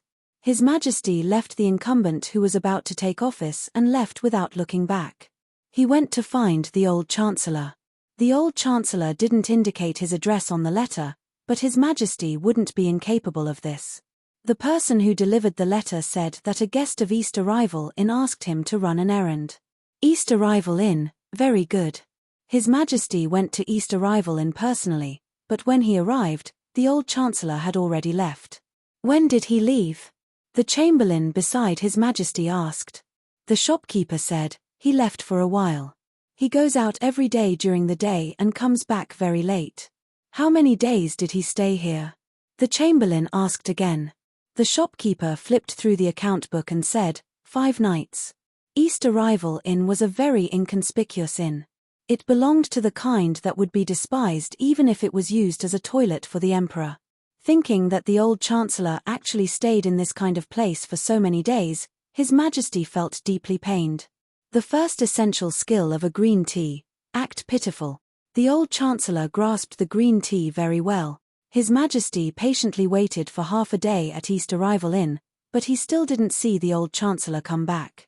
He couldn't really keep waiting, after all. There were still a lot of memorials to deal with in the imperial study. His Majesty could only leave regretfully. It would be fine if he saw the old Chancellor, but he didn't see him. His Majesty always felt that one thing wasn't completed, so he kept muttering in his heart. This was another essential skill of a green tea, to whet the appetite.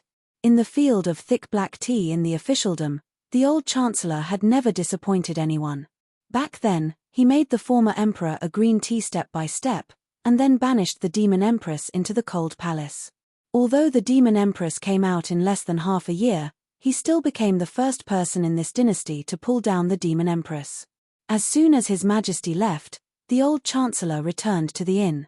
Actually, he didn't go far. He was observing His Majesty in the opposite tea house. Sir, someone came to see you just now. The shopkeeper said politely. Yes. The old Chancellor answered without any surprise.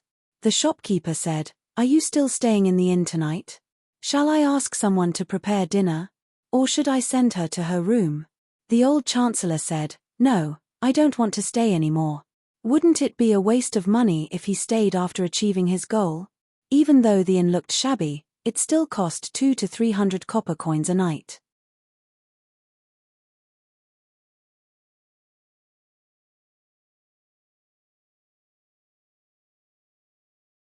He was short of money recently. He had to pay for his family's expenses and deal with someone's robbery. The thrifty old Chancellor decisively returned the guest room. Next, he would disappear for a while. Only by being neither close nor distant could one scratch one's lungs and heart. Moreover, no one would cherish something that was too easy to obtain. After leaving the imperial court for so long, the Directorate of Imperial College was no longer the Directorate of Imperial College from 3 years ago. He was also no longer the former Chancellor who had nothing to worry about. His enemy was not only Empress Dowager Zhuang, who could wake up at any time. There might be more. He needed His Majesty's absolute reliance. The family in Jadewater Alley knew nothing about the black-bellied old Chancellor. The old mistress hadn't seen the old Chancellor for a few days and thought that he had slipped away because he didn't want to hand over his secret stash. Great-aunt, I'm going to the clinic. Jiyu Jiao tidied up the house and went to greet the old lady. The clinic opened for business today. The old lady muttered and waved her hand. Go ahead. Jiyu Jiao looked at her strangely. Great-aunt, what's wrong with you? The old lady frowned suspiciously. I'm thinking of my name. Jiyu Jiao was surprised. Do you remember your name? The old lady shook her head. Your great-uncle said so. Sure enough, they knew each other. They could even call out each other's names. Then what's your name? Jiyu Jiao asked. Zhuang Jins. The old lady said. Surnamed Zhuang? Jiyu Jiao was silent. Jiyu Jiao went to the clinic. The second boss was at his wits' end in the hall. Jiyu Jiao walked over. What's the matter? The second boss sighed. Before the new year, we ordered a batch of medicinal herbs for the military camp. Originally, we agreed to pay the balance next month. But now, the other party asked us to pay in advance. Otherwise, they won't dare to ship the medicinal herbs to us. Jiyu Jiao was very strict with the medicinal herbs. The medicinal herbs she made had a higher concentration than other medicinal herbs. Naturally, the amount of medicinal herbs needed was huge. They paid 30% of the deposit before the new year. Although the business of the clinic was good after it opened, the initial investment was too big. They didn't make a profit at all. The 30% deposit was paid by the second boss. The remaining 70% was a few hundred taels of silver. He really couldn't afford it. Jiyu Jiao lightly said, "Oh." She took out a stack of banknotes from her pocket and handed it to him. "Here." The second boss thought that Jiyu Jiao would ask why the other party suddenly changed her mind. But, she directly threw the banknotes at him. Too rich, right? The second boss was stunned. You, where did you get so many banknotes? Jiyu Jiao thought for a moment. I extorted it. The second boss, I also want to extort this much, please take me.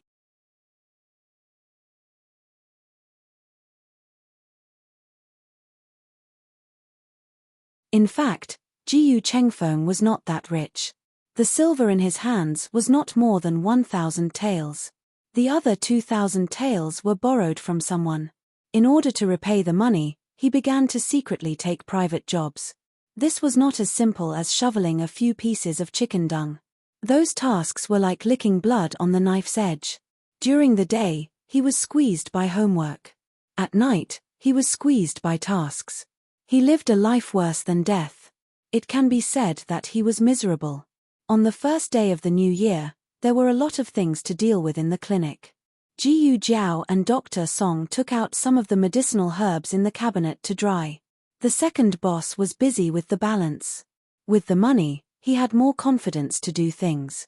Song Dafu, I'll trouble you with this. Jiyu Jiao handed the basket of medicinal herbs to him. See if there are any bad ones and which ones need to be thrown away. Dr. Song said, actually, the weather in the capital is dry. The medicinal herbs are not easy to spoil. A little moisture will not affect the efficacy of the medicine. Just dry them.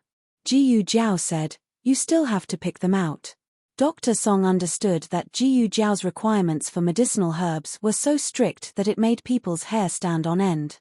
He couldn't say anything more, so he obediently went to pick the medicinal herbs. There were not many patients today. Only 4 came in the morning. When it was close to noon, Dr. Song saw that she was still there, so he busily said, Miss Jiyu, why are you still here? Don't you need to go back to eat? There were people cooking in the clinic, but Jiyu Jiao didn't eat in the clinic. She had to go home to cook for the old lady. But now, she has her granduncle, who knows how to cook. Jiyu Jiao shook her head. No, I'll eat in the clinic today. Dr. Song smiled and said, hey, then I'll tell the kitchen to cook a few more dishes. Jiyu Jiao nodded. It was the first working meal of the new year, so it was good to have a sumptuous meal. Jiyu Jiao continued to bury her head in sorting out the medicinal herbs. Suddenly, a thin man came in. His expression was a little cautious. Excuse me, is there a doctor? Jiyu Jiao looked up. It was a handsome and delicate man, but he was too thin. His complexion was sallow, and he looked malnourished. I am, come this way, she said and was about to lead the man into the clinic, but she heard the man said, no, I'll just get some medicine. No need to see it. Jiyu Jiao, how do you get the medicine if you don't see it? The man took out a crumpled piece of paper from his starched sleeve. I have a prescription. This man's temperament was not like a homeless person, but his clothes were as shabby as those homeless people. Jiyu Jiao took the prescription and looked at it, then said to him, "This prescription is not suitable for your illness." "Huh?"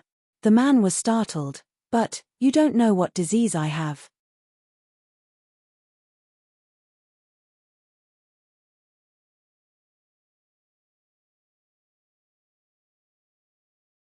"How can you conclude that this prescription is not suitable for me?"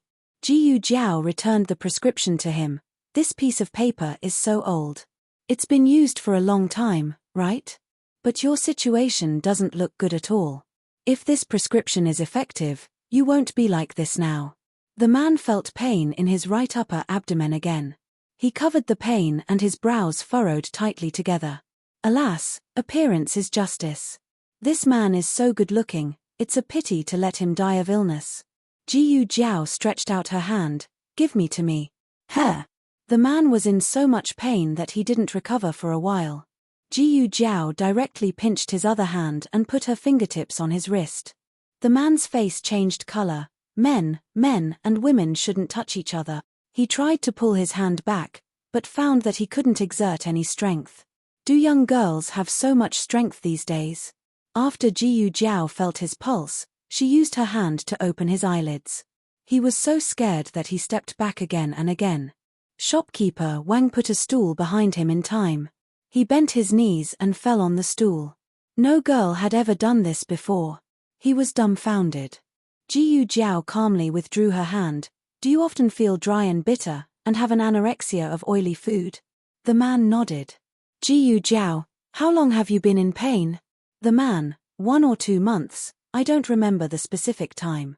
"Jiyu Jiao, have you been taking this prescription?" The man shook his head. "No, it was another prescription before, but it didn't get better. Later, I changed to another clinic." Jiyu Jiao frowned. Are there so many quack doctors in the capital? He had chronic cholecystitis, which belonged to the liver and gallbladder syndrome. The intervention of Chinese medicine was very effective. Even Dr. Song, who had just finished his apprenticeship last year, could treat it. However, this man had gone to 2 clinics, but he still couldn't get his prescription right. The man lowered his head and didn't speak. Jiyu Jiao wrote a prescription and asked the medicine boy to fill it. "Miss Jiyu, it's done." The medicine boy tied the bag of medicine with a straw rope and handed it to Jiyu Jiao. Jiyu Jiao gave it to the man. 1 dose a day, twice in the morning and twice in the evening. Boil it with martial fire and simmer it slowly for half an hour. Take it for 5 days and come back on the morning of the 6th day. The man didn't immediately reach out to take it, but asked, "How much?"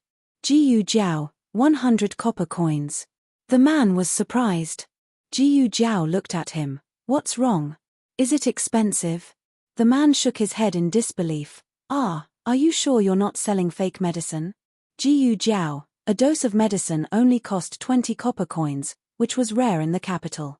The prescription itself didn't require expensive herbs. Of course, if a rich person came, they had to get the best medicine. Jiyu Jiao could also make a dose of medicine that cost 1 tael.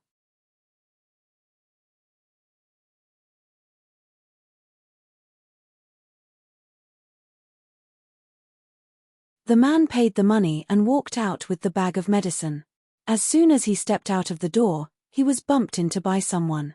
He fell to the ground and the medicine bags scattered on the ground. He hurriedly reached out to pick them up, but one of his feet stepped on one of the medicine bags. His thin figure was shrouded in the huge shadow of the other party. His hand paused in the middle of picking up the medicine bag. The other party had a blade of grass in his mouth and looked at him with his hands on his hips. He said carelessly, "Oh? Isn't this Master Liu? Are you out to buy medicine again?" What was it that made him uncomfortable this time?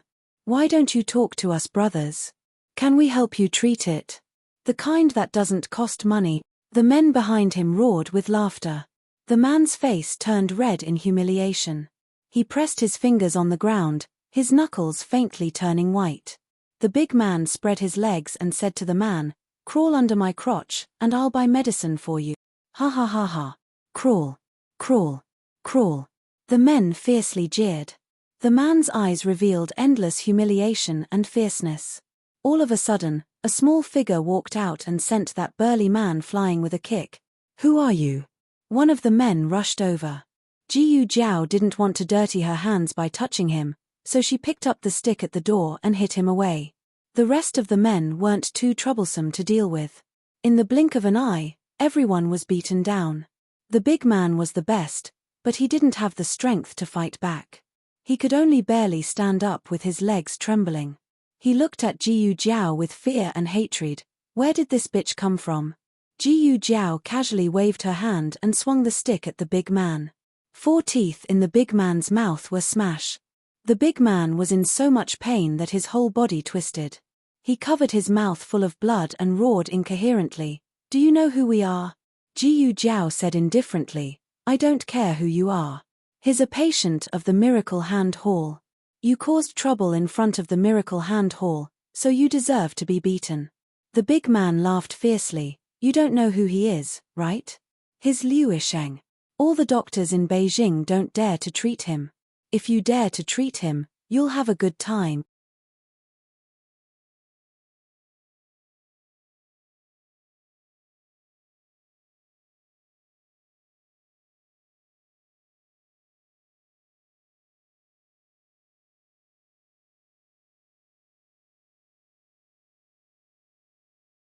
Chapter 177. Liu Yisheng? This name sounds familiar. But Jiyu Jiao can't remember where she heard it before. Jiyu Jiao asked someone to get him the medicine again and didn't take his money. Liu Yisheng held the medicine and staggered away. After taking 2 steps, he suddenly turned around and said, "Maybe you really shouldn't have treated me." He had been deceived so many times. Every time, he had hope, but in the end, he was disappointed. But this time, he knew that the medicine she gave him was real. Countless times, he hoped that the medicine they gave him was real. Only this time, he hoped that it was fake. Liu Yisheng walked away. Jiyu Jiao returned to the medical center. In the medical center, other than Dr. Song and shopkeeper Wang who were confused, the rest of the workers all lowered their heads and didn't dare to say anything.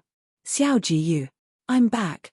Dongjia walked into the medical center with a smile. "It's really different to have money. You're speaking more confidently." "Huh? What's wrong with you? You all look so pale. Did something happen?" Shopkeeper Wang was puzzled and said, "Just now, a patient called Liu Yisheng came. He was troubled and didn't allow Miss Jiyu to treat him."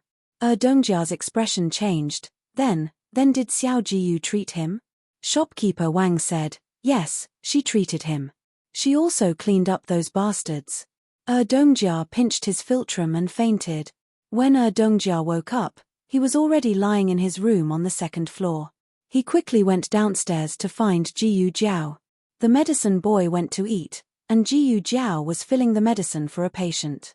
Dongjia grabbed her wrist. "Little Song, come here and fill the medicine for this patient." "Okay." Dr. Song put down the half-dried medicine in the backyard and went to the hall to fill the medicine for others. Dongjia pulled Jiyu Jiao to the backyard. He treated Jiyu Jiao as his sister and did not have any other thoughts. He said to Jiyu Jiao, "Tell me, what did Liu Yisheng look like today?" "It looks good," Jiyu Jiao said. The second boss knew his little goose taste. She had seen Xiao Liulang's stunning beauty many times, and with Jiyu Yang beside her, she still praised him for his good looks. It seemed like he really was the rumored Liu Yisheng. The second boss felt that his life was in despair. It's over, it's completely over," Jiyu Jiao asked. "Who is this Liu Yisheng? Why can't you treat him? He's from the family of the dethroned crown prince." With a bitter face, the second boss told Jiyu Jiao about the current situation in the capital. The current emperor was not the crown prince, but the son of noble consort Liu.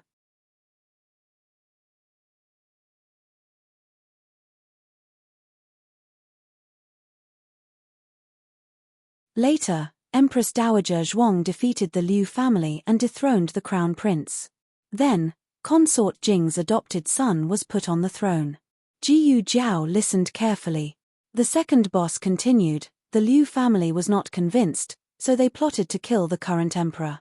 Not only did they use the method of revenge on the emperor and Empress Dowager, But they also secretly had someone make a dragon robe for the dethroned crown prince. After the matter was exposed, the Liu family was either executed or exiled.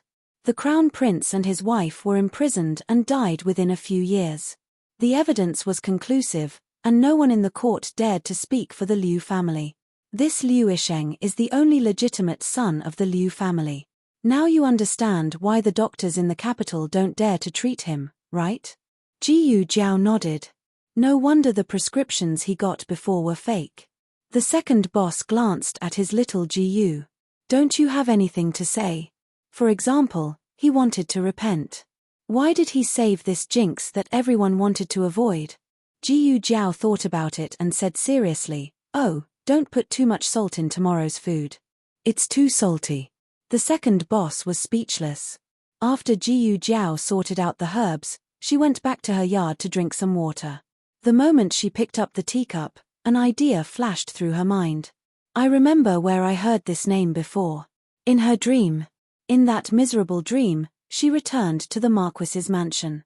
She lived in the manor for 10 years, and no one cared about her. The year before she died, they encountered a huge snowstorm. A group of people passed by and hid in their manor for a while. At the time, a man in his 30s asked her for a cup of hot tea. That man had an air of nobility about him, and every movement of his was filled with the sharpness of a superior person. He thanked her sincerely. "I am Liu Yisheng. Thank you for the tea."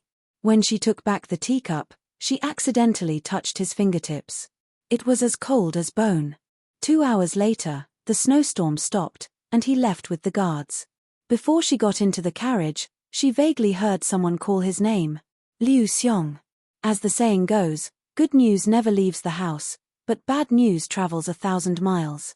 The news of Liu Yisheng being treated at the Miracle Hands Hall quickly spread. In the afternoon, many people came to the Miracle Hands Hall to watch the show. Needless to say, they were not disappointed. In the evening, the man who was beaten up by Jiyu Jiao came back. He was followed by a group of guards. They did not look like government officials, but more like the guards of some rich family. The burly man waved his hand and pointed, glaring at Jiyu Jiao. "Lord Tong, it's her. She beat all of us up." The leader of the guards, who was called Lord Tong, looked in the direction he was pointing. He saw a young girl around 14 or 15 years old. He was puzzled. "Which one?" "Her. That girl," the man said.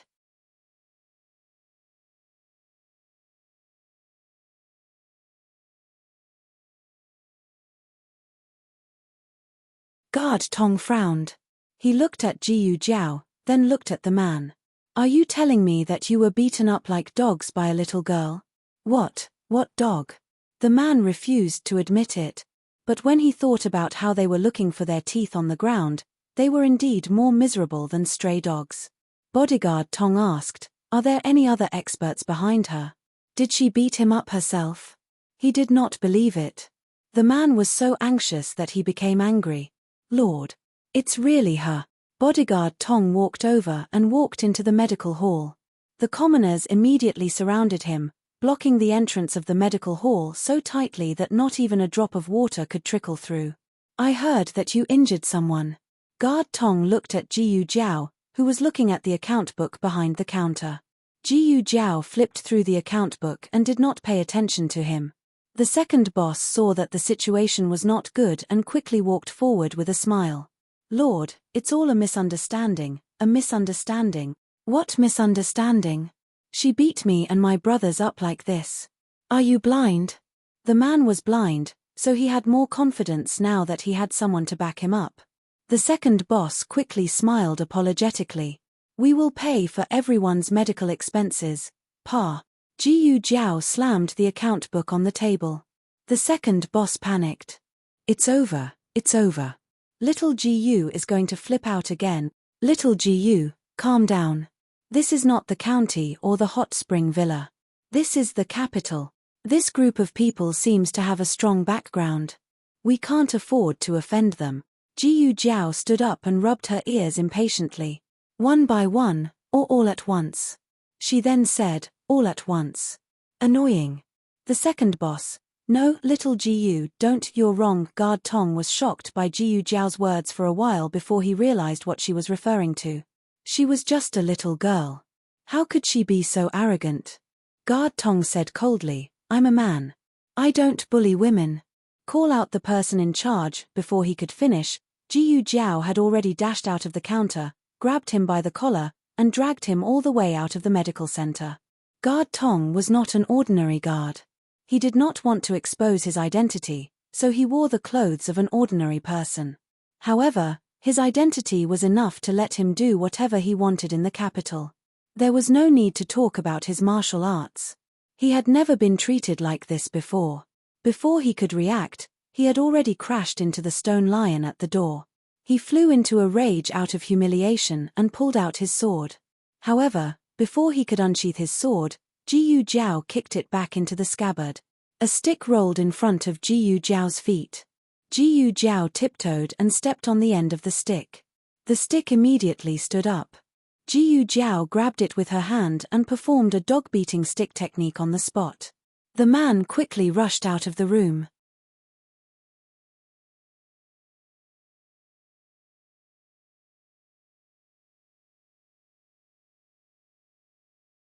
When he saw that bodyguard Tong was being suppressed by the maidservant to the point that he was unable to retaliate, he shouted loudly, "Stop! Official Tong is from the prince's residence. If you dare to touch him, I think you don't want to live anymore. Speak of the devil." A man dressed in brocade robes rode over on a horse. Behind him were several martial arts experts of the imperial palace. He was unrestrained, elegant, and elegant. He was the epitome of the royal family's good looks. He also had a pair of bewitching eyes. Jiyu Jiao couldn't help but think of the beautiful monk she had met in the forest. The only difference was that the beautiful monk was more beautiful than him. Guard Tong also saw him and quickly knelt down on one knee. He cupped his hands and greeted, "Fourth Master." There were more and more people watching the show. The man who was called His Highness didn't seem to care about being watched. On the contrary, he seemed to be enjoying it. He looked at Guard Tong with a smile that wasn't a smile. What happened? Guard Tong glanced at the man from the corner of his eyes. The man was already scared out of his wits the moment Guard Tong knelt down and called him Fourth Master. Others didn't know who Fourth Master was. How could he not be clear? This was the dignified prince of Zhao country. Guard Tong frowned. This person was a distant relative of his. Usually, he bullied others, but he didn't go too far. More importantly, there were many things that he couldn't do, so he had him take care of. Guard Tong said to the fourth prince, reporting to Fourth Master, a servant girl committed a crime on the street. I came to question her, and she also fought with me. The fourth prince's gaze fell on Guard Tong's swollen left cheek. So, your face was beaten up by a servant girl? Guard Tong lowered his head in shame. At this time, the second boss still hadn't guessed the fourth prince's identity. He came out and said to the fourth prince on the horse, "Young master, the matter is like this. Our medical center has just opened not long ago, and we are not familiar with the capital. We treated a patient and angered this brother, so this brother fought with our medical center's doctor. After that, he called for help. The fourth emperor." As soon as the man opened his mouth, he received the fourth prince's sharp gaze. He trembled and changed his words, "Fourth Master, the patient they treated was Liu Isheng." The Liu family had plotted against the fourth prince's imperial father. How could the fourth prince allow a descendant of the Liu family to be treated? Stupid girl, you're dead meat. Who treated him? This young lady. The fourth prince's gaze slowly fell on Jiyu Jiao. He narrowed his eyes and his lips curled into a meaningful smile. This young lady doesn't know Liu Isheng. If she treated him, then so be it. The man was startled. What did the fourth prince mean? Didn't he hate the Liu family the most?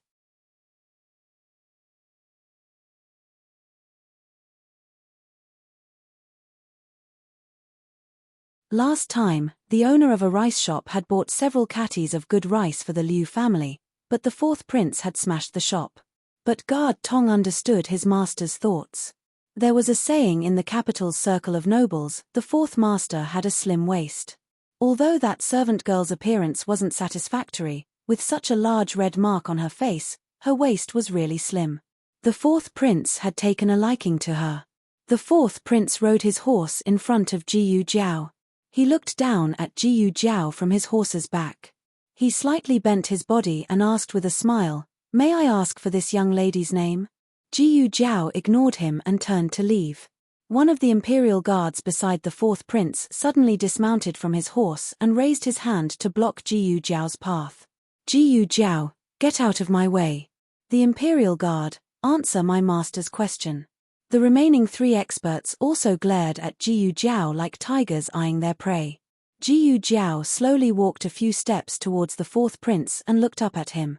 The fourth prince smiled and waited for Jiyu Jiao's name. But he saw Jiyu Jiao pull him down from his horse and step on the stirrup.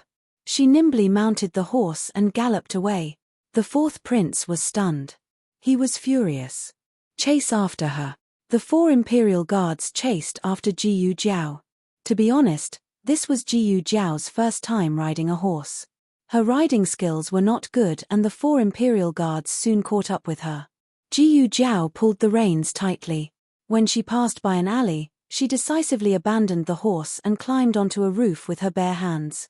Below her was a carriage. She lightly jumped and planned to use the canopy of the carriage as leverage.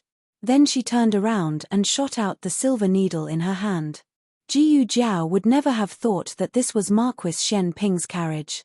At this time, Marquis Shen Ping was lying on his side on the luxurious couch with one hand supporting his head. He was leisurely eating winter dates. Chang Jing was looking for something outside the carriage. His hidden weapon was missing. He looked all around but couldn't find it. He frowned and stood up from the outer seat. He removed the carriage's canopy. Aya! Jiyu Jiao missed a step and fell down. Marquis Shen Ping experienced what was called an unexpected disaster. That foot landed squarely on his handsome face, and his entire body flipped off the couch. For the first time in his life, he was used as a human cushion by someone. Jiyu Jiao was a little confused. She tilted her head. "Hey, it doesn't hurt." But Marquis Shen Ping was in so much pain. His old waist, the old waist that he had taken care of for so many years. "Chang Jing, how many times have I told you, don't casually tear apart the carriage?" Unfortunately, he couldn't say these words. He choked on the dates.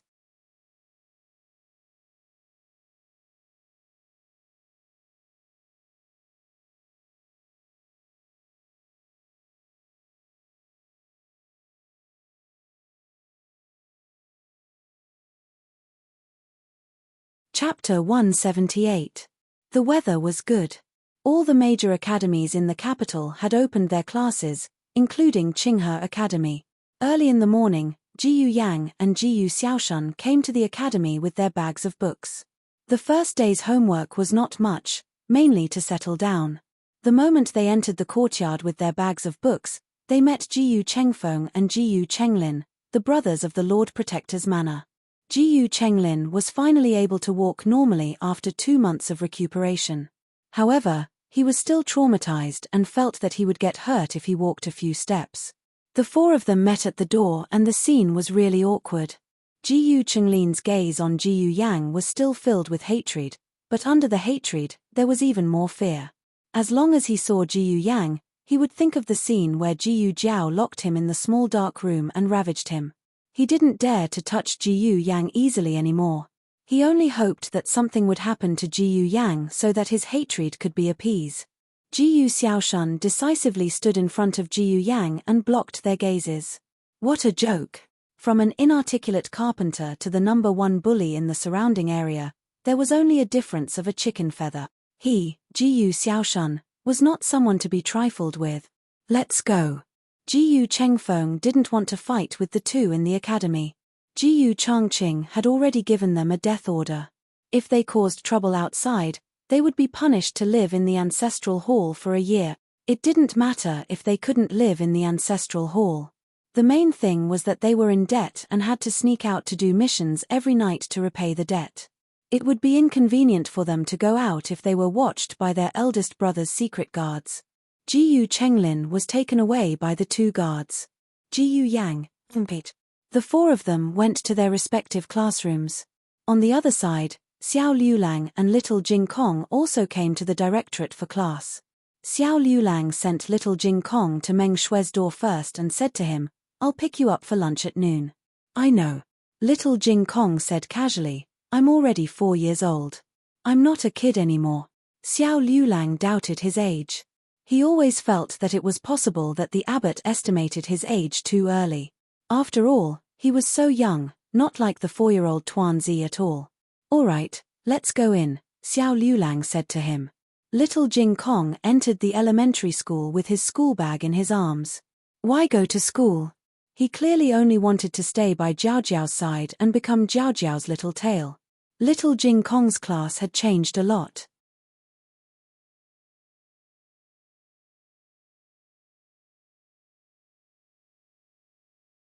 Because the children grew up very quickly, everyone had either grown taller or fatter. Only little Jing Kong was still a tiny ball. When he sat on the stool, his head was almost covered by the desk. Some of his classmates began to laugh at him. "Jing Kong, why are you still so young? Can't you grow up?" Yes. Didn't you not eat? Are you still a baby?" In little Jing Kong's school bag, there was a bottle of milk that Jiyu Jiao gave him. Jiyu Jiao said that if he drank more milk, he would grow taller.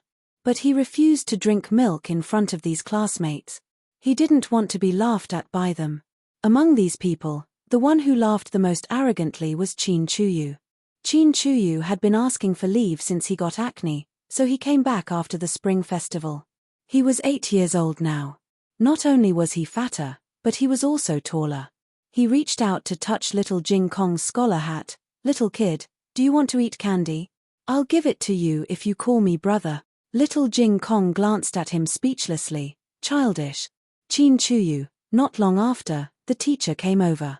It was not Teacher Jiang, but a teacher whose surname was Zheng. Teacher Jiang was transferred to Guangye Hall. From today on, Teacher Sun would take over the classes of the gifted class. After Teacher Sun introduced himself, he began to check the homework of the gifted class. The classmates who were laughing at little Jing Kong suddenly couldn't laugh anymore. They were having so much fun during the spring festival that they didn't even remember to do homework. There weren't many parents like Xiao Liulang who would check their children's homework every day. Most of the time, they just let their children grow up. The result was obvious. The whole class wailed. Amidst the wailing, Jing Kong's little kid quietly opened his school bag and took out his winter homework. The atmosphere in the directorate was a little unusual. The children in the elementary school were still young, so they didn't notice this change. However, as soon as Xiao Liulang entered Xingxing Hall, he felt that the atmosphere was strange and serious. There was also a hint of gossip mixed in the seriousness. "Hey, did you guys hear? Zheng Xie fell sick." "Why did he fall sick?" "It's because of that thing." "What thing? You guys didn't hear about it?" "No." His classmates never let Xiao Liulang down. They explained the ins and outs of the matter in a chatter. It turned out that the palace had already spread the news that His Majesty would confer the title of Prince Ning and confer Zheng Xie as the Chancellor of the Imperial College. Zheng Xie even had the Chancellor's robes custom-made and the banquet was set. Even the invitations were all prepared and waiting to be distributed after the court. But who would have thought that halfway through, the former Chancellor wrote a letter to His Majesty, saying that he had returned to the capital. His Majesty couldn't sit still when he heard that.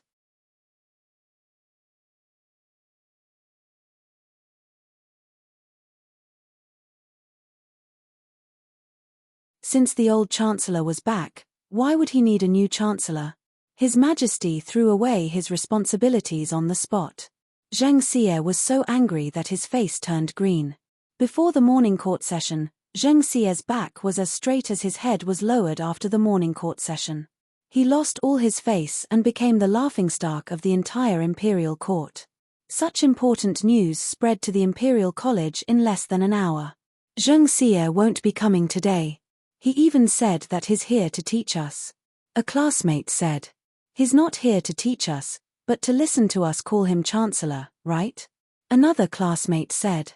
After the matter of Xiao Liulang's exam papers and the embezzlement of the account books, Zheng Xie tried his best to clear his name for a long time, but there were still many supervisors who held grudges against him. Among the 6 halls, the supervisors from the straightforward hall were the hardest to fool, and their support for Zheng Xie was also the lowest. After Xiao Liulang entered the classroom, everyone stopped talking. Xiao Liulang had always been a maverick existence in Xingxing Hall. He always had a cold face and did not allow strangers to approach him. He was obviously a poor scholar from a small county, but he always got first place in the exams. He also suffered from leg problems. If this was the previous dynasty, he wouldn't be able to participate in the imperial examinations. Zheng Xie had once targeted him. He thought that he would be forced to drop out of school. Who would have thought that he didn't leave and instead, Zheng Xie's career wasn't smooth. They didn't know whether to say that Zheng Xie was unlucky or that this kid was tough. Zheng Xie's matter wasn't discussed for long by the supervisors. After all, to them, their studies and the next month's spring imperial examination were more important. Everyone quickly entered a state of study. Among the 6 halls of the Imperial College, the first year's Guangye Hall, Chengji Hall, and Justice Hall were the most popular. The second year's Dao Cultivation Hall and Sincerity Hall were the second most popular. When it came to the third year's Straightforward Hall, there was basically no one reading out loud. Straightforward Hall was very quiet. Of course, the atmosphere for preparing for the examinations was also the most depressing. This year's spring imperial examination wasn't limited to only this year's high scholars. The previous high scholars who had failed the examinations would also continue to return to the examination hall. Therefore, the competition was huge. After a morning of classes, the supervisors all went to the cafeteria with gloomy faces. Xiao Liulang went to Mengxue to fetch little Jing Kong home for lunch. He waited outside Mengxue for a long time before little Jing Kong came home. "Is the teacher staying in today?" he asked. "No, I just have something to do."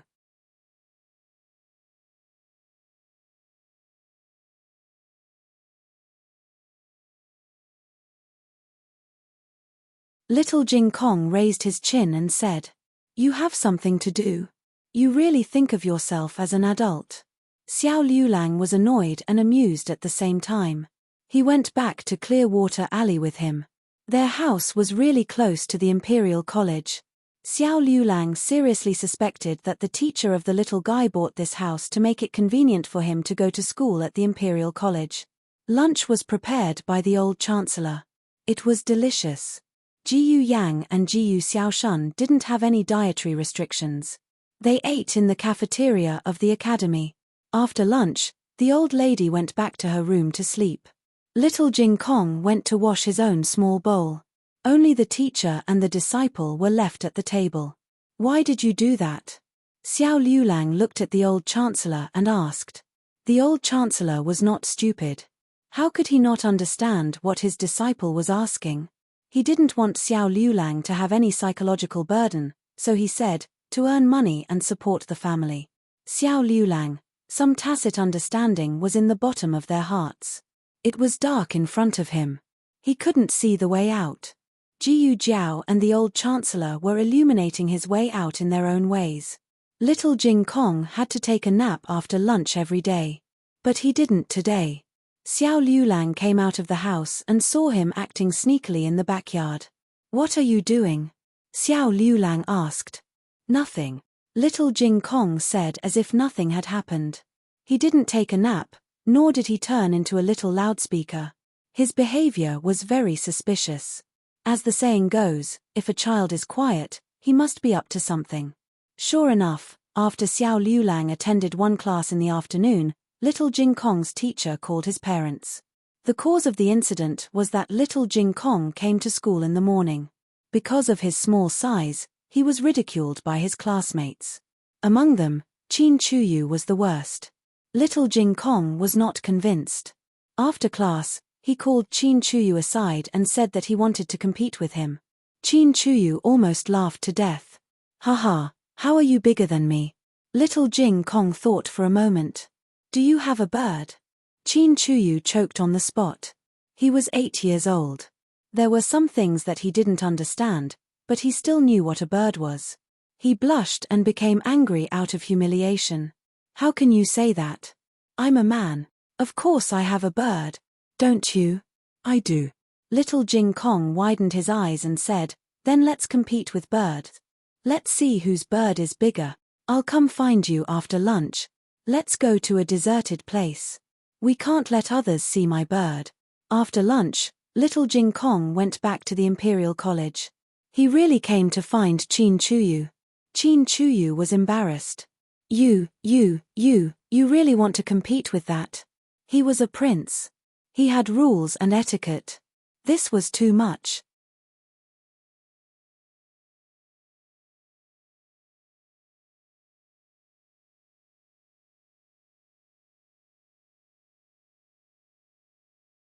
Besides, how could a 3 or 4-year-old boy be bigger than him?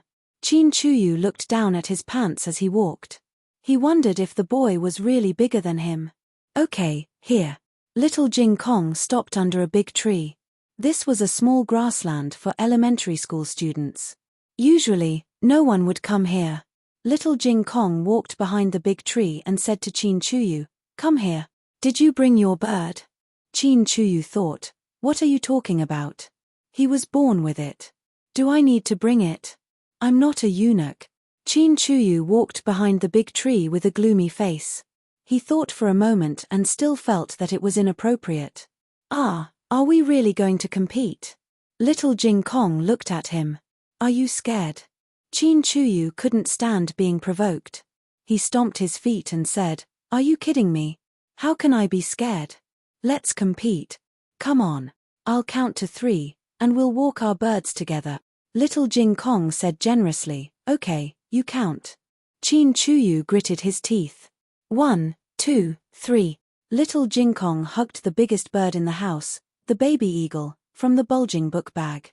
Qin Chuyu took off his pants immediately. Little Jing Kong, the baby eagle, Qin Chuyu. Hearing this, Xiao Liulang broke out in a cold sweat. Then, what happened? Teacher Sun was a new official and had a bigger headache than Xiao Liulang. He said in fear, then, the eagle pounced on Chuyu. Xiao Liulang's body shook. Pounced on him, could it be? Teacher Sun hurriedly waved his hand. No. It was held down. Jing Kong held it down. However, Qin Chuyu really thought that his little brother was going to die. He was so scared that he fell to the ground and peed his pants. It was so embarrassing that the crown prince of a country had peed his pants in the Imperial College. However, this matter was ultimately Little Clear Sky's fault. Bringing such a terrifying bird of prey to the Imperial College could easily lead to an accident. Xiao Liulang face-palmed. I was too naive to think that you wouldn't cause trouble just because you're a year older. Qin Chuyu's parents hadn't arrived yet. Xiao Liulang and Little Jing Kong were waiting in a separate classroom. Little Jing Kong lowered his head and looked listless. Don't tell Jiao Jiao. He looked at the baby eagle in his arms. Don't send little Nine away either. Xiao Liulang looked at him seriously. You wish. Little Jing Kong thought for a moment and tilted his head. I'll waive your rent for a month. Xiao Liulang.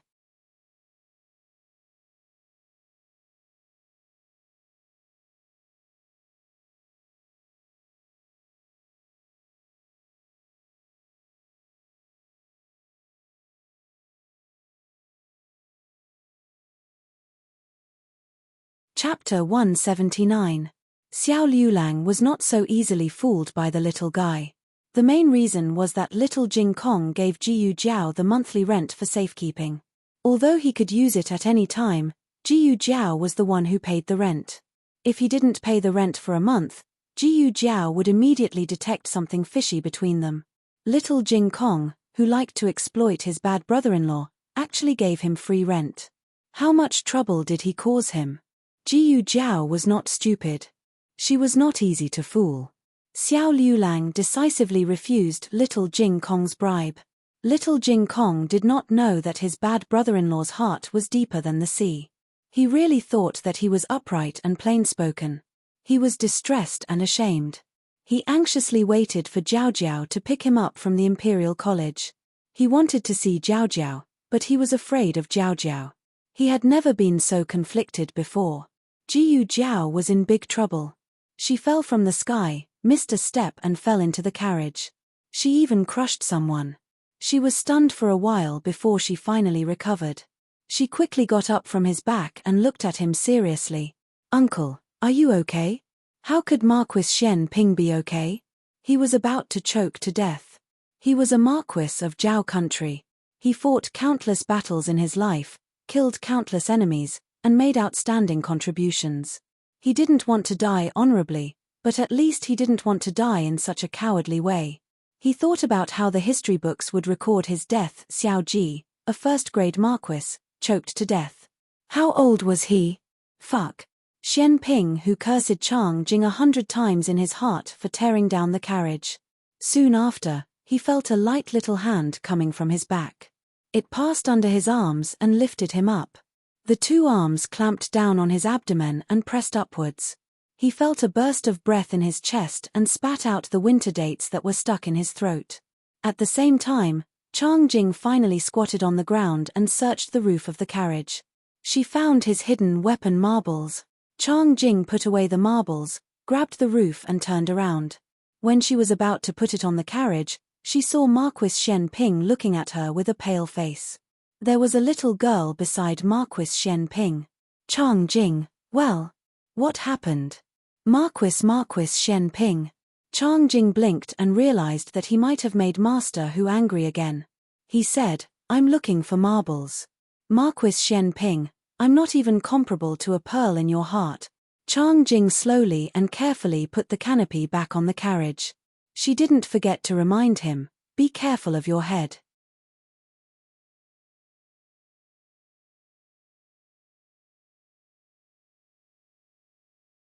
Marquis Shen Ping, now you know how to care for others. Did you die just now?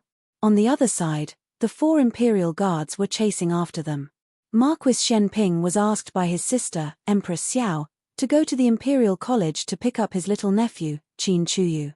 It was said that something happened to Qin Chuyu in the Imperial College. Empress Xiao couldn't leave the palace and Crown Princess was grounded, so she asked her brother for help. Marquis Shen Ping didn't show off. He just sat in an inconspicuous carriage and the coachman was Chang Jing. So none of the 4 recognized that it was Marquis Shen Ping's carriage. They chased all the way, but the girl suddenly disappeared. She was probably hiding in the carriage. The 4 didn't ask if there was anyone else in the carriage. They directly went to catch her. Chang Jing's eyes flashed with murderous intent. She jumped up and kicked the 4 people out. Jiyu Jiao, oh, she was so good at fighting. Wait a minute, this guy looks a little familiar. Jiyu Jiao had seen Chang Jing before. It was when she was buried under the ruins of the brothel. At that time, it was Chang Jing who led the guards of Marquis Shen Ping's estate to move the big stone slab. Unfortunately, Jiyu Jiao only glanced at her and didn't see her face. Not long after the 4 imperial guards were beaten down, the 4th prince rushed over. Others didn't recognize the carriage of Marquis Shen Ping's estate, but he recognized it. Especially when Marquis Shen Ping's number 1 expert, Chang Jing, was standing in front of the carriage. Chang Jing didn't often appear in public. He was originally a secret guard, but recently he didn't hide his identity. The 4th prince immediately guessed who was sitting in the carriage. He jumped off his horse and came to the front of the carriage. He cupped his hands and said with a smile, "Uncle." Marquis Shen Ping was the Empress' older brother and the Empress was the mother of all the princes. So it wasn't wrong for the 4th prince to call him uncle. As for whether Marquis Shen Ping wanted to recognize him as his nephew, that was another matter. There was no response from the carriage. The 4th prince was the monarch and Marquis Shen Ping was the subject. Even if the 4th prince's uncle saw him, he would have to bow to him. But Marquis Shen Ping's arrogance wasn't new. Not to mention a mere 4th prince, even the crown prince had to respectfully call him uncle. The 4th prince's face burned, but he didn't dare use his identity as a prince to pressure Marquis Shen Ping. He looked at the 4 experts on the ground and then looked at Chang Jing with a face of disdain. He gritted his teeth and cupped his hands. "Just now, my people didn't have eyes and offended uncle. I hope uncle will forgive them." A faint sigh came from inside the carriage, and then the curtains were lifted.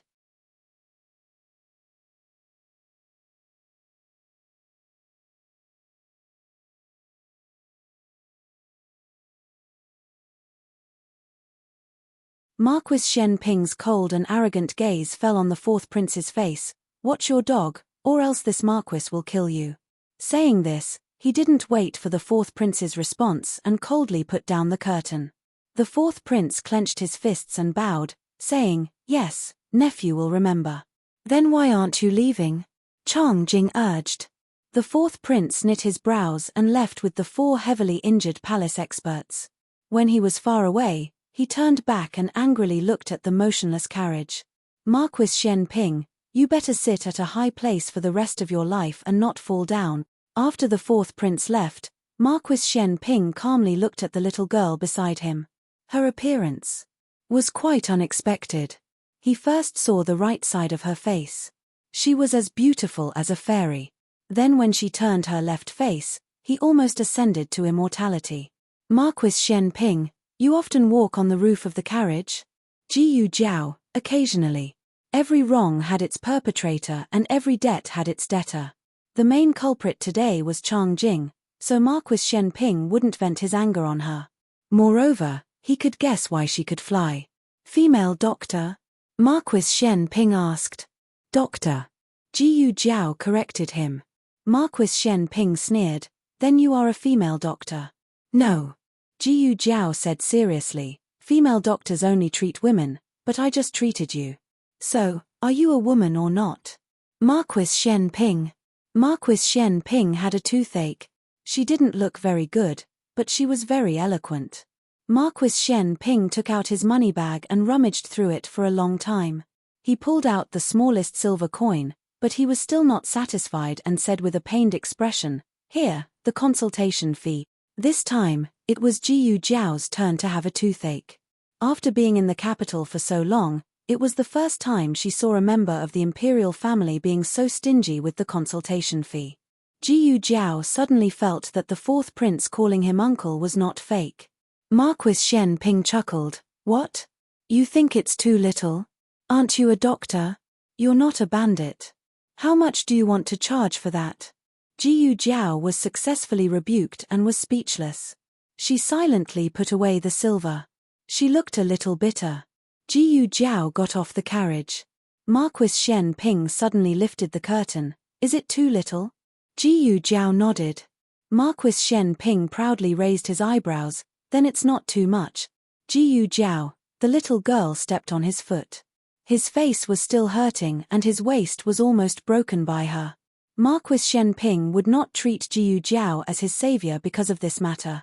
Since she was a doctor, it was her duty to save lives and heal the injured. She just did her duty as a doctor, and he also paid the consultation fee that a patient should pay. The money and the goods were settled, and they did not owe each other anything.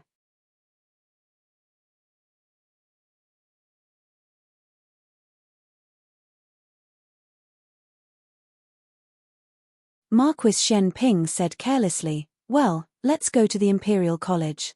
Didn't something happen to my little nephew? Don't let him cry to death." The Imperial College. Steward Liu had been waiting outside for a long time. Eunuch Su, who served Empress Xiao, was also waiting with him. Eunuch Su held his horsetail whisk and looked anxious. "Steward Liu, why hasn't the Marquis come yet?" Steward Liu said embarrassedly, "He must have been delayed by something." When Eunuch Su went to find Marquis Shen Ping was not at home. Steward Liu asked a guard to inform the Marquis, and he and Eunuch Su came to the Imperial College first. "Aya." Eunuch Su was a little anxious. "This matter is not a small matter, but it is also not a big matter. It is mainly because Her Majesty is worried about the safety of the seventh prince. Since the seventh prince was born, he has never left Her Majesty's side. He was suddenly sent to this kind of place, and Her Majesty did not let the seventh prince reveal his identity. Steward Liu, I'm afraid you don't know that the seventh prince was bullied on the first day of school. Actually, the two children accidentally bumped into each other, but people always favored their own children, and unconsciously distorted the facts. There is such a matter." Steward Liu was surprised. Eunuch Su sighed, "Isn't that so? Her Majesty said that His Majesty is hard-hearted, and so what if the seventh prince goes to school as a prince? But His Majesty said that everyone knows that he is a prince, so what is the point of him going to the Imperial College?" It is not like there are no teachers in the Imperial Palace's upper study room. Steward Liu was a shrewd person. He could tell that Eunuch Su was dissatisfied with Marquis Shen Ping's late arrival, but he did not have the courage to complain, so he could only nag in other ways. He added a few words of agreement. Marquis Shen Ping had not arrived yet, so Eunuch Su said anxiously, "Sigh, the 7th Prince's school is not going well at all. He was bumped into when he entered the school, and then he got acne a few days later. He has been on leave until now. But I didn't expect that on the first day of school, something would happen again. Wasn't the 7th Prince the one who got acne first? Then he spread it to the children in the class." Steward Liu knew about this matter. The prince's illness was a big matter, and Marquis Shen Ping even went to the palace to visit the 7th Prince. Eunuch Su said, I will go and take a look first. I will have to trouble Steward Liu to wait for the Marquis here for me." Steward Liu hurriedly cupped his hands and said politely, "What are you saying, Eunuch Su? If you have anything to say, you can go first. When the Marquis arrives, I will tell him that you have been waiting for him here." Eunuch Su entered the Imperial College. His Highness the 7th Prince had already been helped by 2 little palace maids to change his clothes.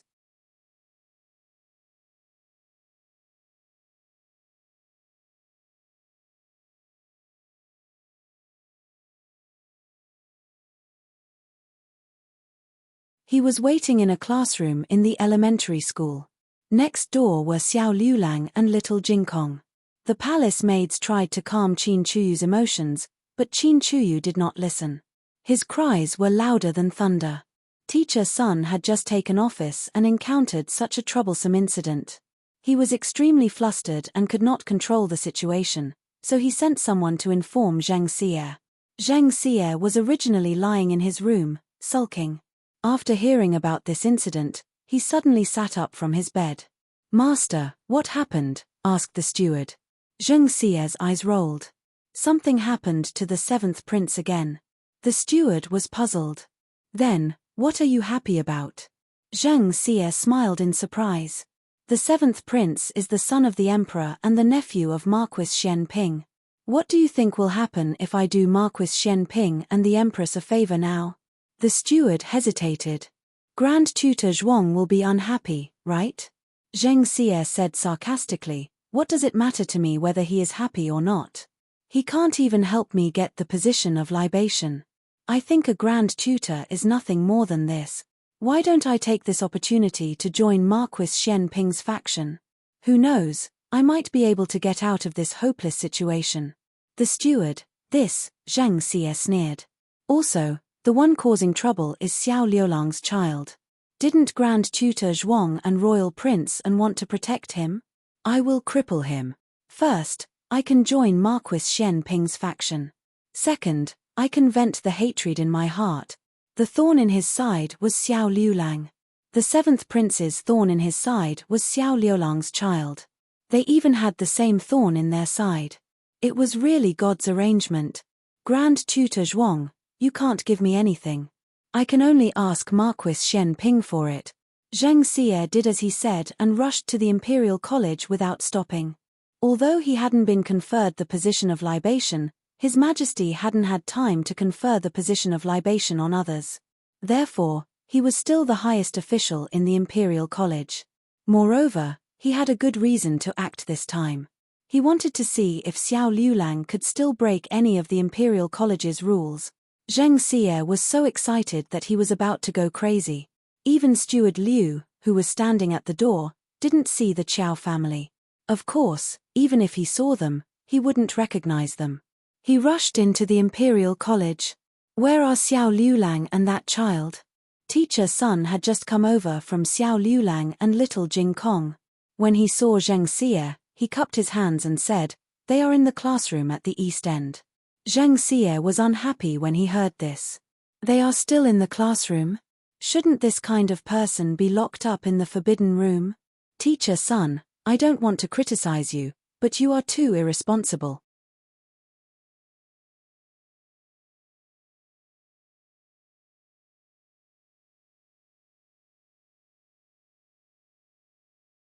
When I transferred you to the Imperial College, I saw that you were more capable than Teacher Jiang. You can't even handle such a small matter. Teacher Sun's nature wasn't bad. However, compared to Teacher Jiang, he knew how to protect himself. On one side was the legitimate son of the Empress, and on the other side were two poor orphans from a small county. Anyone could guess what the result would be. You're tuning in to the Dreamy Chapters YouTube channel. We're so grateful for your support, and don't forget to subscribe to join us on this incredible journey through captivating stories. Your generosity through donations truly makes a world of difference, as it's the primary source of revenue that allows me to expand and enhance this channel for you. Thank you from the bottom of my heart for being a part of this adventure.